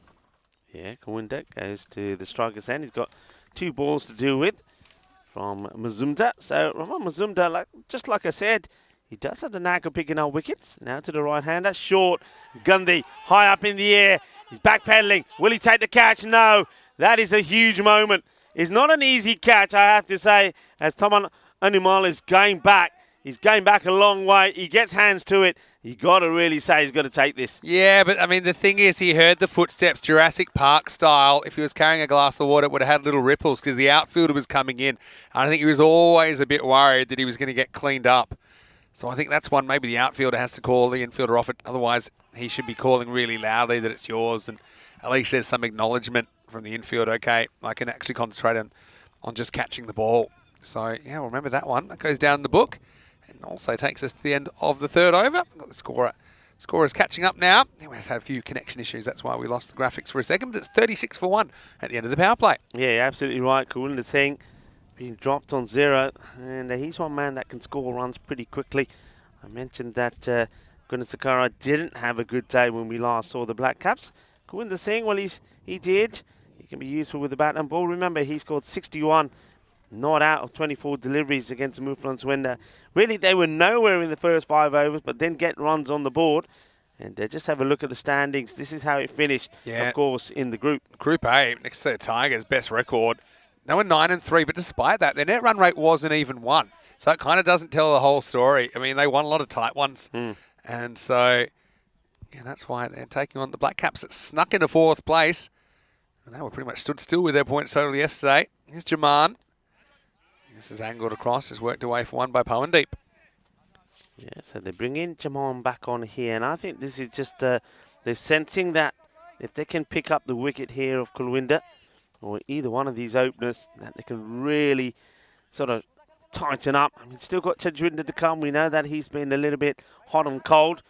And you've got the likes of Gurpreet Singh as well. Sukhjinder, maybe the left-hander could come in.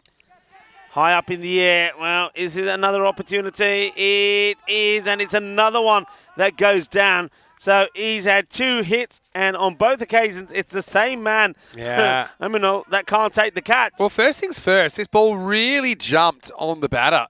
It was super high, and he made the adjustment, so he's still got plenty of bat on it, but then he can't control the shot. It's uncontrolled. And once again, Aminul finds himself in the right place at the wrong time, and another one gets grassed. Gets worked away, and now he's got to try and stop this one. And it comes across, does the sweep in comes the throw. So Kulwinder, he's hit the ball twice, he's been dropped twice. Is he going to go on and hurt them now? Yeah, it's a weird kind of hat trick he's on, I suppose. But yeah, I mean, Jaman getting a fair bit of bounce out of this track. I have noticed that the occasional one does just lift. That's why, let's see, batters wearing helmets more often than not. Again, this one doesn't really get up. It's to the longest boundary on the ground. No, but it's out of there. Maximo! And, well, Kulwinder, he was dropped, but then comes back with the 6. Again, this one probably doesn't get up as viciously, but it was pretty vicious off the bat of Kulwinder Singh. Yeah, that's what he does. When he hits straight, he hits hard. And you can see that Jaman just doesn't want to pitch up to him, but doesn't quite get it right. And he latches onto it pretty quickly. Couple to come in this over from Jaman. This one's pitched up a little bit more. It's worked away for one. Yeah, so Black Caps, despite the loss of that wicket of Gunaseka, are still in pretty good shape here. And, you know, you talked about the fact that scores seem like they're rising, and today we're about the 12 and over mark. I think yesterday was 12.2, so that tells me that kind of 120 is your par at the moment. Let's see if they can stay on that pace or maybe even lift it if these two can get going. Last ball of Iftika's spell. Steps away will be called. He's saying, well, he stepped away, so it looked wider than it was. So it just comes down to whether this touches the line or not. Nah. It's a tough one because we can't really tell exactly when it passes the crease. Also, going back to running in front of the umpire, so he's got to be careful on Well, that that could be front as another well. reason that it gets called wide if the umpire didn't see it. Kind of got to give it against the bowler, teach him a lesson. Yeah, look where he stands there once he delivers, and he's doing this far too often. I remember when he came on and bowled straight away, he was told not to do it. He's still doing it, and this is where I think, though the umpires are good in telling him, you got to then go on and enforce. You can't be there. Yeah, that's naughty, as you'd say. But anyway, won't do it again because he's bowled out now, and it's the end of the fourth over. It's 48 for one. Yeah, going along pretty nicely. And remember, the Black Caps, they can, as we saw when we saw them on the last day, they can get the acceleration in when they need to as well. Kulwinder Singh, I think, will be key there. So, Pearldeep, he's been a little bit off the strike. He's had 10 balls for 16. And thing is, though, I think at the moment, despite the score, they haven't bowled badly. I like the it that they're going back here to Mazumdar to bowl. I think he bowled a very good first over. They didn't really get after him. 1 for 9. So this is going to be interesting to see how Pearldeep plays him. Let's see what kind of patience levels he's got. He's just happy to knock it away for one. That's kind of his... Oh, look, now he might get two now because there's nobody. I don't know why they're not looking for a second there, but I think maybe Kulwinder wants to strike. That's all I can possibly think of because that got airmailed back over Mazumdar. I think Pearldeep probably just overruns it, and by the time he realises, watch this, he's running hard, he knows he has to, can't get the brakes on, and then by the time he realises, he thinks, look, I'm too far away. Oh, I don't know, he still had so much time. Anyway, this will be a pretty interesting battle. Snuck past the outside of the bat, but it'll be called. The umpires have been very strict and very consistent on this. If it touches the line, or anywhere near it, they're calling it. This one is inside and just clunked back to the bowler. Yeah, so 50's up before the halfway stage.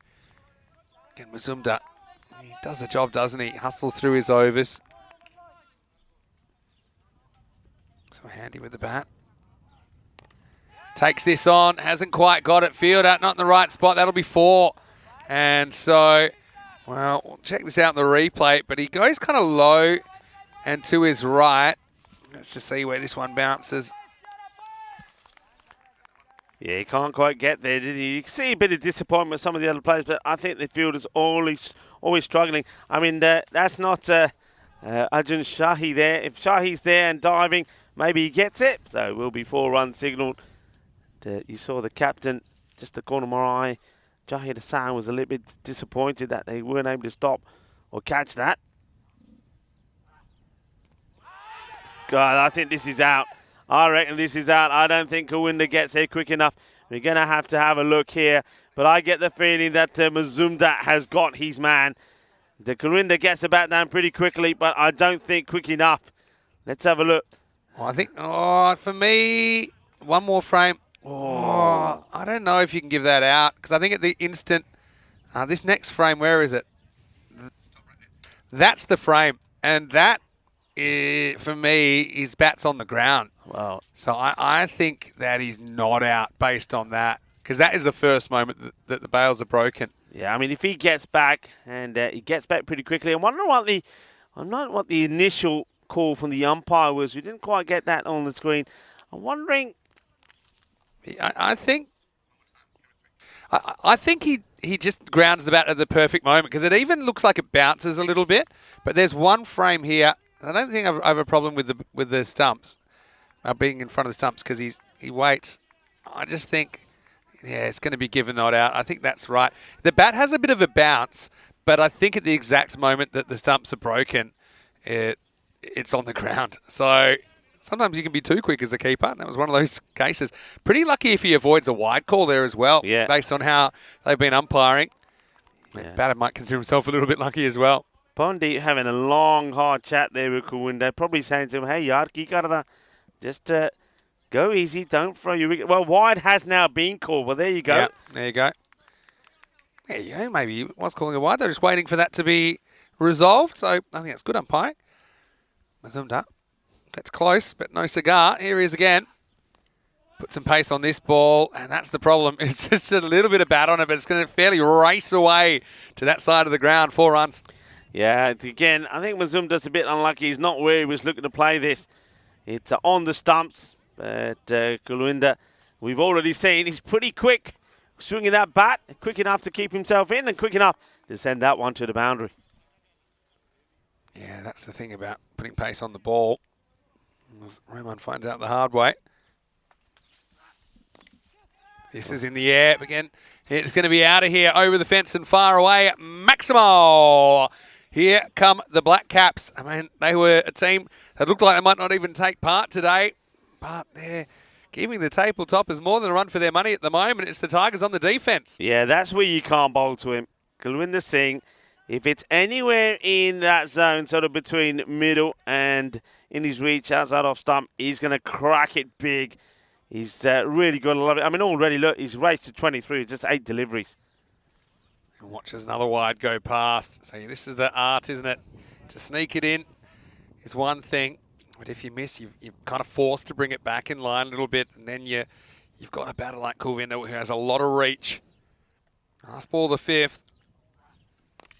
And so when you do bring it back, it disappears. New balls, please. That one went heaps and heaps of trees deep over the olive groves. It is the end of the 5th over as well, 72 for 1.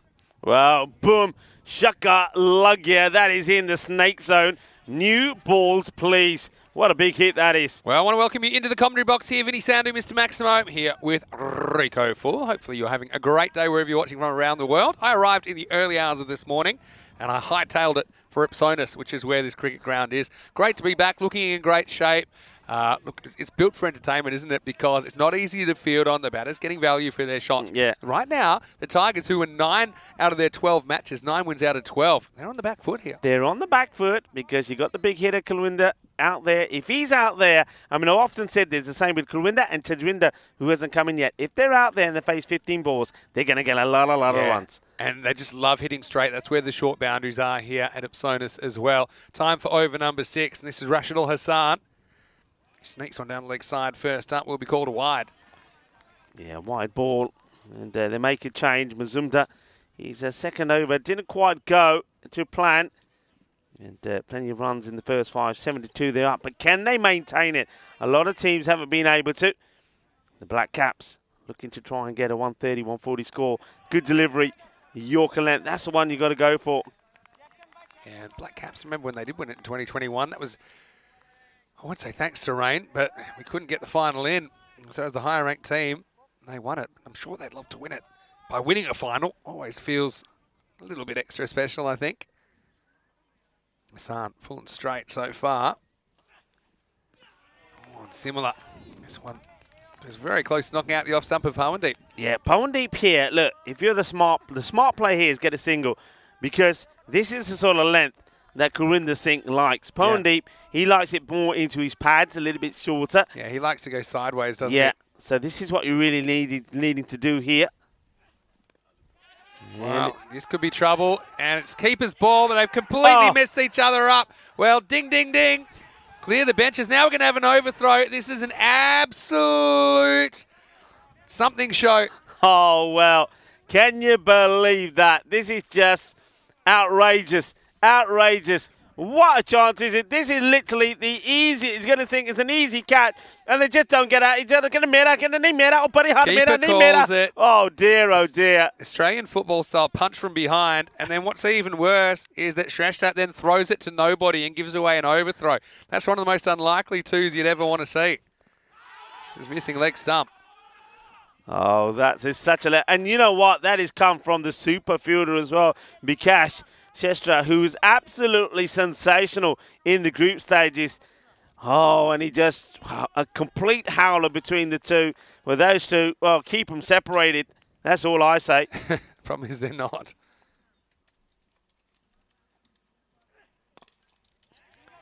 Firmly struck, so this time it should be just the single. And in comes the throw. So Kalinda will get to face more. I just think that this length that's been bowled by Hassan is going to be one that Kalinda will fancy more. So Deep probably would have been better off just trying to take the single early on. I think with that catch, I mean, Bikash, you can be as good a fielder as you like, but that's a keeper's catch. Oh, yeah, of course you know, and sometimes you can be too good and too confident. He said, well, you know what? I know you got gloves, but I still think I'm slightly taller than you and I'm going to go for it. And he's the one that actually gets hands to it. But yeah, the reason he can't complete the catch is because he runs into the keeper. Anyway, only on the European Cricket Network as we get to the end of the sixth over at 77 for 1. Yeah, very good over, you have to say, from Hassan. He'll be absolutely gutted that he hasn't picked up the wicket of Pawandeep. And Pawandeep, well, he says thank you very much, and he keeps on going. But he just, for me at the moment, chewing up a few deliveries. And I think when you got the likes of Tajwinder Stewart to come in and maybe one or two other batters that can hit the ball pretty big, I think he's going to make the decision here pretty soon to say, right, okay, if I'm not getting hold of these, I've got to go. And maybe someone like Sukhjinder Singh can come out there and, well, just change it up slightly because he is a bit of a left-hander as well. Well, I see that lunch has arrived, Rico. So why don't you just sit and enjoy that for a second. I'll take you through the seventh over now. And this looks like it's going to be, looks like Aminul. It's coming into the attack in over number 7. So this partnership continues to grow.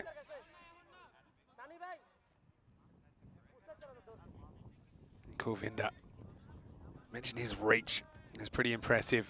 They've got kind of a fairly straight deep into wicket as well as long on, long off. So 3 protecting those down the ground boundaries. And he goes towards one of those fielders. This can be touch and go. Takes a very good catch. And brilliant work that is by Jahid Hassan, who stays the right side of the border. And he takes it on the run. So big moment in the game.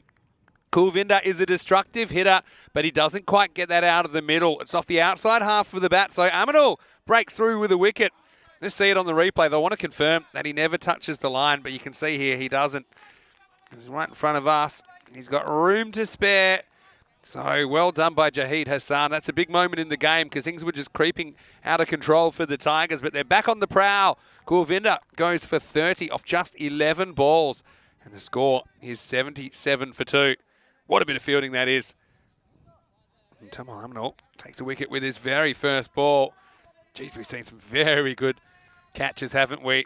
And that's very ECN. In the space of about 3 minutes, you'll see a botched easy catch, and you'll see quite a difficult catch made to look easy by the same team. Now this one's out there again. Could be another one. Let's watch out for the rope. He's done it again. Unbelievable. 2 in 2 on a hat-trick as well. As Tejvinder comes out, and he's going to have to go first ball. Again, they'll check it, but he doesn't touch the rope. And that's brilliant fielding by Jahid Hassan. He's changed this game. And you can see there, he's got room to spare. I'm not so sure he knew where he was. He was just really hoping that he wasn't touching the line. But yeah, you can see without doubt that he has to go. Tejvinder given out now. And just like that, we've got Tamal Aminul on a hat-trick. And look, and he's a guy, don't forget what happened earlier. He dropped 2 catches in quick succession. Now he's had 2 catches taken off his own bowling. He's 2 for none off 2 balls. Could this be another hat-trick in Cyprus? It's been raining hat-tricks during this series. Tamal Aminul. And new batter out there is Sukhvinder Singh. So Black Caps certainly hitting a bit of a roadblock in this 7th over. We'll see if Sukhvinder can keep them heading in the right direction. Got to say, fielding is so important, and that is a really good example. 2 extremely big hitters going in consecutive deliveries. Here's a hat-trick ball from Aminul. Oh, slides past the outside edge. It doesn't get much closer than that. Oh, boy. That was a really good hat-trick ball. Oh, yeah. He just leaves him in. He can't believe it. He's like the ultimate jack-in-the-box at the moment, Tumal. But he's just created something. You don't win 9 games out of 12 without finding a way. Oh, it's a big dirty slog as well from Sukhvinder. Inside edges onto his body, going nowhere. So this is an amazing over. It's gone wicket, wicket, dot, dot. Putting the brakes on, that run rate plummeting in the 7th. Don't forget, Amanul still has another over he can bowl after this. Probably an over number 9, you'd imagine. Got him! It's 3 for the over, and it's another duck. Can you believe what you're seeing here? Sukhvinder Singh again. It's a little bit agricultural as he tries to whack this Yorker across to the leg side. He gets none of it, and it's 3 for none. Well, we've seen it before, haven't we, in this series? But, yeah, surely not. It was Tasawwur Hussain, don't forget. That took 4 for none off 1.3 overs. And right now, you're watching something similar. 3 for 0 off 5 balls. It shows you how quickly things can turn around. 77 for 1 becomes 77 for 4. And that time, Amanul didn't need any help. He did it all himself. Well, I think the Nicosia Tigers probably say that Rico should go for lunch a bit more often. Since he's gone, they picked up 3 wickets. They haven't even conceded a run yet. This is going to be Sukhjinder Singh to replace Sukhvinder Singh. He's really getting those legs in front of the stumps. Oh, this is hit. And it's going to be 4 in the over.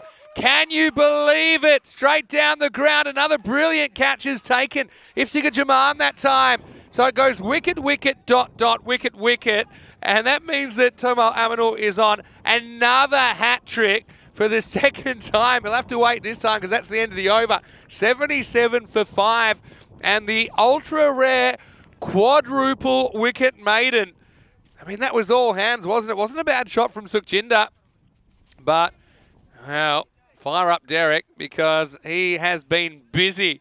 He's been doing laps. Has 3 batters fall for ducks in the 7th. 4 batters fall in total. They don't concede a run either. The Nicosia Tigers on the prowl. It's 77 for 5. Wow, crazy stuff really. 8th over about to commence as Yasir Mahmood, who's going to bowl. Reminder, this is our last couple of days in Cyprus that you're watching right now. Off to Milan, then Austria, then Bulgaria on the ECS and ECI tour. Also, there's the Gibraltar T20 sandwiched in there as well. Wow, this one straight past the bowler. Again, suddenly it just feels like a completely different game. Yeah, this is a ball that maybe earlier in the day goes for 4. But a quadruple wicket maiden. Quite unbelievable stuff. Now full straight. The Tigers have found their mojo. They say that Tigers can sense fear. I think they've just pounced on in a moment of weakness on the Black Caps, and suddenly, I mean, look, they're still up for a decent total, assuming they can stop these wickets falling. Kind of 105, 110 pace kind of thing at the moment. But Mahmood. Wow, this has probably hit him outside the line. It's going to go away for 4-leg byes. Yeah, unless he's actually hit this, and maybe he has. Well, no, he hasn't. So, yeah, the only question here, does it hit him outside the line of the off stump, or does it hit him in line with the stumps? For me, I thought it was outside. You can see the off stump there. Oh, that's umpire's call. Actually, it was closer on the replay than I thought live, because it actually hits the very inside edge of his pad. So that's one, honestly, could have gone either way. It goes away. The Black Caps, who probably need a bit of luck at the moment. Pawandeep moves to 21. That won't go to his score because he kicks the 4. But yeah, you could see a lot of that off stump, which made me think it was outside the line. But I think if you really slow it down, we got the benefit of that slow-mo replay. If it was to be given out live, you would have said it was a shocker, but the replay probably would have justified the umpire's decision. Anyway, what I like about this bowling is it's pretty much on target, isn't it, from the Tigers? Again, full straight, fielded, but not fielded cleanly from Zishan. Hasn't he been an important player for the Tigers in this series as well? Just blocking the gap there at cover. Gotta say, big fan of the Tigers kit. Kind of Christmas combo. Oh, again, it's really good bowling. They're not going to be able to get a run here either. So that's a really good follow-up from Mahmood, isn't it? Because coming off that 4 for none over, he concedes 4 off the bat and 4 leg by. So 8 off it, and it's 85 for 5 after 8.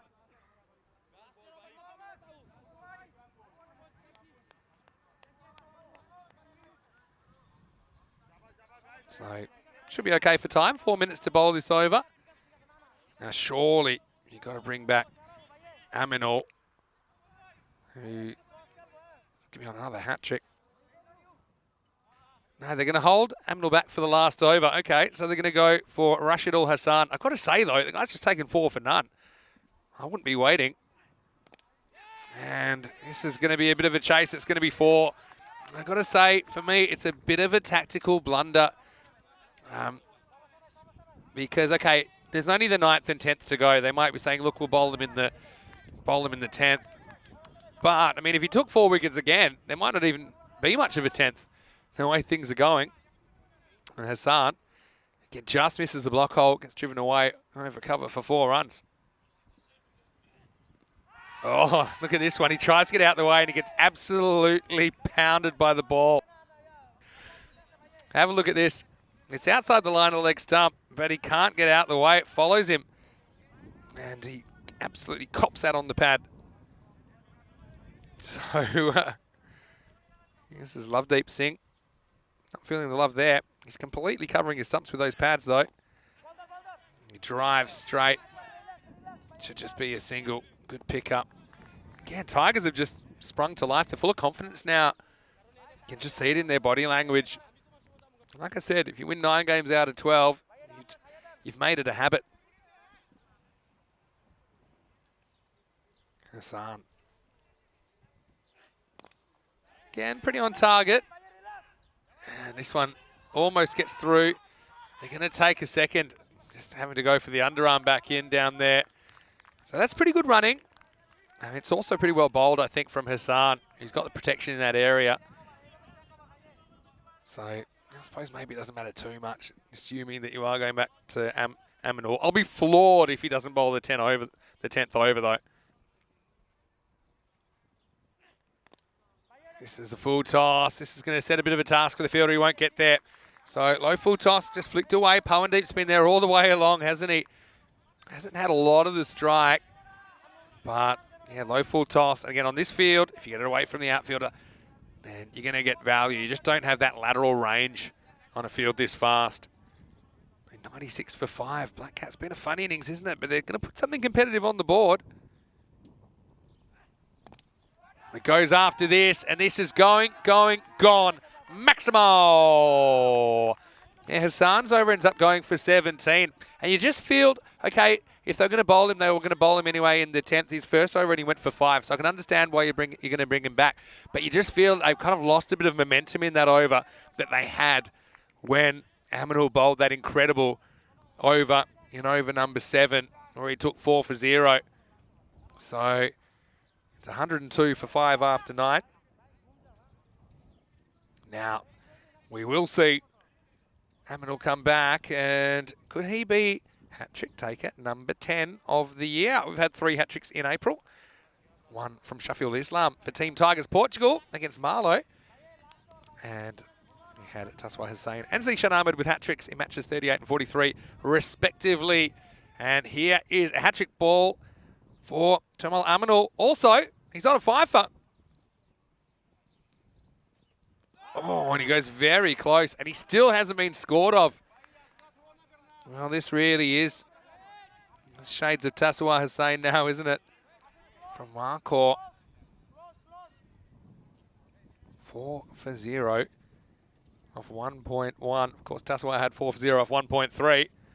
I think Aminul, he might want more than 4. Could we get a 7 for here?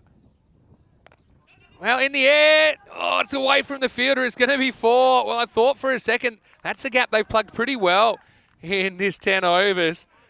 That's Ibtica Jaman, who's caught very well, but this one is just curving away from him and he can't get there. So, yeah, one thing we've never seen on the European Cricket Network is a 7-wicket haul, and it's getting pretty unlikely now. You need 3 wickets in 4 balls, but when you take 4 in your first over, you're a shot. Again, just missing his length. 106 again, Black Caps with the sneaky late runs after the run of wickets. I mean, Pawandeep's onto his 6th partner. Oh, this is a thick edge. This is running away for at least 4. Yeah, that'll be 4 more. So Aminul just kind of lost the radar just slightly. Again, it's got a bit of length to work with. I mean, you're hoping for a miss hit, you get one. But yeah, it looked better when he was a bit fuller, I think. So his figures are ruined. 4 for 8 now off 9 balls.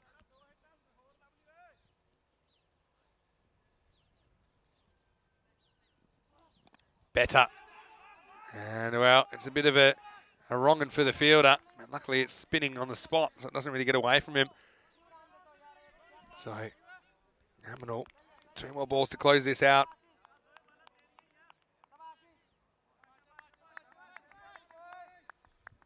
There's the Nelson up, 111 for 5. Yeah, we've had 3 5-wicket hauls. One of them was Wakarali, who did one just this week. This one isn't going to be in the air, and it will just be a single. So good defensive work. 112 for 5. And so Lovedeep Singh will get one more chance.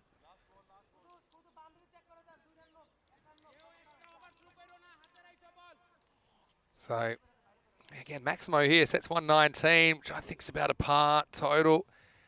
Have to hit it first, though. Here's the last ball of the 10 overs. Wow, he gets it, and it's going to be touch and go. Fielder should catch this, and he does.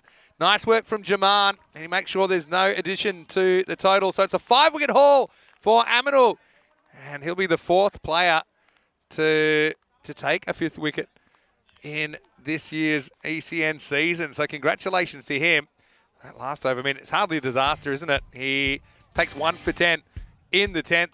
And so the Black Caps are going to finish 112 for 6. Let's have a look at the highlights. Gunasakara opened up. He's coming off a ton this week. Don't forget, he didn't quite find his timing, did he, during his time at the crease? This was a little bit of a double kick on. Wicketkeeper takes the stumps, but forgets to take the ball with him.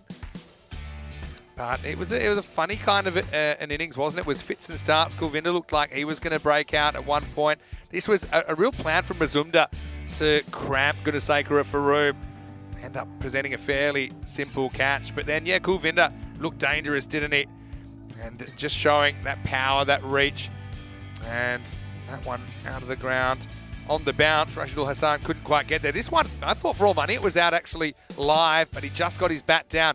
And then shows you how your day can turn around, because Tamal Aminul didn't drop just one catch. He dropped a second catch as well out there. And then there was this moment where, I don't know how you mess this up, and then just throws it to nobody, giving one extra run, as if to distract from the fact that he spoilt the catch for the keeper.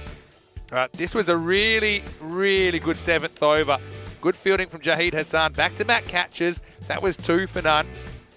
But then Tamal Aminul says, I don't need help all the time. I can do it myself. And then he was able to hit the timber. So that was 3 for the over. And then Sukhwinder was replaced by Sukhjinder, who then holed out down the ground off the last ball of the over to Jaman. So it went wicket, wicket, dot, dot, wicket, wicket in the 7th. But yeah, interestingly, it was a good over that followed up from Yasir Mahmood. Okay, you can understand that. But they didn't bring Tamal Aminul back in the 9th when he was on a hat-trick and he'd just taken 4 for none. The fact that he has to wait 5 minutes, I just think it gives the batters more confidence to go after him. I think I'd much rather have seen him come back in the 9th and maybe they could have had a bit of a better finish, because the 9th went for 17, the 10th went for 10. Looking at the score, well, they do get to something defendable, that's for sure. 112 for the Black Caps. Pawandeep 35. Bats through the innings, facing 24 balls along the way. Impact innings from Kulvinder, 30 for him. Lovedeep, well, that was a nice little fighting innings, 16 off 10 for him. But 3 derricks in the middle order. As that 7th over, it was crazy. A quadruple wicket maiden. As far as the bowling figures, well, no surprise who the star is there. 5 for 10 for Tomal Aminul. Just the 4th 5-wicket haul of the season. Apart from that, Mazumdar took a wicket, but he was a little bit expensive. Got to say, Yasin Mahmood, I think he did a pretty sporting job as well, just conceding 18 off his 2 overs. We'll take a break and we'll be back in just a few minutes with the chase. It'll be the Tigers on the prowl, 113 for a spot on finals day. Otherwise, the Black Caps will sneak in the back door once again. Vinny Sandy, Mr. Maximo, Rico 4 will be back with you shortly. You're watching the ECN and you're watching the Cyprus edition of this FanCode European Cricket Series.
The European Cricket Series is proudly brought to you by HCL Software, FanCode, and Grizzly Bear Sports. Hello and welcome back. We're halfway through the third quarter final here. The Black Caps taking on the Nicosia Tigers. The Black Caps made a pretty solid start, and then, well, it was a good comeback from the Tigers, restricting their opponents to 112. 113 required for victory. And Mazumda. And a slight change, they've gone with Rashidullah Hassan as the openers. Hassan, the non-striker. Tajwinder with the first. And as we used to see from him, gets this one to, as he comes round the wicket, outside the off stump. Then swinging away. So dot to start with. One thing that Tajwinder hasn't been able to get going in this series for me is his full-length Yorker length deliveries. So he's been pretty good in getting the ball to go across the batter. He's got quite a sharp, short delivery in as well. And what I'm liking, one thing that I've been saying a lot when the Black Caps have been playing, is what they haven't done is put a third man back on the boundary. They've done that this time round. So it's a slightly different field, so I'm liking the look of it already. Because that's a little bit too wide this time. That's Tajwinder. Pondy makes the stop.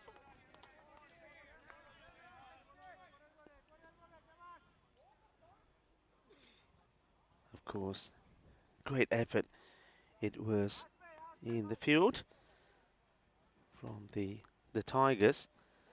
It goes for the big one here again, and particularly from Tomal Aminul, who took a fiver. So the second 5-wicket haul that we've seen here. We saw that. We saw one earlier from the Muflons player. So Wakasakta took 5, and now, well, he's been joined by Aminul, who bowled beautifully. And at one point, well, he took 4 in the first, and no runs from it. But yeah, I'm with Vinny. I was quite surprised that they didn't bring him back straight away. Tajwinder. Edge, and it races away to the man who's back there. Fires in a throw. And there's the change. There's the difference straight away. In all the other matches the Black Caps have played, this is 4 runs. But because they got that man back there, not this time. So it does make a difference. It keeps the pressure on the batting side.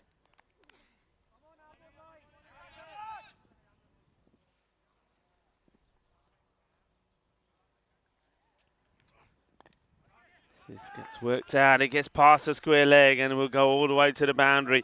Just goes for the stumps this time, this Tajwinder. It's a little bit leg side-ish.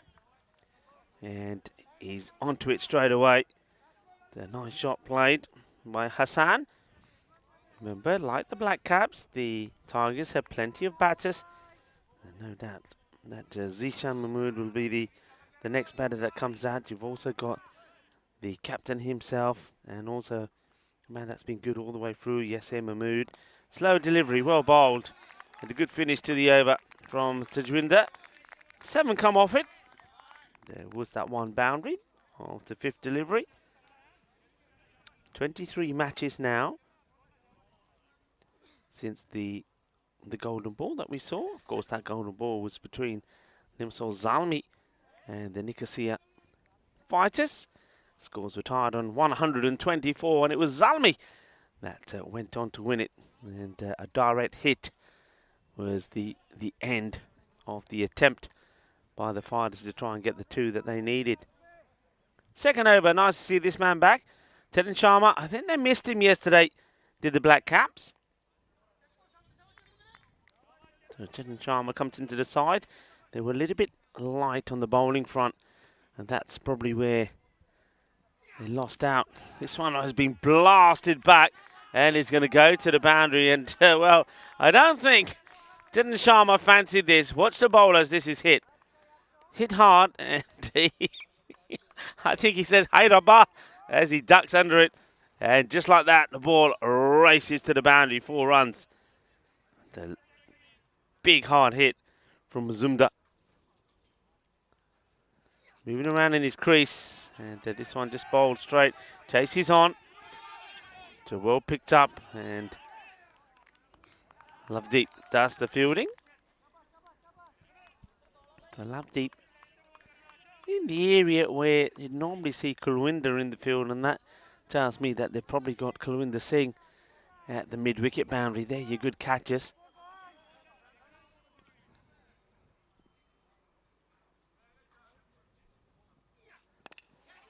Up in the air, Kulwinder coming across. Can he get there? And no, he can't. I think, well, or can he? I think this one bounces outside the boundary. And let's see. Oh, we don't get to see it here properly. Let's see if we get a second chance of it. I think it's been signalled as 4 anyway. And he flicks his back. Yeah, it bounces outside the field of play before he comes back. So 4 more.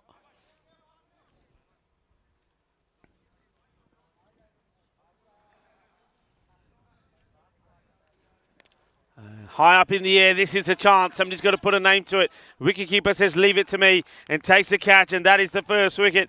Hassan will go. And Pawandeep puts the name on it. And this time, like we saw with the Nicosia Tigers, everybody stands back and lets him take the catch. So Rashidul Hassan gets to 8. But ball number 4 will be his last. You see here, Pawandeep. As soon as that goes in the air, says, it's mine, leave it to me. So Sharma comes back into the team and picks up the wicket. You can see the way he just holding his hands up. And I think that was probably more to say to everybody, stay away, let him take it, as opposed to him getting ready to do the celebrations. So Rashidul, he makes his way back. And, well, I'm wrong. They don't go with Zishan next. We normally see Zishan Mahmood either opening up with Mazumda or coming in at 3. So they go with the Yasir. Yasir's all-round performances in the group stages were sensational.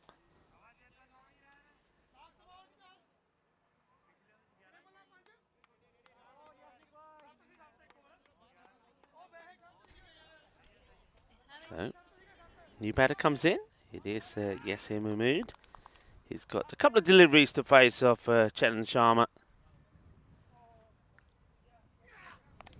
Short and not a good ball. Yasir says, thank you very much. As this one just gets worked away without too much effort.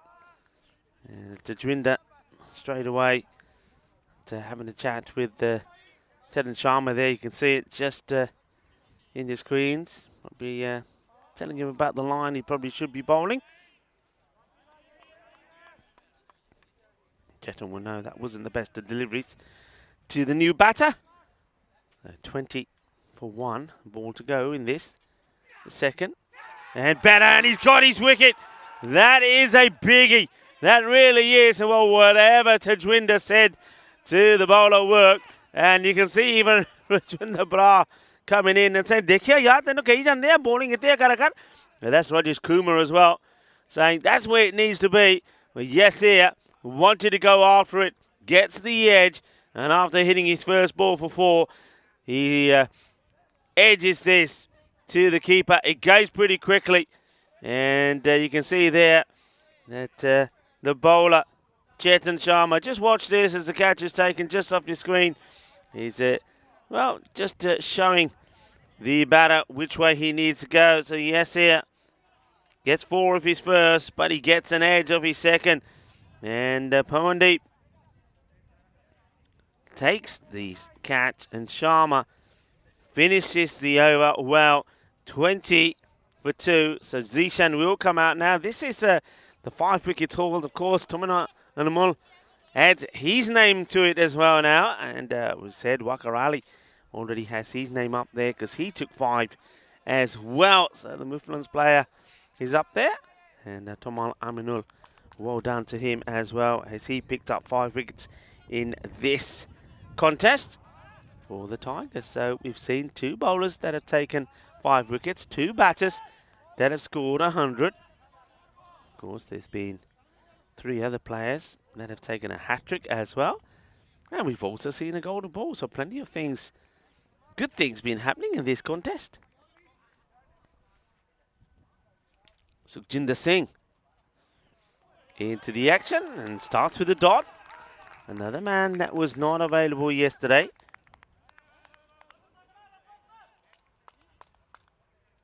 Starts with a dot. Bowling to Mazumdar. And this is down the leg side. It's a very good stop. In fact, it's fantastic hands from Pawandeep.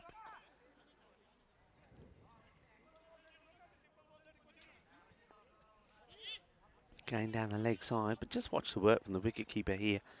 I mean, he doesn't see it till late, but grabs it really well. And once again, it's down the leg side. It's another wide. So, Sukhjinder, this is probably typical of what we've seen from him.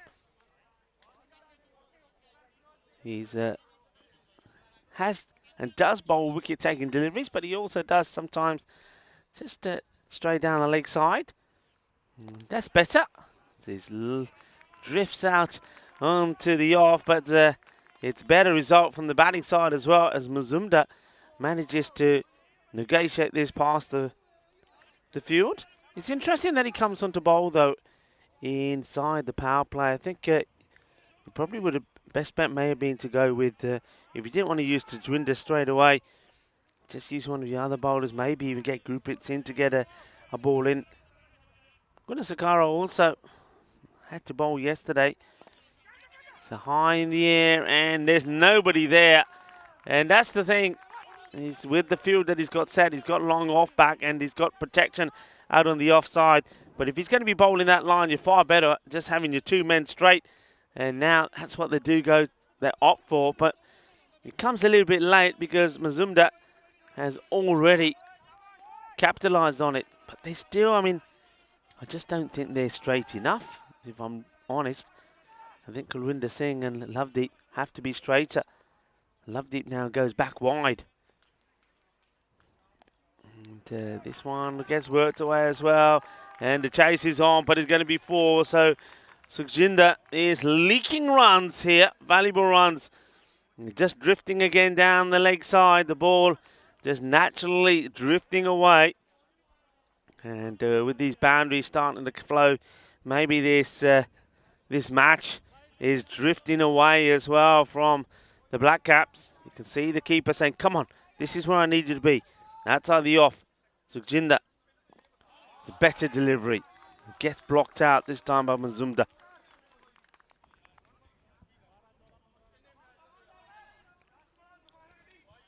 Ball to go in the power play, and then the Black Caps can start to spread the field. Sukhjinder. And, well, he bowls well. He sees Mazumdar moving early. And they will take 2. In comes the throw. And they're certainly I'm liking the way that Mazumdar is making Zishan run. He's saying, come on you, get this end quickly. Ada. Well, they're liking it. They like that over. 16 came off it. 36 on the board. 2 wickets down. But of course, if these 2 batters get established, they won't mind about the wickets. Zishan Mahmood has yet to face a ball. He was quite outstanding in the group stages. Let's have a look at how Group B finished. Lions, who we're going to see next up, taking on the Limassol Qalandars. Finished top. Zalmi finished second. Zalmi, of course, have put their place in the semi-finals. Markhor, well, they weren't able to make any inroads against Napa. And, of course, the team Mufflons losing out, as well as the Nicosia Fighters. Zishan waits.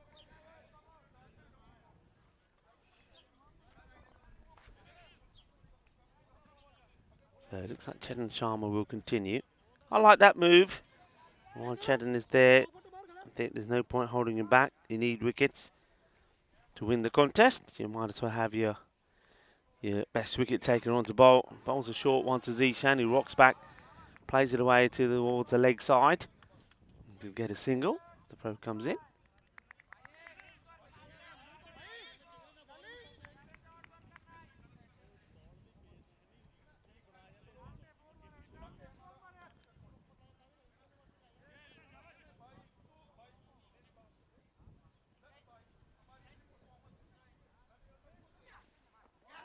Well bowled. Good areas.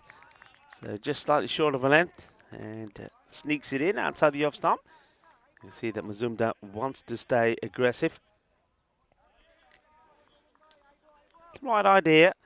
There's no point getting yourself into a shell. That rate is just under 11.5 required. Get another good over in and you bring it down to around about 10.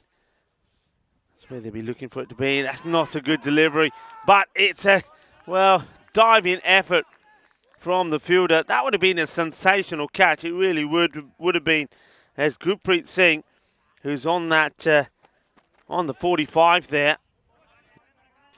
And I wonder if this carries to him as a catching opportunity. I get the feeling it probably does. I mean, hits it well. It's, yeah, definitely is a chance, but it would have been a great catch. It's a tremendous effort. Will go down as a chance.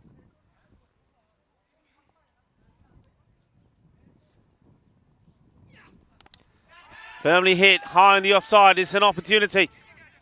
And Bra, the captain, puts it down. There's a big let-off. That is a huge let-off. Yeah, so we just see Zishan gets put down as well. So both batters being given chances. Of course, a difficult one for Gurpreet to take Mazumdar, but that one was a straightforward one, and that will hurt.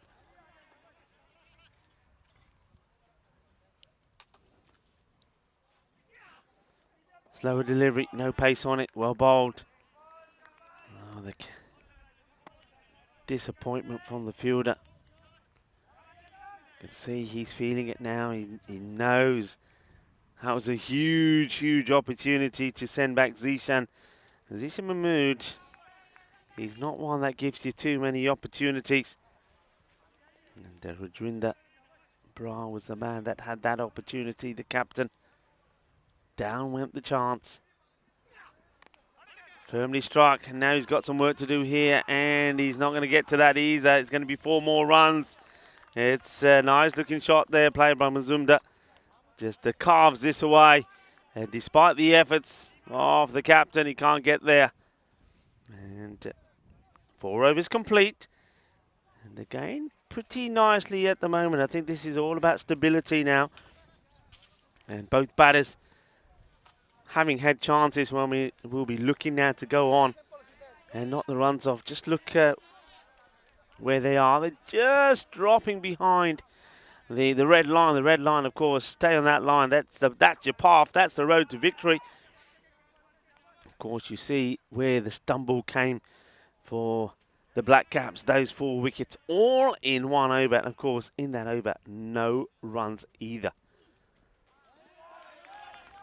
Okay, so they do go with Kulwinder Singh now to come and bowl. Kulwinder Singh, though we have seen him perform with the bat, he's not been at his best with the ball. He's not quite performed to his capabilities in that department. Now, will he save that till the end here? This one is just away from him. Tajwinder does very well, making the stop on the boundary. This wasn't that far away. See here, if one man can catch it, well, Kulwinder's the man. He wasn't that far away from it. So Zishan certainly living dangerously. Work to be done here by Lovedeep. He's another very good fielder out in the deep for the Black Caps. They've got good catches, haven't they? But the man who had the great opportunity was the captain himself, Rajwinder Brar. Needed to take that one really of Zishan to really put the pressure on. Think it's up in the air once more, and it's more luck for Zishan. So could have gone anywhere. Drops into space before Lovedeep can get to it. They're living dangerously, but still there. And while he's still there, there's always the chance that he'll go big. And of course, these two we've seen before, they've opened up the batting plenty of time. He goes for the stumps, gets worked away. Be a single. This is a good delivery. Mazumdar does very well to get to it. It's a nice full delivery from Kulwinder. And the batter swings wildly. This one doesn't hit the bat. He would have been in all sorts of trouble. Zishan living a charmed life at the moment.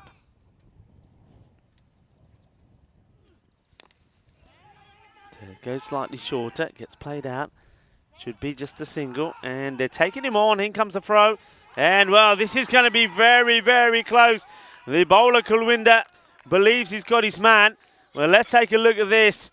Well, they throw it to the end that Mazumdar is running to. Zishan obviously is not the quickest. Here's the throw. You can see Kulwinder saying, I want it here, and does he get back here? I think he may just get back. Or does he? Well, is that bat? Well, if that's the line there, I think he's gone. I don't think he makes it. The bails are in the air. That's out. That is out. And yeah, that's a great bit of fielding. They take him on. But in comes the throw. And Kulwinder, I like the way he just points. I want it here, he says. And he gets it exactly where he wants it. And you can see that he was 100% sure that he had his man. Here's the pickup. There's the throw. A good, strong arm from Sukhjinder. And he says, I've got my man. He said, and he's gone. No mistakes at all. That's a big wicket. It's an important one. He gets a breakthrough. He gets Mazumdar, who was a set batter. 27 he made of 19. But a great bit of work in the field there from the Black Caps. And fine time to welcome back into the commentary position as that wicket falls to Mr. Maximo.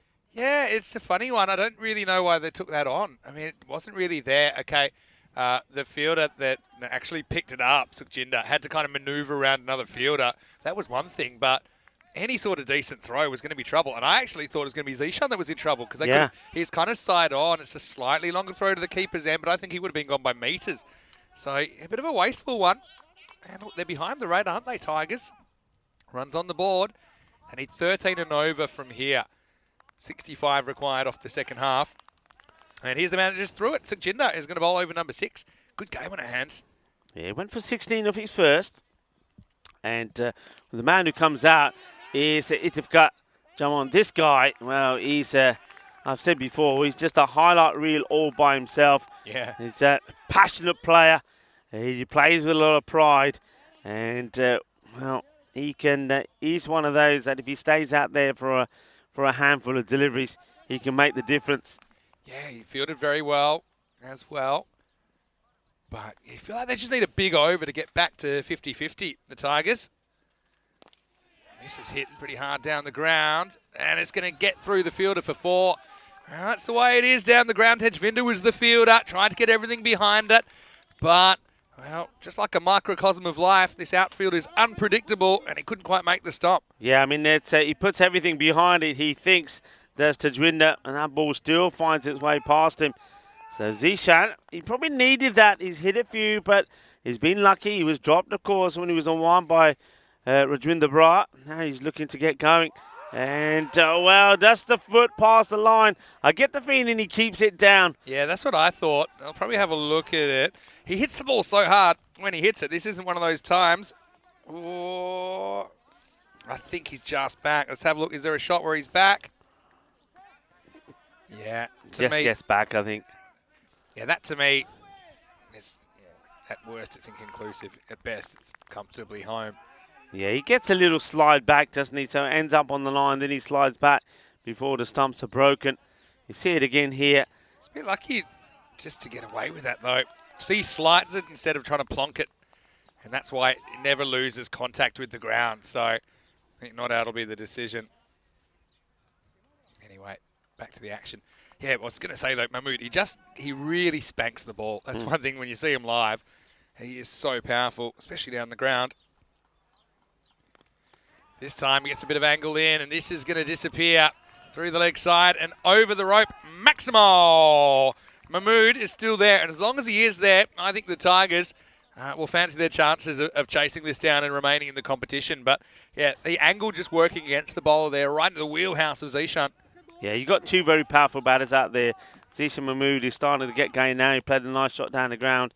Now that one, you got Itifka Shamon, who's a powerful hitter. This one is going to entertain the fielder. And yeah, it's going to be another misfield. I mean, didn't know whether he was coming or going there. I think he thinks he's going to take it off one bounce, but then the bounce doesn't go high, so he gets a second bounce that he can't deal with. So 2 misfields in a matter of minutes in that area of the ground. Leaking runs at the moment, the Black Caps. Yeah, they've been good in those areas. They'll be disappointed, and I think you're right. You've got to really be going to the ball, not let it attack you. And, well, Lovedeep has let it attack him, and there was no love there from the Grizzly as it beats him and goes to the boundary. So I think there's a ball to go in this over. I've got 63 for 3 off 5.5. So, yeah, it's a funny one. You say, okay, attack it, but then because that's so unpredictable, if you attack it, if it then is one of those bounces that gains speed, it can knock your head off. So yeah. I can understand him wanting to buy a bit of time and kind of sit back on that. But, yeah, but in the end, he couldn't react to the last bounce. So yeah, this over has now gone for 15. So they've got what they've needed. They've got it down to 2 a ball. Swings in. Chopped away. Again, will they look for 2 here? Think about it, but they've got some bad memories of what happened last time. So it'll be a single to finish the over. 64 for 3 after 6. 49 required of the last 24. And this game is right in the balance. Yeah, it is. And that rate staying at around about the 12 mark, but you got 2 good batters out there. Zishan Mahmood, you can see him just starting to come down the wicket as well. I wonder if Pawandeep will fancy standing up to him and try to keep him inside his crease. He does like to bat well outside his crease. I think it's a good tactic because I think it's a tactic that at best it might bring you a wicket, and the value of the wicket of Zishan is huge here. And at worst, it forces you to at least change his game, and you're not letting the batter dictate terms. Yeah, I mean, yeah, it's hard. I mean, some people talk about the misfields, but it's hard to be super critical. You're going to get unpredictable bounces, and humanly, you cannot react in such a small amount of time. For example, that second bounce happens so quick. You just got to put yourself in the best position to have the greatest chance to make the save, I suppose. Here's Kulvinder, who's coming back for over number 7. They're all big overs from here. Again, he just seems to be losing his shape a little bit at the moment, Mahmood. Maybe trying to overhit the ball. This time he does get a single. Yeah, he gets a single, and they think about stealing a 2 there, so the throw isn't dealt with nicely by Pawandeep, but they won't. Don't know how much thinking Mahmood was doing about stealing the 2, seeing that ball only went about 5 or 6 metres from the stumps. But every time it's just a ball stays in the ballpark, it'll push that rate up. Big swing and a miss. This stays inside the tram line. Yeah, this is the importance, I think, keeping your shape. I mean, dot balls are hugely important here with the Black Caps. And Jahan, he just wants to go after it. He wants to attack. It's his game. This one's a little bit straighter. Again, worked away to the leg side, so just 1 run. It's been a good start to the over from Kulvinder. It's gone 1.1. It's pushed that rate up over a full point already. Yeah, he's been, in this match particularly, back to how I remember him. He's been much tidier. He's got the ball in the right areas. So far, hasn't let himself down. This is the contest, isn't it? Zishan well out of his crease. And he goes, slices away again. You can see that Lovedeep has some trauma from the last attempted stop. Now they think about an overthrow. And he's probably saying to the bowler, well, this is what I've been having to deal with out here, so why don't you have one of them? He tries to be careful, but he's too careful with the throw. And has still hit the bowler on the bounce, but they don't get the extra run. Again, that's a good result for the Black Caps. I know a few things have gone against them there, but I mean, they're in a really good position in this game at the moment. Just feel the next chance could be the one that decides the game. Short and doesn't get it off the square. So again, even that's a bit of a risk, isn't it, for Kulvinder digging in the short stuff, but it's a bottom edge and it doesn't go anywhere. Yeah, okay, where does he go here now? I just think here that this is a pressure ball. One to come in the over.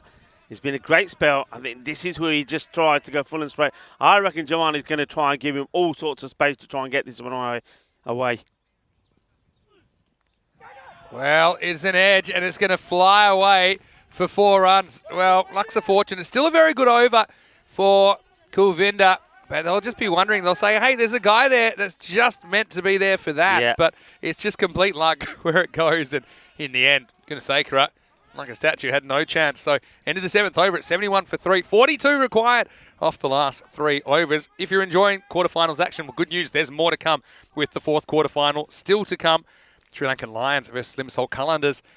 And the Lions topped Group B, didn't they? The Calendars, they were 4th in Group A. That game is starting in around about half an hour. The Calendars won the toss, elected to bowl. I think the Lions would have wanted to bat, so I think both teams get what they want out of the toss. Yeah, I think so. The Lions, I think we saw, if you look back at the coin tosses, that they have always wanted to bat first. They've got a very strong batting lineup. They like to put the runs on the board. I say Patharana is a really good keeper as well, the captain of the Sri Lankan Lions. He's a guy I always enjoy watching. Anyway, they're all big games. Gunasakara is going to come on in the 8th. 14 and over required. The first one is a dot. Zishan's forced to quickly turn around. Yeah, this is where, a lot of teams didn't apply this, and I'm puzzled. Zishan, he bats so far. I mean, just his stance. I mean, if he goes side on the sit, look where he's starting from. Why isn't the keeper now saying, I want to come up? Why are they letting him do this? This is blasted straight to Jwinder. This time makes no mistakes. Well, yeah, I just don't get it. I suppose one of the things is, if it's not really working for him, like he's not really timing the ball at the moment, then maybe the keeper's going, like that first ball snuck around him and he didn't have time to go out there and reach it. So that might be the thinking. You might not be super comfortable against the pace of Gunasakara, who's a little bit quicker as well, I suppose. This one's going to be called a wide. Just grabs a bit of the tram line, I think. Yeah, it's a tight call, but I think it's the correct call. Yeah, I think it is. That's why they're kind of black and white. This one, probably a quarter of the ball over the tram line, so that's why it gets called. Not a bad ball, though, from Managala. This one sneaks in, so that's a really good piece of bowling. I mean, that effectively is like a single for that ball. Yeah. Wide dot, and just gambling with the wide line. One he loses, one he wins. You can see Zishan telling him, hey, come across. This is what they're doing to you. And this time he comes out. This is hit pretty well. Uh-oh. And, well, Lovedeep deals with it. In comes the throw. Lovedeep's a pretty good fielder, but he's certainly kind of got the yips in the last couple of overs. I think you're right. He's lost his confidence with that one that's gone past him, but now he's dealt with that one pretty well. He'll be back in confidence. Kulwinder comes right in front of us. He's a great catcher of the ball. You just feel something's going to have to give in this over. Oh, yeah, again. He's just not really watching the ball in the last half of this innings, Mahmood. He's premeditating, and I saw him kind of charging down the wicket without really waiting to see what's on offer. And I think he's so strong when he hits straight and keeps his shape. That's the only thing. I think he's just lost his shape in this innings so far. It's becoming more and more tough. Point of no return. This time he hits it, and he hits it well enough. Out of here, Maximo. Well, it was getting to panic o'clock, wasn't it? Because it went up to 3 a ball. But then, Mahmood, this is one that he does get out of the screws. His weight was kind of going away from that, but he still got enough of it. End of the 8th over, it's 80 for 3. And still plenty of work to do, though. And just, might be worth pointing out what that rate has now gone to. It's gone to your point of, it went to your point of no return. Snapped back. But that 6 was an important hit, wasn't it? Didn't go beyond that point. Yeah, so you can see how one ball can change a game at this point. So all happens in the 9th, Vinny. This is the 9th. They go back to Tajwinder. Whoever wins the 9th probably wins the game. Yeah. And one thing I'm going to say here, they did it to his first over because the first time they did it in the whole of this series. They put the 3rd man back. But I'm looking here now, they haven't got him back. I think this is a mistake. Oh, again, they've been really disciplined bowling this outside the off-stump line. He's saying why isn't it a wide, but it's not. That's the natural angle of Tejvinder. Sneaks it inside that tram line. Yeah, what's your thoughts on this? Tejwinder, you know at the line he bowls, as we see here. It's that left foot going outside leg stump. I mean, you just got to kind of hold your balance. This time he slices it away. And again, just a single, so that's a win. Now they've gone up past that point of no return. They need something big, and it's the big man Mahmood that's going to have to try and keep the Tigers in this run chase. Yeah, he's been out there for 17 deliveries, 29. But yeah, what's your thoughts on not having that third man deep to this bowling attack? Yeah, I mean, I suppose they're expecting Mahmood to hit a lot of balls straight. They're not expecting him to edge them. But you don't care about taking the wicket. You want to stop the runs here, don't you? He's swinging blind, gets an edge, he's going to fly away. That's true. There's a field to him if he was batting well, but he hasn't really been batting well. His timing's kind of escaped him in this innings, hasn't it? But yeah, the question would be, well, where do you take him from? That's the question. Maybe the deep point. I can understand you want to have a kind of I can't see unless he bowls a really bad ball. Can't see a batter hitting to deep square leg. Well, they better do something next 3 balls, otherwise they're going to need a magical finish. Hits this reasonably well, but the fielder should cover it. He does. And Love Deep will make sure it's just a single. So Black Caps, I mean, what a story this would be. They were 1 foot out the door yesterday, weren't they? They needed the fighters to keep them in the competition. And now it could be a 4th knocking out first situation. There's still some cricket to play, though. Jaman has never really got going in this innings. And he's knocked over. Tejvinder comes up with Yorker right when it matters. And surely the Black Caps have done enough here. This 112 looks like it'll stand up. And, well, the Tigers 9 wins from their 12 games. But right now they got 1 foot out the door. It's 82 for 4. Well, the Black Caps, they were a team who yesterday would have watched each match with despair. First, while they were here, when they lost both their matches. Then when they saw Zalmi win theirs. And then they had to watch, and it was painful. But they get given a chance to be here. Are they going to take it? Is this going to be a grab and snatch? Maybe. There's a ball to go in this one. 82 on the board. They still need 31 of 7 deliveries. And, well, this one really has to go to the boundary to give them any chance. It is the captain who comes out. And Jahid Hassan, can the captain produce something magical? He needs to swing at this. I mean, you'd assume you want Mahmood to face and hope that he finds his timing. Tejvinder, last ball of the 9th. And it's another dot. So what an over. I said who wins it that 9th is probably going to win the game. And I haven't changed my opinion. Black Caps pulling one out here with Tejvinder taking 1 for 9 off his 2 overs. 82 for 4 after 9. That means they need a supersonic finish. 31 runs required off this 10th over. Yeah, and who's going to bowl it? Who's going to bowl the over? Is it going to be Sukhjinder, maybe, to bowl it, the left armour? I think it will be. So he's, what's he gone for in his first? It wasn't the best of overs, has to be said. I think 16.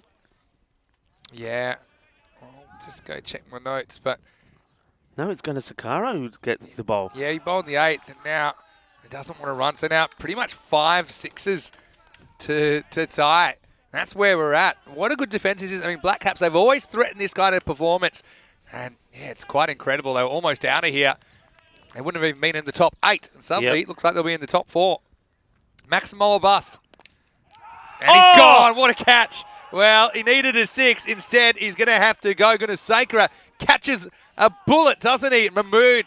Oh, it's a sad trot off for Zishan. He's got to go for 30. And it's time to party for the Black Caps. It's 82 for 5. Well, what a catch. This was hit like a bullet, but he snapped it up in incredibly form. This is the man that we know for all his batting. He's already taken a century in the series. Well, this one is just sensational. It's been hit absolutely walloped. How does he catch this? How does he get there? And he doesn't even have to catch it. That's the funny thing. But he risks his fingers. You might want to count him after that kind of a catch. But yeah, Zishan hits the ball so hard. But, I mean, hindsight's 20/20. When he looks back at that innings, he'll probably realise he probably got a bit too clever. Sometimes kind of rushing around, looking at the bowling, preempting the bowling a little bit, just kind of off balance. He's a better player when he kind of just stands and hits. Gunasakara is the gun. And he says, well, that bullet belongs to me. This one probably will be a wide. He gets signalled. A new batter that comes in is Sakwat Hussain. Yeah, it's pretty much all over bar the shouting now, isn't it? I'm going to say, it's been important with the ball. A little bit short. This is another catching opportunity, or is it? It is. Nicely taken. Chetan Sharma takes the catch. And now the Black Caps can relax because they'll know that they'll play tomorrow. And it looks like they'll be playing Limassol Zalmi in the first semi-final. That'll be a cracker of a game. You got to feel for the Tigers, but Again, they just haven't really put it together, have they, in this chase? Yeah, and well, it's going to be a duck, unfortunately. You can't blame him. He has to go out there and just swing and swing hard. And, well, after getting the wide bowl to him to first legal delivery faces, so it will be a golden Derek as well. A very good catch there from Jen Sharma. But it's one thing that I said yesterday about the Black Caps. They missed the two men that were missing yesterday that are here today. Chetan Sharma and then also the left-hander Sukhjinder Singh. Those two in the side, they look a different side. They got more variation. Gunnar Sakara started bowling yesterday. I think he bowled really well, pace off. So all of a sudden, with those guys back in the team, they do look like a team that can go on and go all the way. Here's the hero from the first innings, Aminul. His 5-wicket haul. I mean, it was quite incredible. It's a tough one. I mean, he's still, for me, probably in the frame of man of the match for how well he played individually for his fifer. But it looks like it's going to be in vain. They just haven't been able to go at the pace required. And just with one ball to play, and there's only been one run off this last over at the moment. What a story for the Black Caps. It was a day of pain for them yesterday, but it finished with joy, not because they played well, but because their Muflons were beaten by the Sri Lankan Lions and the Nicosia Fighters, and that led them to be here today. And they came with their back against the walls, but they have produced a good performance. It was, well, thanks to a good knock from Pandip that they got the runs on the board that they needed. And then, well, with the ball, the bowlers just kept their lines right. The chances that needed to be taken were taken. And though there were those chances early on when Mazumdar was dropped on 20 by Gurpreet and Zishan when he came in was dropped on 1 by Rajwinder Brar, well, they put those things behind them. They stayed focused. And thanks to some very good bowling, they get the victory that they need. They book their place in semi-finals tomorrow. Yeah, and so, I mean, not everything went the Black Caps' way, did it? I mean, they kind of fumbled a few on the boundary, but I think their intent was always there. I mean, they're a team that have kind of stared elimination in the face, and that isn't really a stress that the Tigers have had to worry about until today, because they kind of cruised through that Group A. This was probably an unnecessary one as well, because they had that opening partnership going, and then you just saw them going for a 2 that wasn't there. And yeah, Roman Mazumdar was the man who was run out for 27. And so, yeah, I mean, a lot of responsibility on Zishan. He's a guy that can certainly bang the ball around. We know that. But he just wasn't able to do it consistently enough. And I think credit to the bowlers as well. I think that the Black Caps, they kind of found their zones. They had the batters reaching for a lot of balls outside the off stump. And other times, you know, they were full, they were at the stump. That was an absolute bullet. And it was taken by Gunasakara. And even though this one was caught, but you knew it was all over by then with the Black Caps shutting the gate. And so now, that's the first upset we've had today, really. I mean, that's 4 beating 1. I mean, could it happen again? Sri Lankan Lions finishing first in Group B, taking on the Qalandars in quarterfinal 4. So now we have 3 of the 4 quarterfinalists. Coming up next, we have that quarterfinal 4. News from the toss is that the Qalandars have won the toss and elected to bowl. So Sri Lankan Lions, I think they're happy with that. I think they'll be fairly confident they can put a big score on the board. Lots of class through that order, long batting order as well. That's starting in about 15 minutes' time. But the Qalandars, well, they will feel that despite their 4-8 record, they can spring a surprise and maybe they will take some heart from that Black Caps result. See Mazumdar with 27 before running himself out a bit unnecessarily. Apart from that, Mahmood with 30, but it wasn't the Zishan Mahmood that we saw earlier in the series. That's cricket, I suppose. But for me, 6 wides in 10 overs, and that is with a strategy of kind of hunting that wide line or just getting it inside. I think they bowled really well, and that's the reason that the Tigers are caged, and they're kept to 83 by the Black Caps. Yeah, you're absolutely right. Talking about the bowling, I think I said before the start of this match, top players like Tajwinder Singh and also Kulwinder Singh, we've seen them perform with the bat but haven't been at the best of the ball. When they needed to be, they were. Those are top figures. 1 for 9 of 2 overs from Tajwinder Singh, and then Kulwinder Singh, well, he doesn't take the wickets but he keeps only the economy rate of 6 off his overs. So 12 come off him. That was absolutely sensational. And then Sakara, we know what he can do with the bat, but he's starting to become a bit of an all-rounder as well. 2 wickets, only 10 runs, and that caught and bowl was absolutely world class. And you know, the funny thing about this, well, it's not funny if you're the Tigers, I suppose, but that Group B had 5 really evenly matched competitive teams. So the Black Caps, even though they were at risk of elimination, I think they probably just played more matches against teams that had pushed them more. And I think perhaps, you know, the Tigers, a mixture of them not playing for a few days and the fact that they had a few blowouts, if you like, in Group A, they just weren't really able to go toe-to-toe. And it's the Black Caps that make it to finals day. So 3 of the 4 finalists have been decided. We'll find the last one after this break. In 15 minutes, we'll be back. Will it be the Lions or the Calendars that will join our 3 quarterfinal winners that we've seen already on finals day? Tomorrow, Vinny Sander here, Mr. Maximo with Rico Full. Hope you're enjoying the action. The sun is out in Cyprus. We're ready for one more quarterfinal after this. You're watching ECN, and this is the FanCode European Cricket Series.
European Cricket Series is proudly brought to you by HCL Software, FanCode, and Grizzly Bear Sports.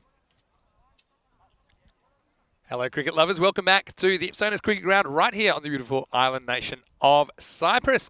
Well, 3 quarterfinals in the bank. There's still 1 to go, and it's going to be the Sri Lankan Lions who will be on the rack, and it's going to be a really interesting game against the Limassol Calendars. I can tell you a little bit earlier, we had the coin toss, and it was the Calendars that won the toss and elected to bowl first. I don't think that bothered the Sri Lankan Lions at all when they topped Group B, which was a very competitive group, and they did that most of the time by batting first. That's what they wanted to do. Just seeing the players about to come out there in the middle, umpires almost there. Maybe we can have a look at the 2 teams. And Sri Lankan Lions, I was talking about the fact that I really like their captain, Nalin Patharana. I think he's a really good decision maker, and he's a very, very good wicket keeper. But Kalagala's having a really good series with the bat in particular. I mean, Siri Wardana offers a lot to them as well. And Chamal Sadun, again, not only one of the best pairs of hands, but also, he's a guy who pops up with the bat and the ball when required. As far as Limassol Calendars, though, I think that you look at Sahil Ahmed to have a big one. I think their captain, Prashant Patel, he's a guy who I think he's not afraid to put himself in the big situations. And Naveed Akhtar as well, along with Mohammad Mohsen, probably going to be pretty important if they are going to keep the Sri Lankan Lions down to something reasonable. So players almost ready to get out there. And yeah, it's very interesting because I'm sure the Calendars would have known that the Sri Lankan Lions were happy to bat first, but they're saying, okay, we want to know how many you're going to get, and then we can kind of tailor our innings accordingly, kind of know how many risks to take and when to take them. We already saw a bit of an upset, although the Black Caps are defending champions, so I don't know if you can call it an upset, but a very competitive 4th beating first match with the Nicosia Tigers going down in the previous game. So I might be able to show you what tomorrow looks like, because it'll be the winner of this game that will take part in semi-final number 2. And that is going to be a game that I'm certainly looking forward to.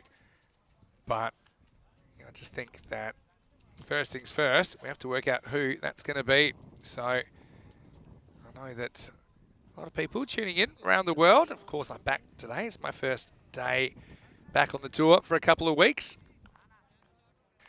And nice to be in Cyprus again. Yeah, this is what we've seen so far. So we've got Napa Royal Kings and Limassol Zalmi. They were favourites. They were the 2nd-ranked team who beat 3rd-ranked teams. But that last quarter-final was a bit of an upset. Black Cats, who almost missed out on the finals altogether, had to rely on a result going their way in the final group match. They beat the Nicosia Tigers.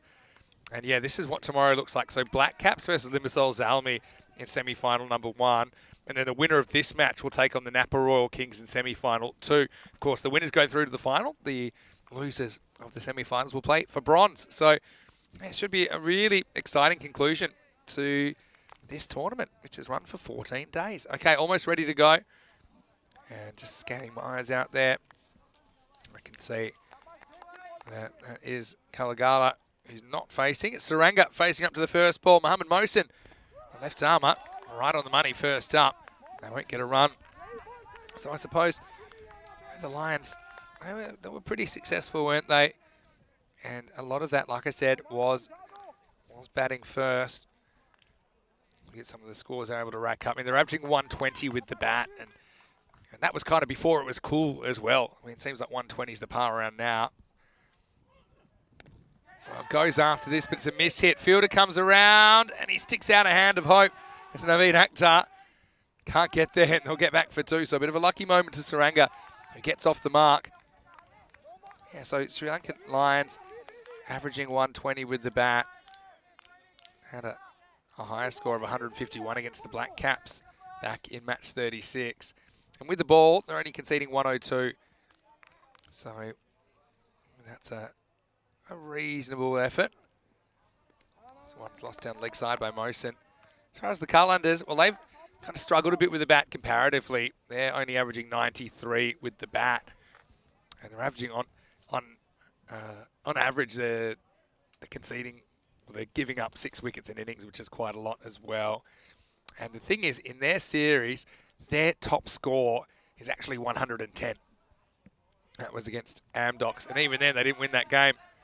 So, I mean, that has been the issue for the Calendars, I think. And so, A real opportunity for the Lions, I think. If they bat well, you wonder if the Calendars will be able to go with them.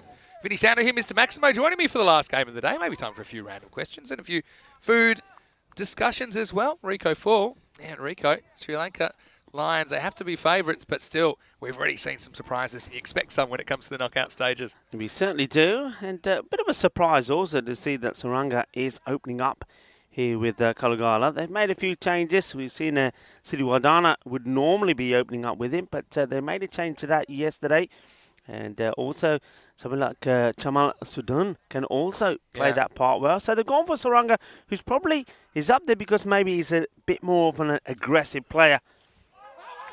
Swing and a miss here, and no run. Yeah, good pace by Mosen. Statistically, I think left armers have a lot of success in this form of the game. Probably most forms of the game, actually. But, yeah, just a little bit early through his shot there, I think. Yeah, Mohsin has been good with the ball for his side, Mohamed Mohsin. And the Calendars, remember, they're a little bit, their story's a bit like the Black Caps, really, as we see this one is down the leg side and gets whizzed away. And that one is in the back of the net. That's another goal. And also, well, it goes all the way as well.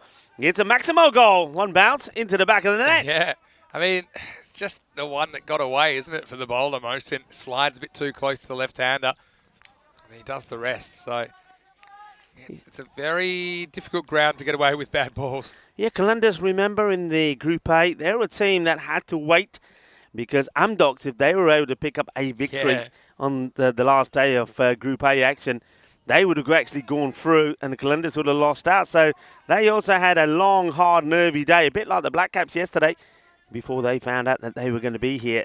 But like the Black Caps, can they cause a bit of an upset as well? They won 4 of their 12 matches, but they never won 2 in a row, which is a bit concerning. They had a losing streak of 4 losses. They snapped it by beating Amdocs in match 26. That's kind of the reason they're here. Yeah, they didn't play on day 6, which was the last day of group matches. So it's been a long time between drinks for the Calendars, but they're here, and they've kept the Sri Lankan Lions to 11 off the first over. It's 11 for no loss. Yeah, Kulagala, we know what he can do. And if we have a look at the stats here, there he is, right up there as the leading run scorer for them. And Chamal Sudun, we know he's a very good, classy left-hander as well. Probably he's a little guy, but he hits the ball hard. Yeah. And Siri Wadana, though he's got that little injury, he's right up there as a run scorer. But, well, remember him from his bowling as well. He's the leading wicket taker. It's quite incredible. remarkable. Yeah, he just has that knack, doesn't he? But you can see Prashant Patel leading the run scoring for the Calendars. Yeah, I mean, job number 1 will be to try and keep the Lions to double figures. Let's see if they can manage that. Bharti, the new bowler, first one strangles Saranga, who can't get away. So yeah, I'm also a little bit surprised they went for Saranga first up. But he has to kind of go big or get out the way because they do have a fairly long batting lineup. Yeah, absolutely. He can't be tuned up too many deliveries. And misses out on that short one again from Bharti. Bharti's another one that varies it around a bit. He's a difficult one to get hold of, but then if he's going to bowl that, he's going to make it quite easy. It's short. It's a little bit long hop, to be honest, and it just gets plastered away. And new balls, please. You see the umpire, Abdul, says to the fielder, don't bother going after that. Come back. We'll get another one. That's gone a long way. Yeah, it's a Gundy ball, really, from Bharti. And, yeah, just what you want when you've struggled to make an impression in your first few deliveries. It was short. It was outside the leg stump. Saranga pounded it out of the ground. This time is high up in the air. It should be taken, and it will be taken. So the first wicket goes. It's a Mohamed Mohsin who makes no mistakes. And Saranga, well, he does hit one boundary and then he departs. I don't personally think that's a bad thing. I don't think it was the best option to have him opening up, to be honest. He'll go for 8 of ball number 6. Yeah, well, he makes something out of, I suppose, the over that he faces goes for 8. But, yeah, just trying to parlay his winnings into something more. There's a lot of bottom hand in that shot, but never had the timing. Simple catch from Mosen.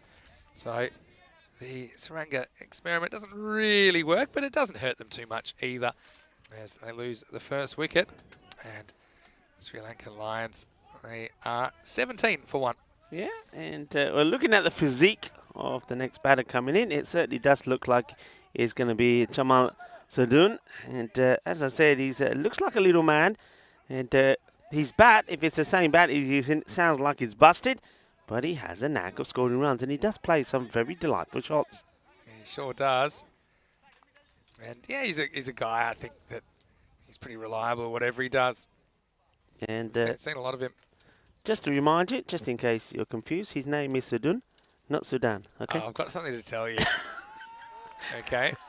That's how he's Beautiful first. shot. Yeah, he carves this through the offside, and this is a very class way to start your innings. And that'll race, screams to the boundary, really. He's well balanced. It's that last minute. He just transfers his weight back, and in the field, it was good effort. I think it's Captain Patel. He couldn't stop it. Okay, so you were giving one of the viewers a hard time because they thought you said Sudan. What if I told you you did actually accidentally say Sudan? I may have once. Or twice. I may have once. And that was, first, here's another boundary for Sudan, and it's going to be For another who? one to pick For off the who? fence. For who? Yeah, well, I'll let you say it. Sudun. I was going to say Sudan. It's not a medium-sized vehicle. It's Jamal Sadoun who gets another boundary. Well, he's not medium-sized at all. He's little, but like I said, he's quite classy. And I know this from doing it so much like you. Sometimes you'll say things that you don't realise you might have said it wrong. It's not a big deal. But, I mean, so it's not so much that. Oh, beauty. Good comeback. Gets past him. End of the over. It's 25 for 1. And Barty ends up going for 14 in the second. But it was more that I enjoyed how cranky you got, because it was clearly the last game of the day. And you said something like, come on, moderators, take Get care rid of him. Wipe him out. Almost like the kind of the big mobster boss who kind of clicks his fingers, and then the heavies take him out the back and hit him with a sack of doorknobs. He was just doing copy and paste, copy and paste, copy and paste. So I did say at one point, well, look, earlier I said, well, I said, there's a comment here from blah, blah, blah. And obviously I must have said Sudan. So, of course, the name is Sudun. But even once I corrected myself and stayed corrected, the messages kept coming up. So, yeah, I did get a bit irritated. So I might have missed the first bit where he graded on you. But that was some Class A trolling. Minas Khan, hello to you. He's saying hello to both of us. Minas, the machine gun. Oh, well, talking about gun, this has been blasted, and this is going over us somewhere. That is a biggie right over us, and, well, I think it goes to the other side of the fence. So good luck getting that, and that's going to be Jagsheer Singh. The snake charmer is going to have to go and get that one. Lovely hit. This is what he does, Kalugala. And remember, the first man, I mean, know that Nish. When I was talking to Nish, and I did say to Nish before you went, I said, Nish, I know we've seen hat-tricks, but we're going to see some hundreds here. And Nish was saying that this guy here, Kalugula, would probably be the one that gets one first, because he did make a very fine 85 in the group stages. But he's due some runs now. That was huge. Do not bowl short to this man, because he'll hurt you. Well, he goes again, back to back. Well, that's a delightful stroke, and it sounds beautiful as well. And this one is in there somewhere with the grapevines. What a shot. Yeah, so this is what makes him so difficult to bowl to. So I said don't bowl short, so you don't. But also he's expecting it to be full. So he's pretty quick to kind of second-guess the bowler and get on that front foot. And he was well-balanced. I mean, you compare that to kind of Zishan Mahmood, how he was looking in the last game. He wasn't really balanced the way he was hitting the ball, but that was perfect. Well, here's another, and that is 3 in 3. Bolle, bolle, bolle. Well, no hay dos sin tres. And this is Calypso style. Shaka, shaka, una, dos, tres. Maximos. I mean, it's just really good balance. It's very, very good batting. Kalugala's off to the races. 24 off just 6 balls and 18 of 3. And now he goes on the leg side. Watch the bounce. Does well, the fielder. So they'll take the one. Here's the throw comes in. And then they will take a sneaky 2. I'm liking that as well. Yeah. They waited. They watched. As soon as it wasn't taken by the bowler, they're off. He's the man with the hot hand. And so it's kind of unforgivable to give him the strike back like that. Just got away from the umpire. And maybe umpire blocked the backup fielder. I don't know. But it means Shahid has to bowl again to Kalugala, and this over's just gone magical. 2 to come. Firmly hit, gets it through the gap, and it's going to be 4 more. This time it's all about placement, and the 2 fielders are there, and he negotiates it right between him.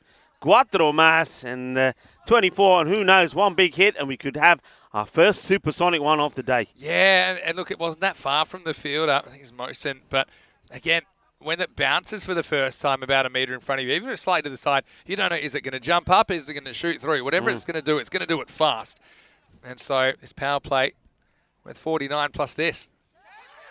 And gone. They get the wicket, and it's into the hands, pops up, and then takes it on the way down. I don't know who's more disappointed there, Kalagula or Sudun, because once the catch is taken, Sudun, he's on his haunches. But well done to the fielder, keeps his eyes on it, takes the catch. Well, he's got the equipment, he's got the cap, he's got the shades, and he gets the wicket. And, well, Kalagula will go for 30 off 9 balls. He just picks out the wrong fielder, doesn't he, really? Because he's very, very tall there. That's Ahmed Waleed. He knocks it up the first time, but takes it on the second. So that's a big wicket to get, because he was going to get booked for speeding, wasn't he? Kalagala with a lightning 30, but he's going to have to go. And also, it's the end of the power play. It's 49 for 1 after 3. Yes, a new batter comes out, and Chamal Sudun is there to greet him. 49 for 2, pardon me, with that wicket. But, yeah, it was a good catch, wasn't it, from Waleed. Kind of held his nerve, didn't panic when he knocked it up the first time. Yeah, nicely taken. They've got a pretty long batting lineup, so I don't think it hurts him too much. But I think he was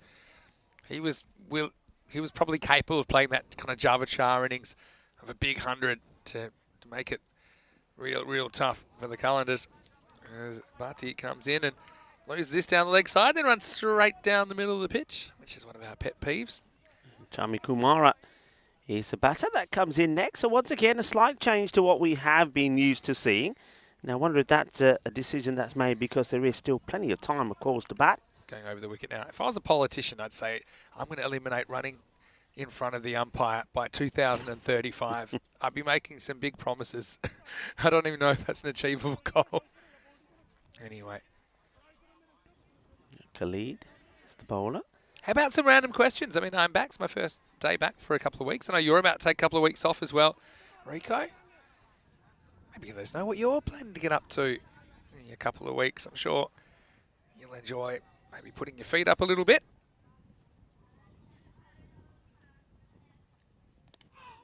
Whacks this pretty well. It chases on for the fielders. No, he's not going to get there. It's a good shot from Sudun. He just waits for it from the last moment and just whips it away. Just wait for this. It's a slower delivery. He has to wait, but he's prepared to wait.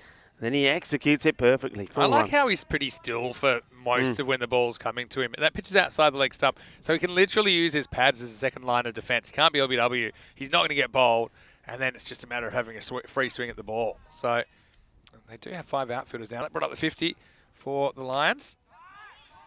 Ah, delightful shot. Well, he shows how you can play to all parts of the ground. We just saw a beautiful shot on the leg side. Then when the bowler goes wide, he cuts his away through, piercing the field through the covers. Lovely shot. Really nice batting, isn't it? Again, you know, you can get runs on this field just by playing cricket shots. I think that's what Chamal Sudun is showing right now. And it's very hard to work out where to bowl to him. I'd probably go full and straight and hope he misses one. There's not too much margin for error here. Well, he could be gone here, you know. He will be gone. It's a Gandhi delivery. There's celebration from Khalid. It's a bad ball down the leg side. He manages to get a bit onto this. The catch is taken. He's going to be, well, besides himself. That is a really soft dismissal. Oh, it's so unlucky, really. Watch this one. As it goes past him, it just brushes the gloves. And a pretty good catch. That's good footwork from Varun Malhotra to take it down the leg side. But have a look at that. I mean, it's nowhere near the leg, so if there's a bit of noise there and there's a bit of a deflection, you can see he's actually pretty quick. I think he walks. Chamal Sudun will be so disappointed. That's the good old-fashioned strangle. And there's nothing much you can do about it. I mean, that's a ball you're going to swing at. And most of the time you get enough pat on it, it'll fly away for 4, or you miss it. That was just one of those unlucky ones. A little feather on the glove through to the keeper. And they have had a couple of moments of luck, the Calendars, with a couple of balls that probably weren't the best balls getting wickets, but still they've taken them. It's 57 for 3. Yeah, Siriwardana now comes out. Remember, we saw him up there. He's got about 107 runs to his name, but he hasn't really performed his potential. One of the issues that they have when he's out there is that he's not able to get the quick singles because, don't forget, he has got that injury. So as a result of that, I think they've got to be a little bit careful here with the running. So those 3 wickets are important ones. Although the 50 is up, it's a great opportunity now for the Columbus to really put the squeeze on. Yeah, I mean, at the moment they're still on 156 pace, which is huge.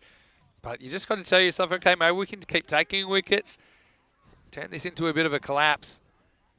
See, maybe one of the fielders just having a quick drink. Not sure if there's time for that.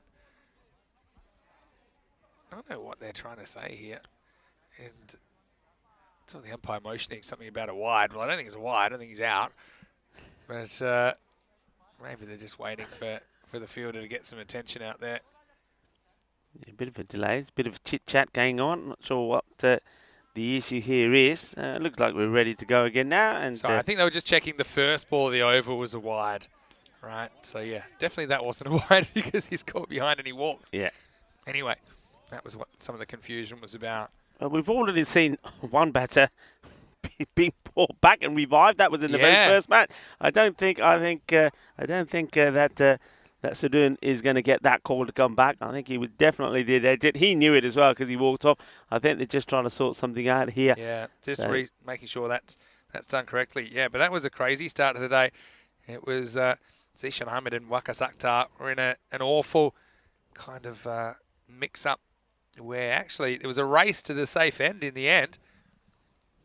So anyway, gives us a chance to say hello to you wherever you're watching from around the world while we sort out this delay. Why don't you get into the chat? In fact, why don't we do a lurker call out? Should we do It's been that? a while. Okay. So if you're in the chat, or even if you're just watching, if you can get in the chat, doesn't matter where you're watching from, let us know. So come on. Let's go. Come at us, come at us, come at us, come at us, come at us, come at us. Yeah, come on. We want to know where you're watching from, where you're lurking from. Let us know where you're watching from in the world so I can say hello. Rico will say hello as well. We've just got a couple of days together, today and tomorrow. I'm super happy to be able to come back. Of course, my birthday tomorrow as well, which, as you can, right on cue. I've been given a few props. Again, it's even in kind of Australian colours, isn't it? A bottle that size probably wouldn't be big enough. If you like, if that's got helium in it, then I'll sing you a nice high-pitched tune tomorrow, if you like. You could do. Looks like we're getting ready to go here. Don't know what the delay quite was, but we are back. You're back. Of course, you're here for a couple of days, and then, of course, you'll be making your way up to Milan. Look forward to being back in Italy again. And you know what that means. That's carbonara country. Yeah. So I'm trying to get fit. See how that goes. Anyway, Siwadana, the new batter. Firmly struck and well fielded. Nicely done by Mohsin. Yeah, so Mohsin was the one that got kind of eaten up by a ball when he was in the circle, but it bounced so close to him. That one went quickly, but he had time to actually read it and make the stop. So yeah, I often say, and this is kind of what interested me with the Portugal, Netherlands, Gibraltar series, Netherlands and Gibraltar in the ECIs, playing on that Portuguese field where it's hard, and you can't really train on it until you play on it. It's a good delivery. It was nice, full and straight. And Kamara, remember, you got two new batters out there now. It's a real opportunity for the Limassol Columbus to really put the squeeze on. Yeah, you can. Normally my advice would be try and read the last bounce that you see. But that's difficult when the last bounce you see is pretty close to you. He's trying to be busy, Kumar, isn't he? But he can't get it away, so he gets dotted up twice. Khalid with a successful over, 1 for 10 for him. It's 59 for 3 after 4. Yeah, so 10 come off the over, but they pick up the big wicket, don't they? And just look at the batters that have gone. See, this is when normally someone like Surunga would come in. And just having a look down the line there. I mean, they've got one man that really is missing from them here. I just noticed it's someone like Rajith. No Rajith in the side. So that's going to be, that's a big miss for them, you know. Now how those 3 wickets have just given a window of opportunity to the Calendars, though, to try and work their way back into this game. And so, yeah, Prashant Patel is going to bowl over number 5. Yeah, and I told you I'd share a few things that I've been doing while I was on my break. I did something I haven't done for a while, actually. I actually went ice skating. I went ice skating? Yeah. Okay. And I didn't fall over once, which surprised everybody. I haven't, yeah. So you could skate, you just haven't been in a while. I haven't been in a while, but you know, it's been a while. Maybe once every 10 years. I thought that'd be a fun thing to do. So I went ice skating, of course, with my friend that was much better than me. Well, this will help. It's going to be a boundary, and Kumaro gets off the mark. So he's looked a little bit cagey, but sometimes once you get your first runs on the board, you tend to relax and get a bit of confidence under your belt, and that is exactly what he needs, Kumara. Yeah. Again, just a little bit of bat. That one flies away. Could see some lurkers coming in. Nick's still watching from Northern Ireland. Kroom is watching from Upminster near Hornchurch. Well, I know that Hornchurch are playing this weekend. Looks like they think it's still pre-season there, but they've got some friendlies. And so, yeah, following them on the social media. Of course, some of the guys, including the flying bus, Mark Whitlock, and so on and so forth, all kind of coming together. And they've got multiple teams, of course, there at Hornchurch. And who knows, maybe we'll see them again at the ECL next year. Of course, they came as the champion club of England. Oh dear, what a misfield this is. This is a clanger. Well, he needs as much coverage to protect him from the replay here. And this is a bad one. He goes right through him. He does get a minor Tortuga there, Newman Munir. But, I mean, I thought it was safe to take my eyes off the play and go back to my computer. Can't do it. But I should know better. Yeah.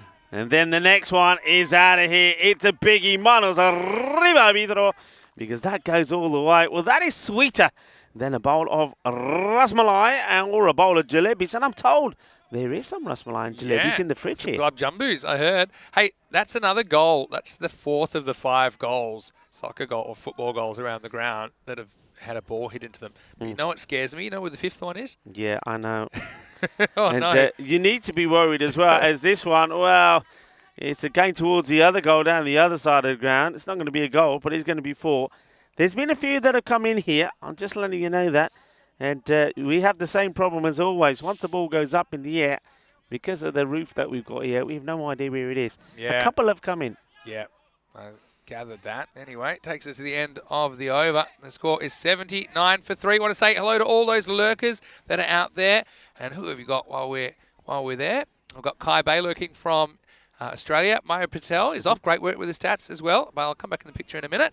Yeah, Kroom saying the Hornchurch, their cup game today was rained out. Well, that's a shame. Hello to Sundori, though, and to Kroom as well. Thank you for your wonderful support of European cricket. Again, it's great to step away sometimes and just kind of see it for what it is, and to see kind of where we've come. Cyprus is one of the first places we came for ECS cricket in around the middle of 2020, and yeah, it was very different back then. I think you can already see the improvement, the fact that the Cyprus club side, Punjab Lions Nicosia, have done so well in the ECL. And of course, this year, for the first time, we'll get to see the Cyprus national team in the ECC. So plenty to look forward to. There is plenty to look forward to. Anyway, here we go with over number 6. It was Bhatti. It's driven away. Again, it's in the danger zone. They'll just get a single. Went through one field, but didn't really cost him a run. Yeah, so I think that's a really exciting development with the ECC, or the Euros of cricket, expanding from, well, last year was 21 countries, and it looks like it'll be 30 or 31 this year. So yeah, a chance to see plenty of cricketers that we know from the ECL and ECS club competitions, like cricketers from Bulgaria, Croatia, those kind of countries. Well, this has been hit high in the air. It's an opportunity, and it gets taken. No mistakes at all. It's a really, really good catch. Throws everything at it. That's Siriwardana. But the fielder keeps his eye on it, takes a good catch. And just like that, well, it's another wicket that goes. Just when we saw a few runs starting to prop up and they're starting to get going again, Siriwardana gets to 16. And he goes for ball number 6 that he faces. So just picking up wickets at the right time. Scoring 80 now. And it's the 4th wicket that goes down, 80 for 4. Yes, bring Nalin Patharana to the crease, captain and wicket keeper. And so you might actually recognise a fair few of the players in this series from the Punjab Lions Nicosia side that played as the champion club of Cyprus in the ECL. You might be saying, oh, well, you know, they're not really playing for Punjab Lions Nicosia in this tournament. Well, there's a couple of things there. One is that Punjab Lions don't have a team in the ECS for this tournament at least. That's one reason. The other reason is that Cyprus, because they sometimes run into issues with visas and things like that because they're not in the Schengen zone, which is the kind of shared non-visa zone. I think there's 27 countries in the Schengen zone now. But that's why sometimes they get a few extra wild cards so they can borrow players from other clubs. Patharana's one of the players we did see playing in the ECL recently. This one sneaks down the leg side, will be called a wide. Yeah, Khalid comes back to bowl his second. Remember, being a successful bowler so far. He's picked up 2 wickets. And Tejvinder, who you saw playing for Black Caps in the last game, well, you might remember, he hit one in the commentary box when we were at the Cardamom Oval. Yep. That's one that I caught, as opposed to the one that I did not catch, which we won't talk about. He goes right across the line. Is it going to be another catch from the same man out there? Yes, it is. Well, this boy can catch, can't he? What a great catch. It's another one that has to go. And the captain looks like he's going to go without scoring. So, adios to El Capitan. And, well, we welcome Derek back again after he's had a nice spot of lunch. Well, I gave him a rap, didn't I, Patharana? And he's clipped this off his pads nicely. But what a catch. I mean, that's a really difficult catch any time of the day. Oh, someone just vaporized Derek. Did you see that? Pretty quickly. But anyway, hey, how's this for a catch, though? I mean, he didn't have too long to think about it. That might have helped him a little bit. But that's Mohammad Shahid out there, and he gets the Sri Lankan Lions skipper for a golden. Yeah, very good catch from Shahid, and that's 2 good catches that he's taken. Of course, he took the catch to remove Siriwardana, and this one was probably just as spicy. Yeah, did well to protect the ball as well. So Bharti with the big wicket. Just played straight to the fielder. Nice idea, but he needs to go a little bit finer. Yeah, he almost actually dabbed it straight to the fielder. That would have been a disaster. This is Suresh Nadishan, who's coming out at number 7. So they've done really well to turn this around. But, I mean, one kind of decent partnership for the Lions still takes them well above that kind of 110, probably 120 zone. Goes leg side. Again, finds the fielder, just a single. So Nadishan's off the mark. But, I mean, if you can play more or less perfect cricket from here, maybe keep taking wickets, there's a chance you might be able to still keep it round to the 100 mark. Maybe you can even bowl them out. Yeah, I mean, this is where I think the Lions need to just take a little look at this. They've got plenty of time, I keep saying, to bat. And it should be thinking about saying, well, you know what? We don't have to play big shots. Let's just think about getting bat onto ball and take the singles when we can, take the extras, whatever comes our way. The other thing to keep an eye on is the time as well, if you're Nimso Kalanders, because that clock is ticking away. They might come into trouble. This is gone. Well, this is trouble. This is a biggie. That goes a long, long way. And, well, yeah, keep your kids safe because incoming. Yeah, nice little play thing for the kids out there. It's a hard ball, so keep them safe. But, yeah, it drifts into the pads, and that was absolutely pounded by Kumara. End of the over. The score's 88 for 5.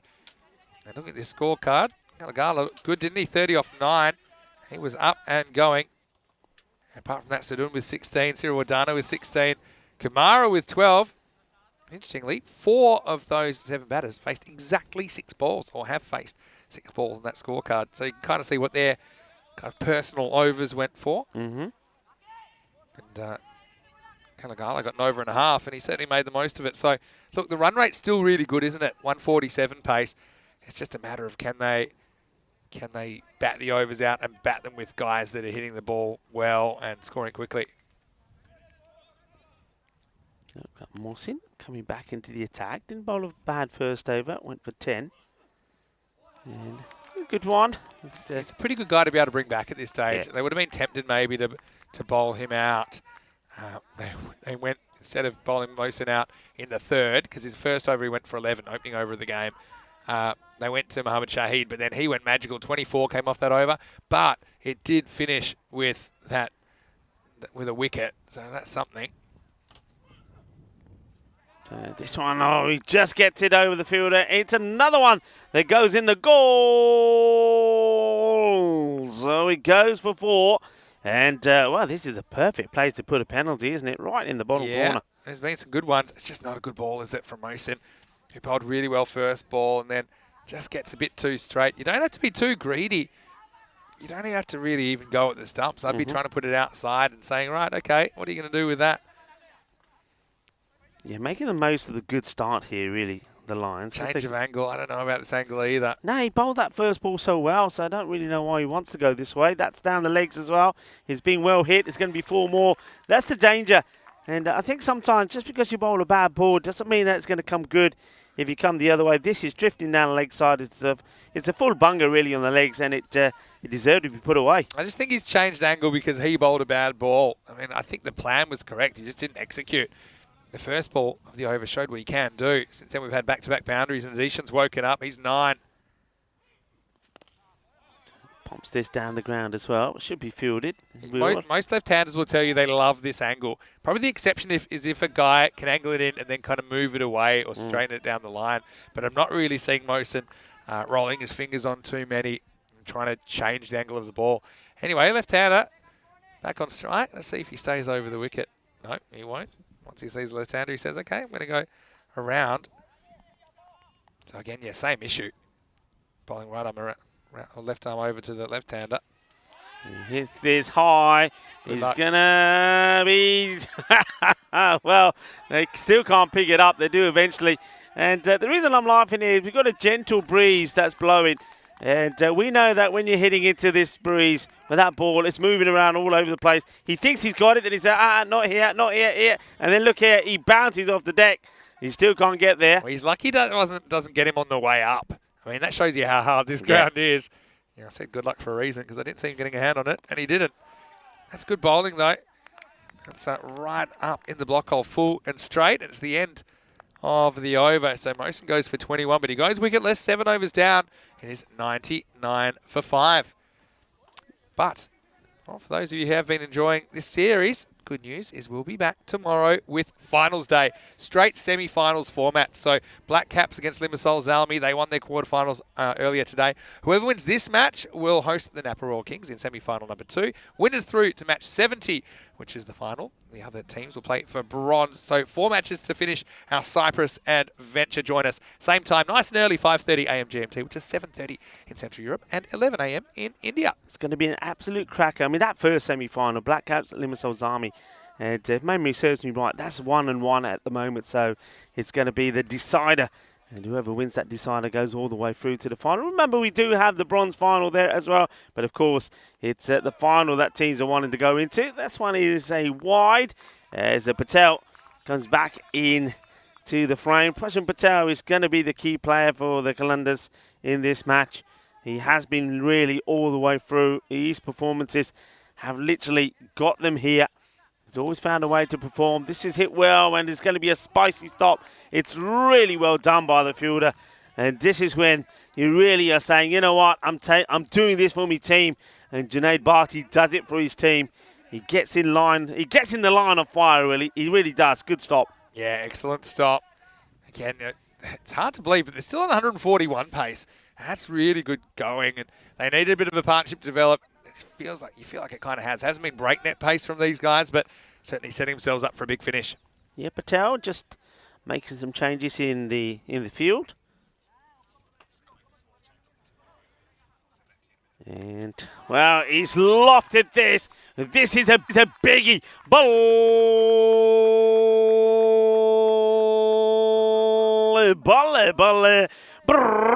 he's been there a while, hasn't he, Chami Kumara? And the first runs he got was a little edgy and got to 4. And I thought, well, that'll give him some confidence. Well, if that gave him confidence, this will give him a massive boost. That's a big hit. He goes into the 20s. And now that's a Gandhi ball. It's a big wide from Patel. You can see what he's trying to do. But overdoes it. Pressure back on the Qalandars now. Yeah, sure is. Remember, they haven't made more than 110 this whole series. A bit of a false shot. He doesn't get his feet in the right place this time, Kumara. Sometimes, I guess, you can get overconfident. Maybe that's what that big 6 does, because he's nowhere in line of this one. Okay, high up in the air, and it should be taken, and will be taken. So, Kumara, I think that's what happens. Gets overconfident, goes for another big shot, and Patel this time does execute it well. He's going across the left-hander, gets it in the right areas. A bit of a bottom edge as the ball goes up in the air and nicely taken. No mistakes. So another wicket goes. Tami Kumara will go after a strike rate of 220 of the 11 balls that he faces. You really got to try and keep this down to, let's say, kind of 120s, worst case. Because, like I said, I mean, they had 12 goes, don't forget, because in Group A, teams played 12 matches. So in 12 matches, they couldn't make more than 110. And that was a game they lost to Amdocs anyway. Other times, well, the next highest score was 107. That was a game they also lost to Napa Royal Kings, lost by 2 runs. Gets worked away. It's pretty straight delivery. It's a risky shot to play. And now they'll take their second. Will they get there? I think they will. That's really good running. I mean, I think they run hard and they make up their mind. If this is fumbled at all, we're running. And so there was a slight fumble because they didn't hesitate. That's the reason they get home. Let's see it here. Yep, home fairly comfortably. Camarias is the man that comes out there and gets 2 straight away. Nice little touch shot there. First up from Kamal. It's one of those, isn't it? It's they'll either get to sort of a decent score here or they'll get bowled out before they're 10. It's that sort of innings. Well, they needed that partnership. I mean, there was a moment they're losing wickets so quickly you thought maybe they could get bowled out. Well, I don't know what this hits, but it gets past the bowler. They won't get more than 1 this time into the over. Patel goes for 32. And, yeah, there you go. Says you can have that because I don't need it anymore. And with 8 overs down, the score is 111 for 6. Yeah, this one just sort of pops up. I think it just hits the edge of the pitch there. So it gets past Patel. Patel does get the breakthrough. He does bring an end to what was turning out to be quite a fruitful partnership. Sees the back of Chami Kumara. But they will know, I think, the Galandas here, that really they've got to try and bowl out the Sri Lankan Lions here. And otherwise, that's probably will and should be really, I think, a minimum of 130 score, but it could go bigger. This is where you'd love someone to do an Aminal from the last game and maybe pull out a quadruple wicket mate and just bowl them out for 111. Even if you did bowl them out for 111 right here, I mean, we know the Calendars haven't made that much in the series so far, so I don't think they'd be favourites. It's out of over number 9. It starts with a wide. Yeah, Bharti comes back. Bowled the second, Junaid Bharti. So wants it tidy. You can see again what he's trying to do. Don't mind that. He's trying to get that ball just inside that wide line. Doesn't want to give the batters the option to get a big swing on it. And now he bowls it down the leg side and the ball will go all the way to the boundary. You don't have to run these, especially when there's no field out there. It's bad delivery. He doesn't bowl to his field. It gets put away. It's an easy hit and easy runs. Yeah, simple as you like. So, yeah, the Lions. It's hard to see them giving this up, isn't it? But we'll see if I can make a case.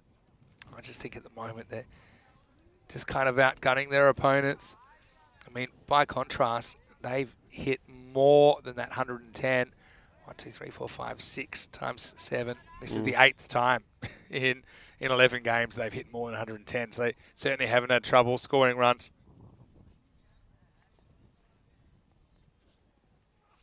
Oh, well, he wants to send this one to the moon, doesn't he?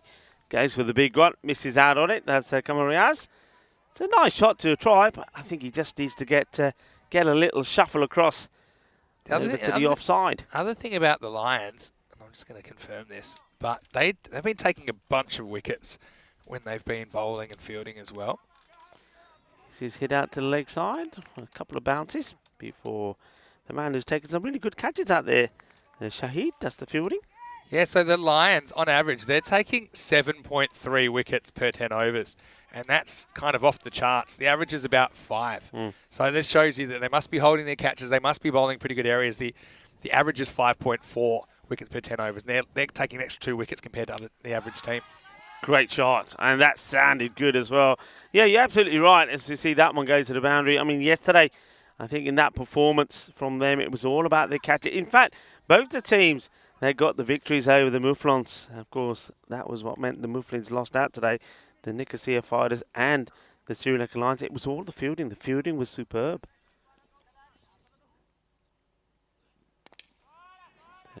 Good grab. That's nicely done. Doesn't let it come out of his hand, so makes a stop. The bowler, Bharti. Let's again a good look at this again here. Also in the last game, we brought up our 13,000th run for the tournament. That's pretty high scoring, isn't it? Yeah. At 10.7 and over has been the average run rate. Last ball of the ninth. Gives it a good whack. Chases on for the fielder. He's not going to get there. And I think it's going to be manos arriba, arbitro. Porque eso es 6 más. Es una bueno. Es una grande. And, well, that one. Now, well, I said minimum 130. It's just like that. That's 127 for 6. The thing about this innings has been, it's a bit unlike the sort of high-scoring innings that we've seen before, where we've been talking about one batter scoring big runs. It's been a real combination, hasn't it? Yeah, that's a really good point you make. It's been a bit of a team effort. I just thought I'd flash up what we're going to get on Monday. So this isn't tomorrow, but it's the next day when we're in Milan. Danny Hudacek will take you through it. Bergamo CC versus Gina Brescia. That is a real humdinger of a game first up, with Baljit Singh taking on some of the stars of Gina, who came second in the Super Series last year. Just missed out on the ECL spot to Roma CC. We see Chivadate there as well. 11 teams in total. And the best thing, as far as I'm concerned, it's a later start, 2 hours later as well. So I thought you were going to say you were in Carbonara land. Well, that too. I'll be having a carbonara hangover, I'm sure. Anyway, this is on the stumps, and it's swatted away. It's a catching opportunity, and it's taken. Well, they have caught pretty well. You've got to give him that. That's Junaid Bhatti. Had forever. And probably had time to say a few prayers while that was in the air, but he does hold on to it. Rise goes for 8, and it's 127 for 7. Yeah, nice one there for Waleed. Comes on to have a bowl and picks up a wicket. And, well, the batter has to pick up his bat. Yeah, so it's been one of these totals where they just continue to keep piling on the runs, and they're not too worried. That's what good teams do. You know, yeah. So it'll be starting 7:30 a.m. GMT. It's 9:30 in Central Europe and 1 p.m. in India. This has been starting at 7:30 in the morning in Central Europe, but we'll be back in the Italian time zone. And yeah, also get to see Albano on opening day. Albano, a team that we always enjoy watching as well. Jara Singh, a very good young, fresh-faced player. Very good, kind of fast leg spinner. Anyway, how about that? Naveed Akhtar does the trick. 5 to come. Oh, and he quite easily could have had another. Well, Naveed Akhtar comes on to have a bowl. He picks up a wicket of his very first, the dot ball here. So that 130 still not on the board yet. 4 balls to go. See, even though the Lions, because they have a long batting lineup, they've been able to kind of piece together a very good score. I don't feel the Calendars bat that deep, so they're going to have to. They do need someone to go pretty big. And speaking of big, this one's out of here, over and out, Maximo. And this is what I'm talking about, Mahesh. He comes out at number 9, and he doesn't care. He just smacks it for 6. Yeah, that's right. And it's not a bad shot as well. Look at that. He's showing you just how to do it. Gets his footwork right and gets a good, clean swing at this. And after missing the first one, he says, that's where I need to be. He makes the correction, and he hammers it big. Sometimes I talk about like an ugly 100. This is like an ugly 140, if such a thing exists. It's high and it's over the fielder now. Under Iba, and he can't get to it. That's probably because Mohsin gets dizzy trying to get it when it gets over him. And then, well, by the time he gets back down to earth, it is International Day of the Planet as well. International Day of the Earth, he can't stop it. Well, I went to a dinosaur museum while I was off as well, and I can tell you T-Rexes, they're pretty tall, but they've only got little arms. And I think that was the problem there for Mohsin, who kind of lurches down, but he couldn't quite find the grass, could he? So, yeah. Ugly 140, but they'll take it. 137 now, to be precise, with 2 balls remaining. Yeah, they'll be ironing up, won't they? Akhtar back to Mahesh. Mahesh, 6 and 4 he's hit so far. Of course, means he's hungry for more. And he swipes hard at this. It's high up in the air. The fielder looks confident and takes the catch. So well done to Akhtar. He picks up wicket number 2, 2 for 10, with a ball to go in this one. 137 for 8. Yeah, so they're certainly using all their resources. But, I mean, that's the thing. They've all come out, they've played shots. They're all very capable of playing shots. So that's why, yeah, the wickets being lost hasn't hurt them too much. A little bit of a downtick through the middle. I mean, at one stage they were on for 150s, but that was more about how well some of the top guys hit them. So this looks like we'll get to the last ball, and it's Suresh Janaka. Who's going to bowl it? Who's going to bat, I should say, because the bowler will be Naveed Akhtar. Okay, seatbelts on, everybody. Last ball coming up. And he hits it pretty well. It's a chance, and he goes down. He apologises and then looks up and then gets a throw in. They will get the run out, and the umpire gives it on the field of play. Umpire Abdul puts it up. The finger, that is, and that is it. That's the end of the innings. So they don't quite get to the 140, but 138, they'll settle for that. 139 it will be, that's required for victory. So the Qalandars, a team, as you say, Vinny, they've struggled to get to scores of 110. They have to put the performance in of their tournament so far if they are to put their place in the semi-finals, as we have a look at the earlier highlights. Now, they just found a way to keep scoring, didn't they, during this innings, despite, I just don't think things went to plan. But just looking, I think every over had a boundary, at least one, and most of them had multiples. And they just had some guys that were, you know, on fire, basically. I mean, Sadun went, and that was after the good work early of Kalagala, who smacked a quick 30. I mean, that one got away, but there's always going to be a few that do. So, look, nothing against the Qalandars, really. I mean, they, I suppose, snuck into 4th place, but they've run into a team at the top of their game, top of a very competitive group. That one was a nice little penalty, slotted away. This one, I'm glad it didn't hit Sahel on the way up, but he couldn't quite find the drop zone. But yeah, I mean, there was a kind of a moment they were kind of precariously positioned at, I think, 83 for 5, and you thought, oh, maybe they can kind of rock and roll them here. But they just found that partnership, and they never looked back on the way to this pretty impressive score of 138. Yeah, partnerships are everything, and I think that's one thing that the Lions showed here, that they don't have to be big partnerships, even little ones. And I think the one you were talking about was that when Kumara was out, they batted pretty well with Chaman Sudan, and they just got something going together. And then each time a batter went, somebody else came out. And the other important thing is they came out, and if they weren't going well, they got out the way, and you'll see that from the number of balls that were being faced as we have a look at the scorecard. So Akil Galagala, he gets to 30 before he departs. But once again, just of 9 deliveries. The same again for the likes of Chamal Sadun and also Kamara. They make scores. They don't chew up too many deliveries, which means that they leave balls out there for other batters to come out and have a go. Siri Wardana, very much the same, 16 of 6. And then there towards the end, I think Suresh Nadishan, I think he's batted very well for 21 of 10 as well. And even the likes of Mahesh coming out there and after missing one, scoring a quick fire double-figure score. The bowlers, well, they tried hard. There was certainly no shortage of trying. I think Bharti just a little bit expensive.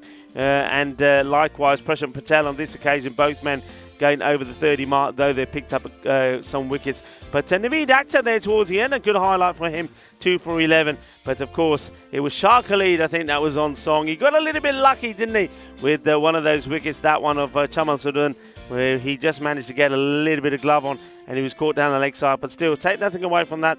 Top performance from him.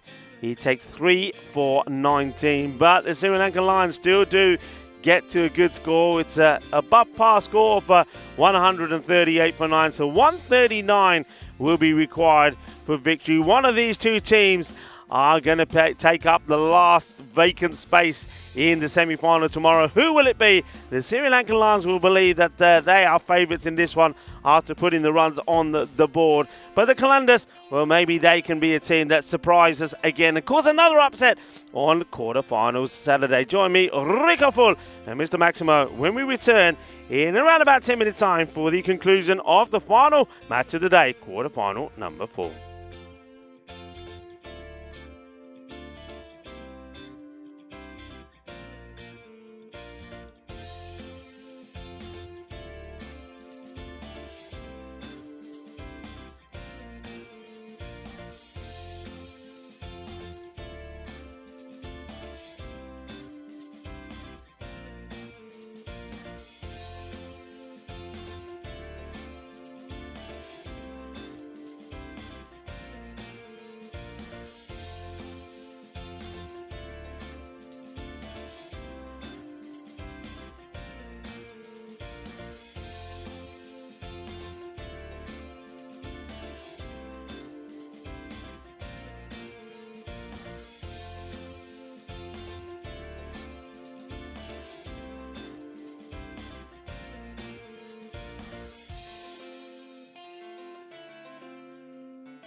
European Cricket Series is proudly brought to you by HCL Software, FanCode, and Grizzly Bear Sports.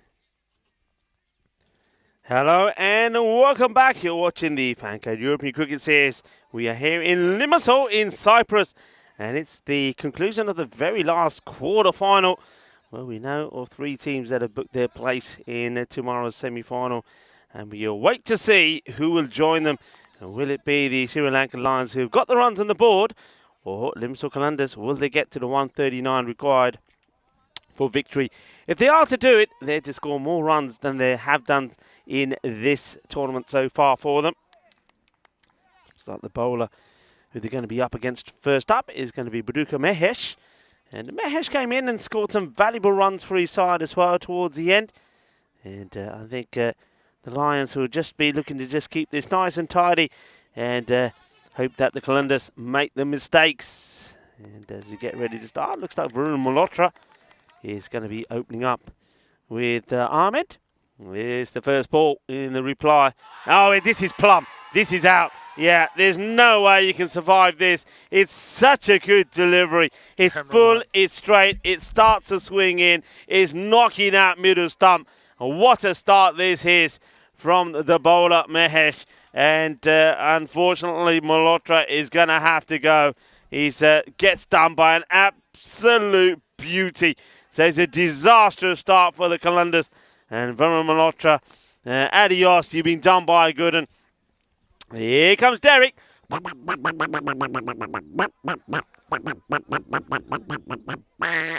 And, well, that's unfortunate.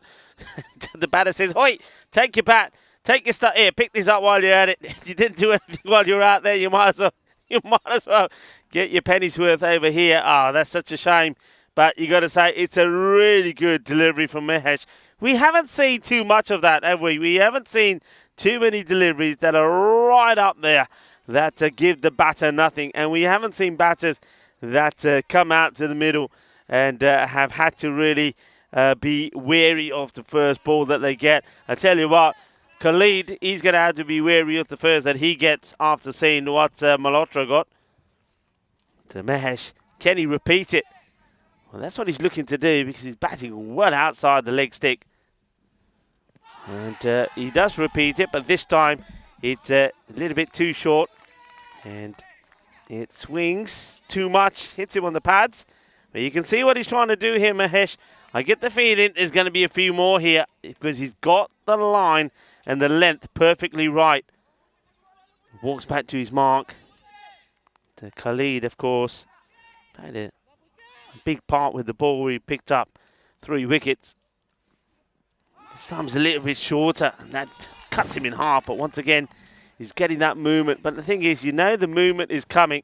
So he's moving to the way the ball is moving as well. So he's going to make it even harder to get any bat on it.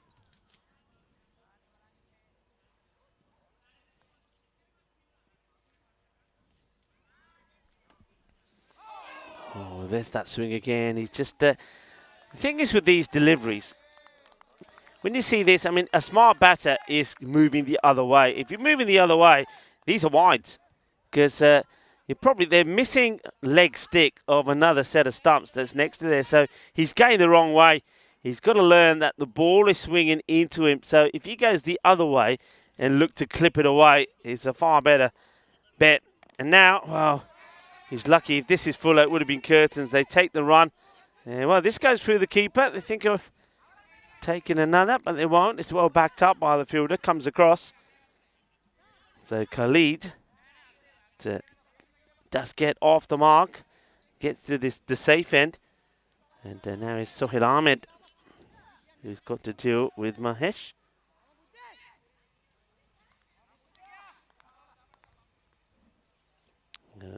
Welcome to everybody that's chirping away on the chat. It's been great to have you again. This one's just a little bit too full. And it's like handling a hot potato. That is what that was like. And it goes, he's saying, it's hot, it's hot. Watch this. He said, I got him, I got him. And finally, when he does get hold of it, he says, what have I done? All he had to do is pick it up cleanly. it's the end of the first over, and it's a nightmare of a start, isn't it, for the Columbus? It's 2 on the board, but worse still, they've lost a wicket as well. 24 matches since the golden ball, Vinny. 24. Yeah, it has been, and yeah, just a bit of a disastrous start in the end. And you have to say, if you can move the ball off the straight, you're going to cause problems. And that's exactly what we saw in this first over. And now Moraes kind of loses his line. But yeah, when you're chasing a score that's about 30 bigger than you've scored in all 12 games, then that's not the start you want. So I think the Sri Lankan Lions, if they can put another couple of those overs together, this one could be to bed a little bit earlier than you think. Yeah, Kamaraz. Yesterday was the first time, really, that any team got after him. He's been pretty good up until then. Gets the ball more or less in the right areas. And more issues for that fielder. Well, what's going on there? He's having a bit of a nightmare picking up the ball. Yeah, a bit more of the hot potato, isn't it? I don't mind. He's being aggressive. He's trying to make it a big, quick pick up and throw. If you miss it, you miss it. You don't really lose anything there. Just they get through for the single. Firmly hit. Should be taken on the one bounce. It will be. No mistakes from the fielder, Suresh Nadishan. They have been good in the field as well. They've been well disciplined. The Sri Lankan Lions, they're a team that they know. Everybody knows what their role is in the team, and they fulfill it pretty well. Make the life of the captain much easier. Once again, they taking on these risky singles, and for the moment, they're getting away with them. Yeah, they are. They need boundaries. They need them quick, don't they? Hard to see a path back with the Calendars. They've got nothing to play for except the win. So you might as well go for broke. If you fall over, you fall over. Already that rate's creeped out to around about the 16. Well, this one goes through, and that'll be buys. It's the one that the captain, Nalin Pasarana, couldn't deal with. And it looked like he had it covered for the most, but then I think it's just that second bounce. He's maybe standing perhaps just a little too far back. Well, it didn't really get up, so I can understand where he's standing, but it bounces just off that surface, and he has no idea what it's going to do. So I think he concentrates about making sure he doesn't have his teeth knocked out. I think maybe if there was a bit more sting in the game, maybe he blocks that at least. Oh, well. Anyway, no problem on the second bounce that time. Imagine if he stood where you wanted him to stand. He would have copped that between the eyes. Keeper I'm talking about. Well, this one is one of those, isn't it? I was about to say, why don't you just swing at this, because you know it's a no ball, but I think it's just the element of surprise. And also, it's another batter, I have to say, that I don't like, because neither of these two are wearing helmets. So, free hit. This one will be a wide, so it will stay a free hit. So once again, similar to yesterday. Kamal Rise here, just not getting it right early on. Yeah, he hasn't quite had that control, has he? Like I said, in that first over that we saw from Mahesh, so many of those balls were down the leg side, and they were just spoiling them. But it's going to be 4 runs as soon as this gets past the fielder. So he tries to really force this one to go straight. And by doing so, he ends up bowling it too full. And any bit of bat on this is going to get you a boundary. So it's the first boundary of the bat. 4 runs. That's what they need here. Just need to rebuild after that very low-scoring first over, which only went for 2. And it also rewarded Mahesh with a wicket to the very first ball of the innings. Hit nicely down the ground, and it will go all the way. Manos arriba, Vidro. Well, Cameron decides to come the other side of the wicket, and the batter says, thank you very much. Bowl me another. So this is exactly what they needed. That over goes for 16. 22 for 1 after 2. There's no time like the present, is there? And so, yeah, trying to get something going. So now, after that, they're only basically 6 behind the rate. That's how quick things can turn around. And yeah, making up for that horrendous start, really. 22 for 1 off 2. So, wouldn't surprise me if they go back to Mahesh. Yeah, they will. So, again, the thing is, yeah, I know you don't want to be LBW and block your stumps with your pads, but also you don't want your pads outside the leg stump where you just keep cramping yourself and spoiling wides either. Back yourself to hit those balls on the stumps. Ah, great catch. Really good catch. You're going to hear the bowler saying, catch it, catch it, catch it, catch it, catch it. And he does catch it. And that's Chami Kumara. And he really just scoops this up before the ball touches the deck. It's a really good catch. Really well done. He's not just taking the catch. It's the way he gets himself in the position to take it. Yeah, it was anticipation, wasn't it? It was right down the bottom of the bat. And that one doesn't shape back. I mean, he gets a fair bit about on it. But, yeah, for Zahale, it's going to be a lonely trot back. And it's going to be 22 for 2. So that little counter-attack just been neutralised with that second wicket. Yeah, but brilliant piece of fielding. And what have we learned today, Rico? Teams that have fielded well have had good results. Yeah. I think that's probably something that's pretty clear. Maybe the exception to that, I'd say, was Nicosia Tigers, who I thought did some good things in the field, but their batting just let them down. But, yeah, the fielding is super important at the pointy end of the tournament. Yeah, it certainly is. I mean, you know, the old saying, you can't change the old saying in its gospel. You've got to take your catches, you win matches. Oh, well, this is so close to knocking over the stumps once more. Well, Prashant Patel comes in, and it's a bit of a hoik, really. He's better than this. He's got to buckle down. He almost loses his wicket straight away. That's so close. The thing is that he's got to, I mean, surely they've told him, hey, Skip, watch out. He brings it back in. It's not the shot to play to a bowler who's bringing the ball back in. I think he's saying, hey, I'm the captain. I'll play it the way I want to play it. What's this? It's a little bit of, what's that ball game called where it's called Pinball. Ping balls all over the place? Well, what's this? Look at this off the pretty much the ankle / foot. Well, they say play straight. That was pretty straight. Eventually, yeah, I suppose. Mahesh is probably thinking, okay, I want to back myself to get the Yorker in here, and I think if he gets it right, I think it's the end of Patel. Okay. Genuine lead this time for Patel. He's starting to feel the pain on his foot now. Oh, what's happened here? They're thinking of having a run. I think... I don't know what's going on here. What game are we watching? I think the ball being passed on by the keeper, and I think Siriwardana drops it. I don't think he could have taken a run there. I think he was just passing it, to the fielder next to him. That's proper test match style. And I think that fielder said, that's never happened in 3 years. What are you throwing the ball to me now? My job is just stand here, spread my legs, and just take what comes. Oh, it's another one that goes straight with it. He's gone both sides of those stumps, hasn't he? And the ball just narrowly missed. All he's waiting for is the one to be right up there, full and straight. What a spell this has been. Only 2 runs from it. He's picked up 2 wickets, a ball to go, and he's looking to pick up another. Will he get there or not? He's been brilliant. I mean, he's 2 for 2 with the ball to go. He's completely shut the gate here, Mahesh. And that will be the... No, it won't. I was going to say that's first and only runs of this over. It won't be. So that's a wicket maiden. What a spell. What an over. Yeah, it's a great effort. And although you already felt this target of 139 was probably beyond the Culliners before they even started, Mahesh comes to the party. Wicket maiden. His other over. There were just 2 singles and a wicket. I mean, yeah, okay, it's still good. We did see a quadruple wicket maiden today, but a single wicket maiden still very good. 22 for 2 after 3. I had a question to address in the chat. I was asked how come we're doing Italy this way this year. So we're doing Milan for 2 weeks now, or not now, starting Monday, and we're doing Rome for 2 weeks, probably at the start of September. And the reason is it's just because there's a lot of other places we need to get to. So logistically, it's quite difficult doing a week here, a week there, a week here, a week there. But what I will say is that it'll be 2 weeks each. This should be, this comes off the bat. And that's fair enough. It was always going for one. It's a double bat. Have a look at this. So, yeah, the thing is we'll get to see 11 teams per tournament. This says one batter to the other. Nice little pass. Yeah, nicely done. Just ran himself out.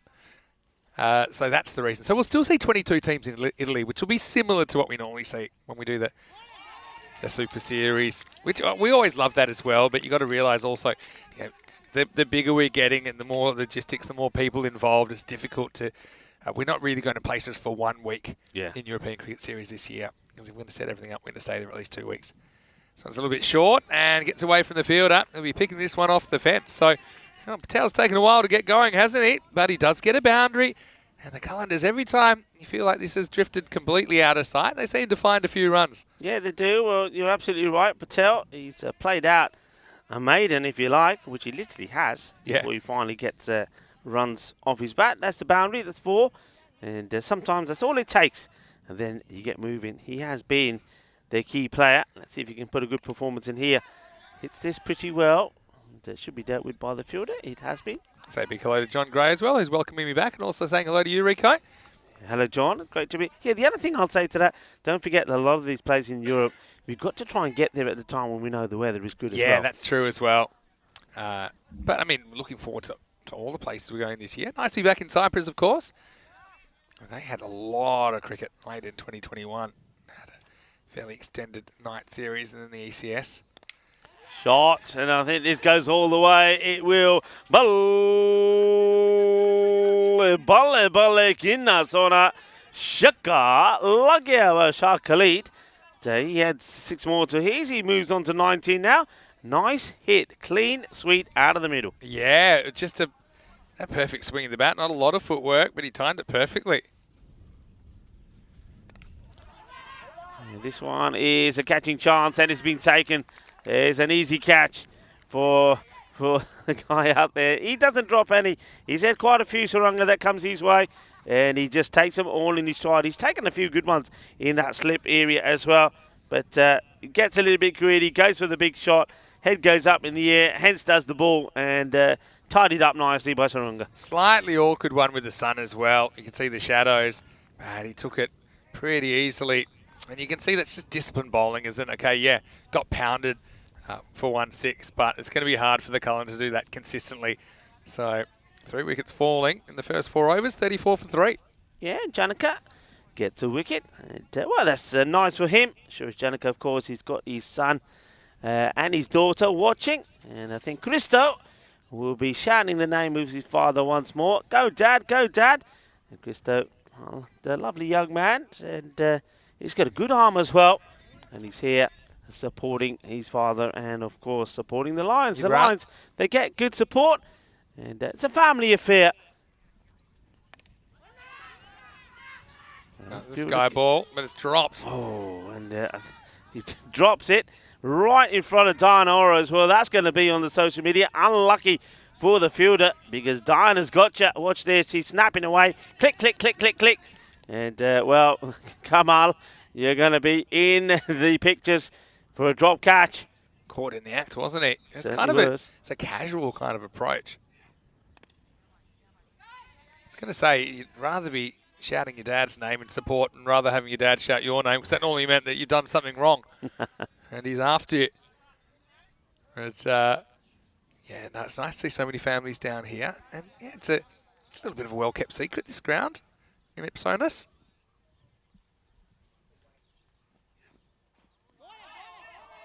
Yeah, this is good bowling, isn't it? He's running in and you think the ball's going to come out pretty quick. But Sadun just literally rolled his fingers over it. Yeah, no, Sadun's a class act. No doubt about it. That was a deliberate off-pace delivery. This time it's at the stumps and there's more work to be done by the fielder. And, well, click, click, he click, says, click. click, click, click. You got me dropping a catch. And now you got me on the misfield. Can you move somewhere else, please, Diana? Move somewhere else. You're putting me off. And, well, this time maybe there is a little bit of a Tortuga bounce there, but I think he knows he probably should have done better. Get those out of the system when you're this far ahead in the game, I say. You're probably saying, yeah, but at least you'll still be taking pictures of me tomorrow, the way things are going here. I mean, they still need, what's that, 98. And they've gone past the point of no return. Really hard to see a way back. But, I mean, good to see them still trying. So that was the on pace. So he went the slower ball, then he tried to sneak in the faster one. Gone, knocked over. And you said he's a class act. He is a class act. And Sadun goes through the defences of the batter. And Munir will have to depart. He gets him knocked over. He'll go for 4 yeah, of 3 deliveries. It's a really good slow ball. Look at the way he drags his fingers down the right-hand side like a fast off-spinner, but it doesn't come out that fast. See? And then it even breaks a little bit off the pitch. So it spins left to right, ends up knocking out the off-stump. So, well, you can't really criticise Munir. He was going for broke, but he came up with empty pockets. It's 41 for 4. Yeah, it's a Another one that goes. Yeah, another batter making his way in. He's just examining his bat as he's walking in. He's looking at it at all angles, checking. That's a worry, isn't it, when he's checking the edges and no other part of it. And, well, maybe he knows that perhaps it's the edges that are going to be lucky for him as a new batter makes his way out there in the middle. And it is, well, our man, our friend Hussein that comes out there. Let's see how he performs, Amir Hussein. And allows this one to go by. He'll take the wide. That's how you deal with it. Yeah, so Michael in the chat was trying to work out what is in the Cyprus Cricket Association logo. Good question. I've seen that a million times. Maybe I'll have to ask. We'll have to ask Mohammed Hussein here maybe to tell us. You've seen this logo a few times, right, Rico? Yeah, I'm just look at it myself, and there's a few logos, isn't there, that's around. I'm just wondering. I mean, it could be the Artistic. yeah, it could be the maybe the horns of the Mouflon. You know, the old It also Mouflon? says C and P, a bit like Cyprus, which kind of has a Y in the middle. So it might be that, but yeah, it's kind of like the Mouflon as well. It's good point. Maybe it's one of those things that can mean multiple things. As we get to the end of the 5th over, score is 44 for 4, and well, it's going to be sad to say goodbye to Cyprus, but tomorrow will be our last day here, and from Monday we will be in Milan. Well, Danny Hudacek, who's our kind of Czech specialist, he'll be with me at the ECS and Rico, in fact, in the Czech Republic in Prague in the middle of the year, but he's also been our Milan commentator a couple of times. So it's good that Danny will be back. He's going to fly solo Monday. I'll be with him from Tuesday. Looking forward to an excellent couple of weeks there. And then the Gibraltar T20 International. Yeah, so Rico's done his research and he says it is the Mouflon. Yeah, it's very abstract. I think there's also, I can see a CY and a P in there. Can you see what I'm talking about? Kind of CY and a P. And it's, I'll even show you the logo as well, the proper logo, if you want. So, of course, we know the Mouflons are a team that, of course, are named. Oh, there it is. So that's what we're talking about. Yeah. So the logo is obviously the, what do you call those? The horns, the antenna, whatever of the Mouflon that's there. This is played up in the air. It's an up and over. It'll be 4 runs. I think they're horns. Horns. I think you say We that. go horns. Horns. That's baby. not quite horns. That's 4. But Yeah, anyway. I'll take the 4. So another thing is, I know that I'm doing a couple of extra days here. Do you know why? Because next weekend, I'm actually celebrating the marriage of the Sheriff, Charles Croucher. He actually got married a little while ago in Mauritius, but he's having his celebration next Sunday. So I'm going to sneak off and... Is that right? Yeah, that's right. So Danny will be flying solo again. Anyway, this is going to be 4. Finds the gap. And yeah, again, this is Siri Wardana who's coming in. He's been kind of had the Midas touch, hasn't he, during this series? At that time, that was just good batting.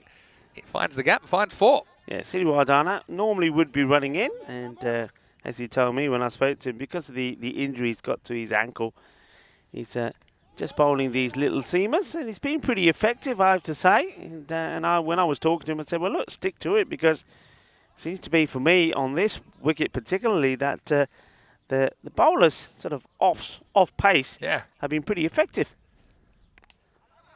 This is hit beautifully. That is a powerful strike.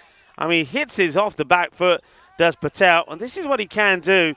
And that's why I've said he's been the pick of the players, really, for the Limassol Qalandars. Oh, what a lovely shot this is. That's a really good shot. I don't know how he got that much power, but he certainly generated it, didn't he? Yeah, pace isn't everything. That's the thing. I mean, speaking to a lot of my fast bowling friends, some of them still playing professional cricket, they'll say, Vinny, all my life I've been trying to bowl fast, and everyone's telling me to bowl slow balls all the time. Yeah, asking for the stumping, but I don't think the foot moves here. It stays planted, it stays down. So, yeah, as you can see, he's Bachchan Patel saying, what are you talking about? It is the end of the over. Yeah, so, yeah, you're right. That's the Mouflon horns. But I also saw there's a C and a Y and a P. Yeah, so the start of Cyprus. Something I picked up in there, and it's a similar kind of font to you see the Y there. So I think that's why it's kind of an abstract Markor, isn't it? Or Mouflon, I should say, not Markor. But it is clever. I like it. But good question. And, yeah. Very hello, good question, Michael. Hope you're well. Hopefully you're well. Looking forward to seeing you at some point during the year, hopefully. He thought it might have been a person scratching his back. Well, you can't scratch your back at the moment with your shoulder. Yeah. It's got a bit of an iffy shoulder. But, yeah, Michael, good to have you there. Helix there as well as this one. Well, we were talking horns. This one is going to be horns as it goes all the way. So we're seeing a bit of rear guard action here. Here's a nice hit. And now it's Hussein who's getting into the act. Yeah, well, it's kind of a bridge too far, isn't it? But he's still going to try. Chanaka goes the distance. And firmly hit. Should be stopped by the fielder. Has been. Nice pick up and throw into the gloves to the keeper. Nicely done.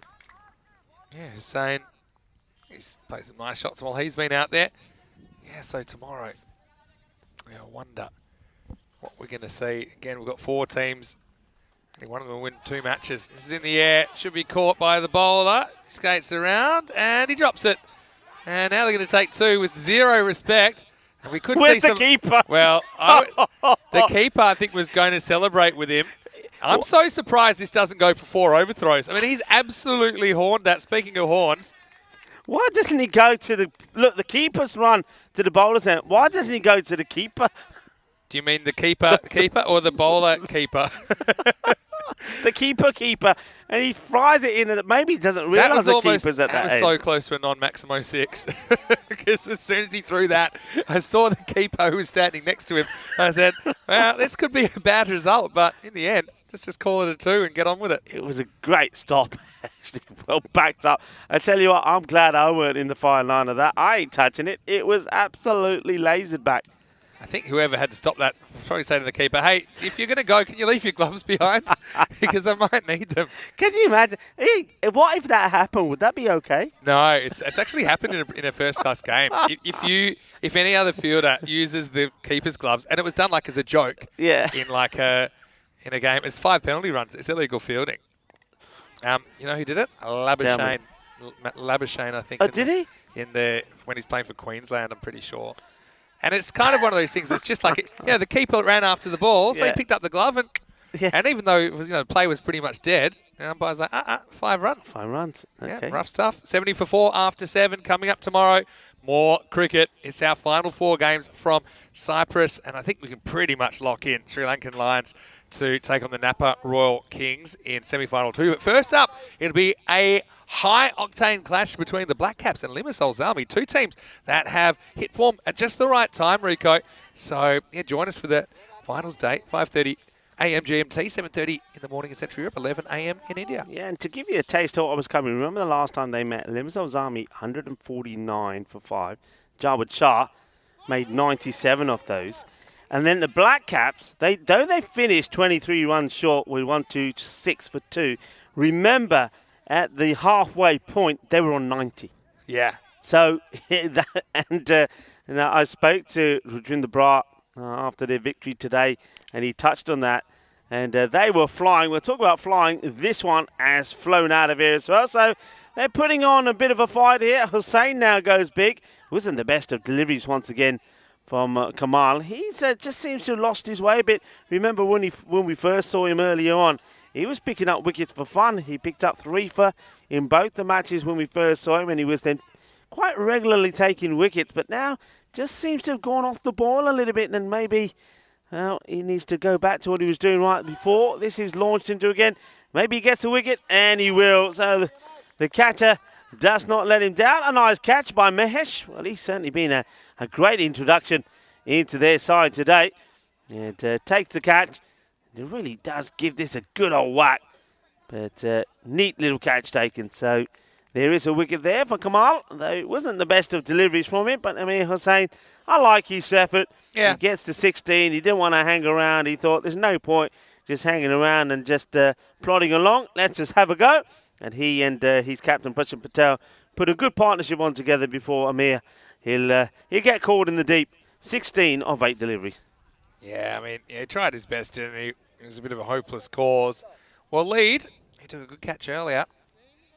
I mean, it was funny, that 138, it wasn't a convincing 138, but it was a team effort. In a way, that might be more convincing, because the more players you can have hitting form going to finals day, I just think you're feeling better about yourself and your chances. Yeah, and I think that's the reason why, as this one is chased after, and they will get there. That's the reason why I think they go on and post the score we thought they would get to, as opposed to teams that don't. Because teams that don't are relying on just 2 batters, maybe, and then once they're out, nobody else does perform, so they don't get there. With the likes of the Lions, particularly today, well, there wasn't just one batter. It's just all the batters just had this thing in their mind to say, well, whatever happens, this is the rate we're going to keep going at. And that's exactly what they did. Yeah, that's true. Yes, it's shaping up that the Napa Royal Kings will be the sole Group A team remaining in the competition. Yeah, just a bit of the French cut, and the wicketkeeper's after this again. And once again, he will get there. And he's going to be a bit out of puff. You can see he says, nah, I'll hold on to it. I'm not using any energy throwing it in, says the captain. Nalin Patharana, he'll be a very happy man. Things going to plan at the moment for him. Yeah, be very, very happy. So Rice does have a wicket. He'd love a second, but he's got one more chance to do so. It's kind of par for the course as far as the Cullender's batting as well. I think they're averaging something in the 90s. That looks like where they're heading again, potentially. A little bit too full. Goes for the Yorker. Doesn't quite execute it well, but ball goes along to Mahesh, who drills it back to the keeper. The captain takes it nicely. That will be the end of the over. And 81 for 5 after 8. So just a couple of overs to go. Yeah, it's going to be an exciting one tomorrow. We always kind of knew at this stage anything can happen. I think the Black Caps beating the Tigers, I mean, yeah, yes, it's an upset based on recent form, I suppose, but it's just showing you, I think, that Group B, like I said, it had a few more teams that were around the same mark, and so they were all having to work hard all the time. And I think that's the kind of pressure which I don't think the Tigers were put under often enough in their Group A, even though they did cruise to kind of 9 wins out of 12. Anyway, time for the ninth. Here's Sidon. No run. So it gets played back to him. He's performed well, hasn't he? When as this series has gone on, I think his performances have got better and better. He's a good all-round player, and he's really done the job that his captain's required from him, and he's got a load of tricks up his sleeve as well. Yeah, he's got that off spinner, which the key is you don't want to run away from it. You want to kind of get across and just smack it with the spin. I think if you leave your stumps open, you're feeling for that ball, and it's a difficult one. But you got to pick it first, I suppose. There it is again. See, with no foot movement, it's a tough one to reach. Yeah, well, Waleed is the man out there. He's he's swinging hard, but a little bit like a rusty gate at the moment. He can't get anything on there. Say quick hello to Helix as well. Hopefully you're well, as well as Chris Smith and Keanu. Nice to see you guys. Well, this one has made contact with, but the fielder gets under it, and well, he almost caught it between his legs. Does he spills it though, doesn't he? Yeah, he does. Mahesh. But yeah, he has to check his wire fronts, and he sees that they've spilled out. Have a look at this. He drops it with the hands, but then he almost, well, let's just say goes searching, but unfortunately, it's the grassed one which he finds.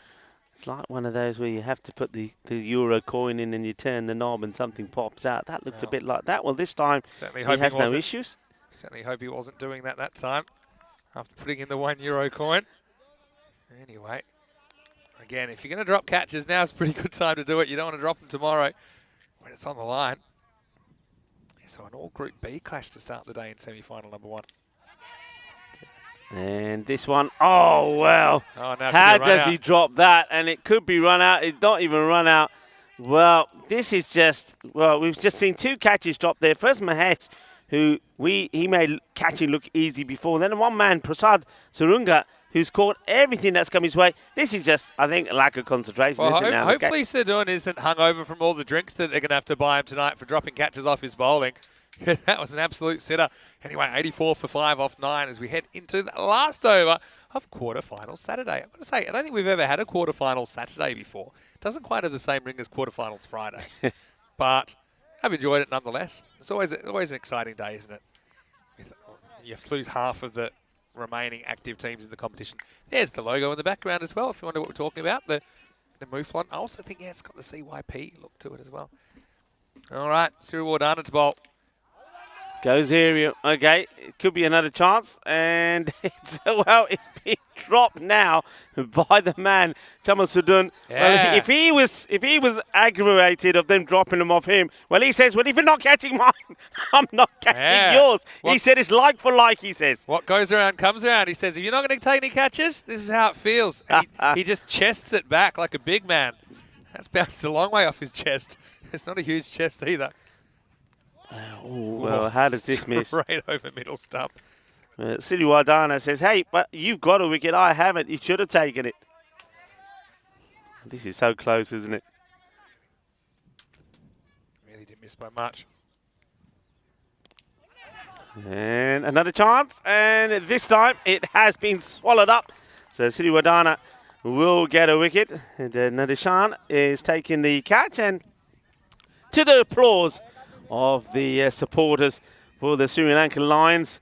And after a couple get dropped, this one is right in the gut zone. And no mistakes there from the fielder. Just couldn't believe my eyes when they actually held one there. Nadishan, the man that stops the madness. 3 balls to go, 85 for 6. So I think a few people liking the Black Caps for tomorrow, thinking that they're making their run at the right time. That'll be an interesting game against Limassol Zalmi tomorrow. I mean, it's hard to bet against Zalmi when you saw the way Jalan Shah batted, but I mean, he did also give some opportunities. Look at Akhtar, comes out, and he is going to go large first ball. Maximo lifts the calendars up into the 90s. Yeah, it's more or less a par innings, I think, for them. If you look at how they've gone this week, they're averaging 93, so pretty much right in the money. It just was too many runs for them to chase down. Good shot from Akhtar first up. And, well, now he's going to go. Well, he's not even looking at the umpire. He just knows that he's outside his crease. He's walking already. It's a big 6. It's 6 and out. Just watch this. And, yeah, he just knows it, doesn't he? He's looking back. I mean, he's focusing on getting his bat down. If he had just slid his foot back, he would have been in. Yeah, smart work from Patharana. I think he was in shock that he missed the ball, though. So he just didn't have his head screwed on right. And so Calendar's 91 for 7 with a ball remaining in the day. Gives us a chance to say hello to everyone. And look, Nish has popped into the chat. Hello, Nish. Great to see Mr. Maximo and Rico together in Cyprus. Everyone's done a terrific job so far in Cyprus. Hello, Thank you very Nish. much, Nish. I love your comment, and hopefully you're well. Be in Cardiff by now, I imagine. What's the weather like there, Nish? It's probably wrapped up, aren't you, Nish? Can I say dreary? That's just a guess. But anyway, hello to you. Hopefully you're well. And thanks again, Nish, for all your work through the first 9 days of the tournament. He did 9 straight as well. Bit of a marathon man. Anyways, he's earned a bit of time off, but I'm sure we'll see Nish at some point in the future as well. All right, so last ball of the day, Cyril Wardana. Again, he's burgled a couple of wickets, hasn't he, in this last over? It's Mosen to face. Gets hit out onto the leg side. Here comes the throw and into the gloves of the keeper. He's asking the question, say, is this run out or not? But yeah, it's been a good professional job done, isn't it, by the Sri Lankan Lions? Yeah, as we said, it was a team effort all round, and that's what the batting was, wasn't it? A team effort when they all combined together to get the runs on the board, and then a bit of a team effort there out in the middle. And yeah, I think it's fair to say that perhaps towards the last 18 deliveries or so, they probably just lost a bit of concentration and sort of took their foot off the pedal, didn't they, when they knew the match was done. And we saw a couple of drop catches and a bit of loose fielding from them. But it's a very, very good performance from them. And we'll have a chance to have a look at what the lineups tomorrow are going to look like. But congratulations to the winners of the quarterfinals today, the Napa Royal Kings victorious Limassol Zalmi, the Black Caps, and of course now the Sri Lankan Lions have got victory over the Limassol Qalandars. So we do know what our lineups are going to be. And the players have put on a good show here today. But one thing that I've always liked about them is that they are very much teams that are focused on developing the game here in Cyprus. They play it well, they play it fair, and they play it sportingly as well. And we've seen that all the way through. Well, this one was absolutely plum. It was the worst possible start, wasn't it? When Malhotra was LBW to Mahesh. And Mahesh, well, he's been a good introduction to the side. I think he's going to cause some trouble when we see him tomorrow as well. He just gets the ball to swing viciously. That was a really top quality catch. But see, left armers are a little bit like the wind. You know, you never quite know which direction they're going to come and when they're going to come and when they're going to be kind of where you want them to be. So that'll be interesting tomorrow. Yeah, the Calendars, again, it just looked like a team that had done okay against a team that had done well in the group. And I think, you know, certainly they were competitive at times. They didn't take a backward step. I mean, Prashant's innings kind of summed it up as well. Had a few swings and misses. Don't know how he got away with that. Then got an overthrow to boot. But, yeah, I think for the most part, the Lions held their catches when it mattered. At the end, they let a few go. But, man, now we have our 4 semi-finalists. Yeah, well, this was the moment where we saw 2 in 2. Mahesh drop one, and then we saw Saranga also drop an absolute dolly. But fortunately for Sriwardana, it wasn't the same case with Nidashan. He took one, and then he, thanks to his captain behind the stumps, Pathirana, he got the stumping there as well. So, like I say, it was a polished performance, you have to say, from the Sri Lankan Lions. Yeah, a few blips there in the field later on, but I think that's probably more to do with the fact that they already knew by then the game was in the bag. Well, these are how things finished today. Yeah, so you can see there only one team breaks rank. That's the Black Caps, who knock out the Nicosia Tigers, who were top of Group A. Apart from that, you saw the Napa Royal Kings qualifying over Marquardt, Limassol Zami qualifying over Everest, and just then you saw the Sri Lankan Lions over the Calendars. So, yeah, it'll be a pretty interesting finals day tomorrow. This is what the finals look like. So Black Caps versus Limassol Zalmi in the first semi-final, and then Sri Lankan Lions taking on the Napa Royal Kings. I mean, these are all great games, aren't they? And we're particularly looking forward to their second game because those teams haven't played each other in ECS cricket before. But even the first game, which is an all-Group B lineup, that should be a really good way to start the day. So join us same time, nice and early, 5:30 a.m. GMT, 7:30 in Central Europe, and 11 p.m. in India for finals day here in Cyprus. Yeah, it's going to be an exciting one. Like I said, those two teams, Black Cats versus Limassol Zami, that is going to be a really spicy start to the day. And then the Sri Lankan Lions, well, they have just been on song at the moment as we have a look at this scorecard. Nobody really, apart from Prashant Patel and Khalid, getting going. We saw a nice little flurry towards the end there from Amir Hussain, but really I think they needed a good start, and with the wicket going on the very first ball and the power play staying on 22, don't forget we had that not only did Mahesh take the wicket off the very first ball, that first over went for 2, his second over didn't go for anything, so he finishes with figures of 1 for 2, so very, very well bowled for him. Just looking forward to seeing him tomorrow. Come on, Reyes, he does pick up a wicket, but he needs to return to his best, I think, for his side tomorrow.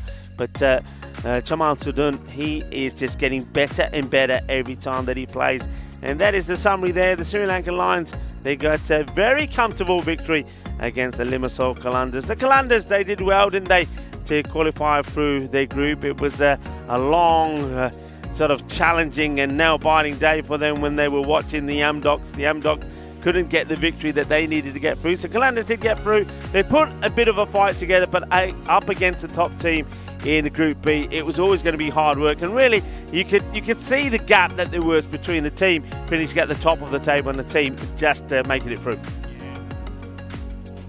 Yeah, so I mean, it's a disappointing one for the Calendars, but still, you know, it's their first time at an ECS, and so I had a few places to play before, I think, but still, I think for them to come together as a team, and they pushed him there at times. I mean, the Sri Lankan Lions, I mean, top of the table, very convincing there. I mean, favourites. I mean, they're the only top-ranked team that's left in the competition. You have to realise that because the Tigers got knocked out. But really, I'm throwing it wide open. Anyone's game tomorrow. Hey, it's been great to be back. I've been watching from afar, but it's just so nice to be back. And I tell you what, the weather's been very pleasant to us today. Haven't had too many wind and minimal bug problems, so I think I came on the right day. And tomorrow's a really exciting day because, yeah, it is my birthday, but probably more importantly for these players, one of these teams is going to raise the trophy. And this time, well, it looks like, weather permitting, we'll actually get the final in. So that's going to be pretty exciting for us as well. It's going to be exciting. I'm excited to see what birthday cake you bring along as well, and maybe maybe I'll bring a few beverages. Well, I along don't and- want the Indian style. I know all my friends in the IPL at the moment. The one, Jason Berendorf just had his birthday on, I think, Thursday, Yeah. and they really like to smear it around the face. So I don't think we'll be doing any of that action. But anyway, yeah, so join us tomorrow for semi-finals day. Rico, been a pleasure. Yeah, Don't it's been forget good, to go. good to have you back as well, Don't buddy. forget to go to our website, EuropeanCricket.com. Check out not only tomorrow's action, but also what's coming up in Italy. It's really exciting to have that 11-team competition in Milan. Also, our social media at European Cricket. Great place to go. And if you haven't already, please hit the like button and subscribe to our channel, ECN European Cricket Network. Even if you are on the subcontinent, you can still like and subscribe to our YouTube channel because you get all the highlights videos, player of match videos. Yeah. Check them out, especially if you're playing fantasy cricket. It's a great place to go. We're going to leave you with some highlights of the day. Big thank you to the Spice Girls as well, Maria, Karina and Elvira, pushing the buttons to all the Blue Crew, all the players, especially the players got knocked out today. I mean, better luck next time, but I hope you have a great season here in Cyprus. Of course, they can play all year round here Yeah, they in can Cyprus indeed. as well. Been a great day, and It's been a tomorrow, great day. it's your last day before you get a bit of time off. Yeah, it is. It's always sad though, isn't it, when you're at last day at an event because you know that it may be a while before you come back, and of course we have had to wait a bit of a time to come back to Cyprus, but it's been worth the wait. And one thing that you said is because the last time we were here was 2021, towards the end of 2021, but in that time the growth and the development here has been fantastic, and that's what it's all about. That's what we want to see. You know what's also grown? The Yeah. portions of the lunches. They're bringing them in by the truckload, so I can't wait for that again tomorrow. So we will leave you with some highlights today. Hope you stay happy, stay safe, stay here, because tomorrow we'll be back and it'll be finals day in Cyprus. It'll be a super Sunday of cricket. But until then, from me, Mr. Maximo Vinisandu, and Rico Full on behalf of ECN and the whole European cricket family, hope you have a great evening. We'll see you tomorrow. Hasta mañana. Adiós, mi familia. Hasta mañana.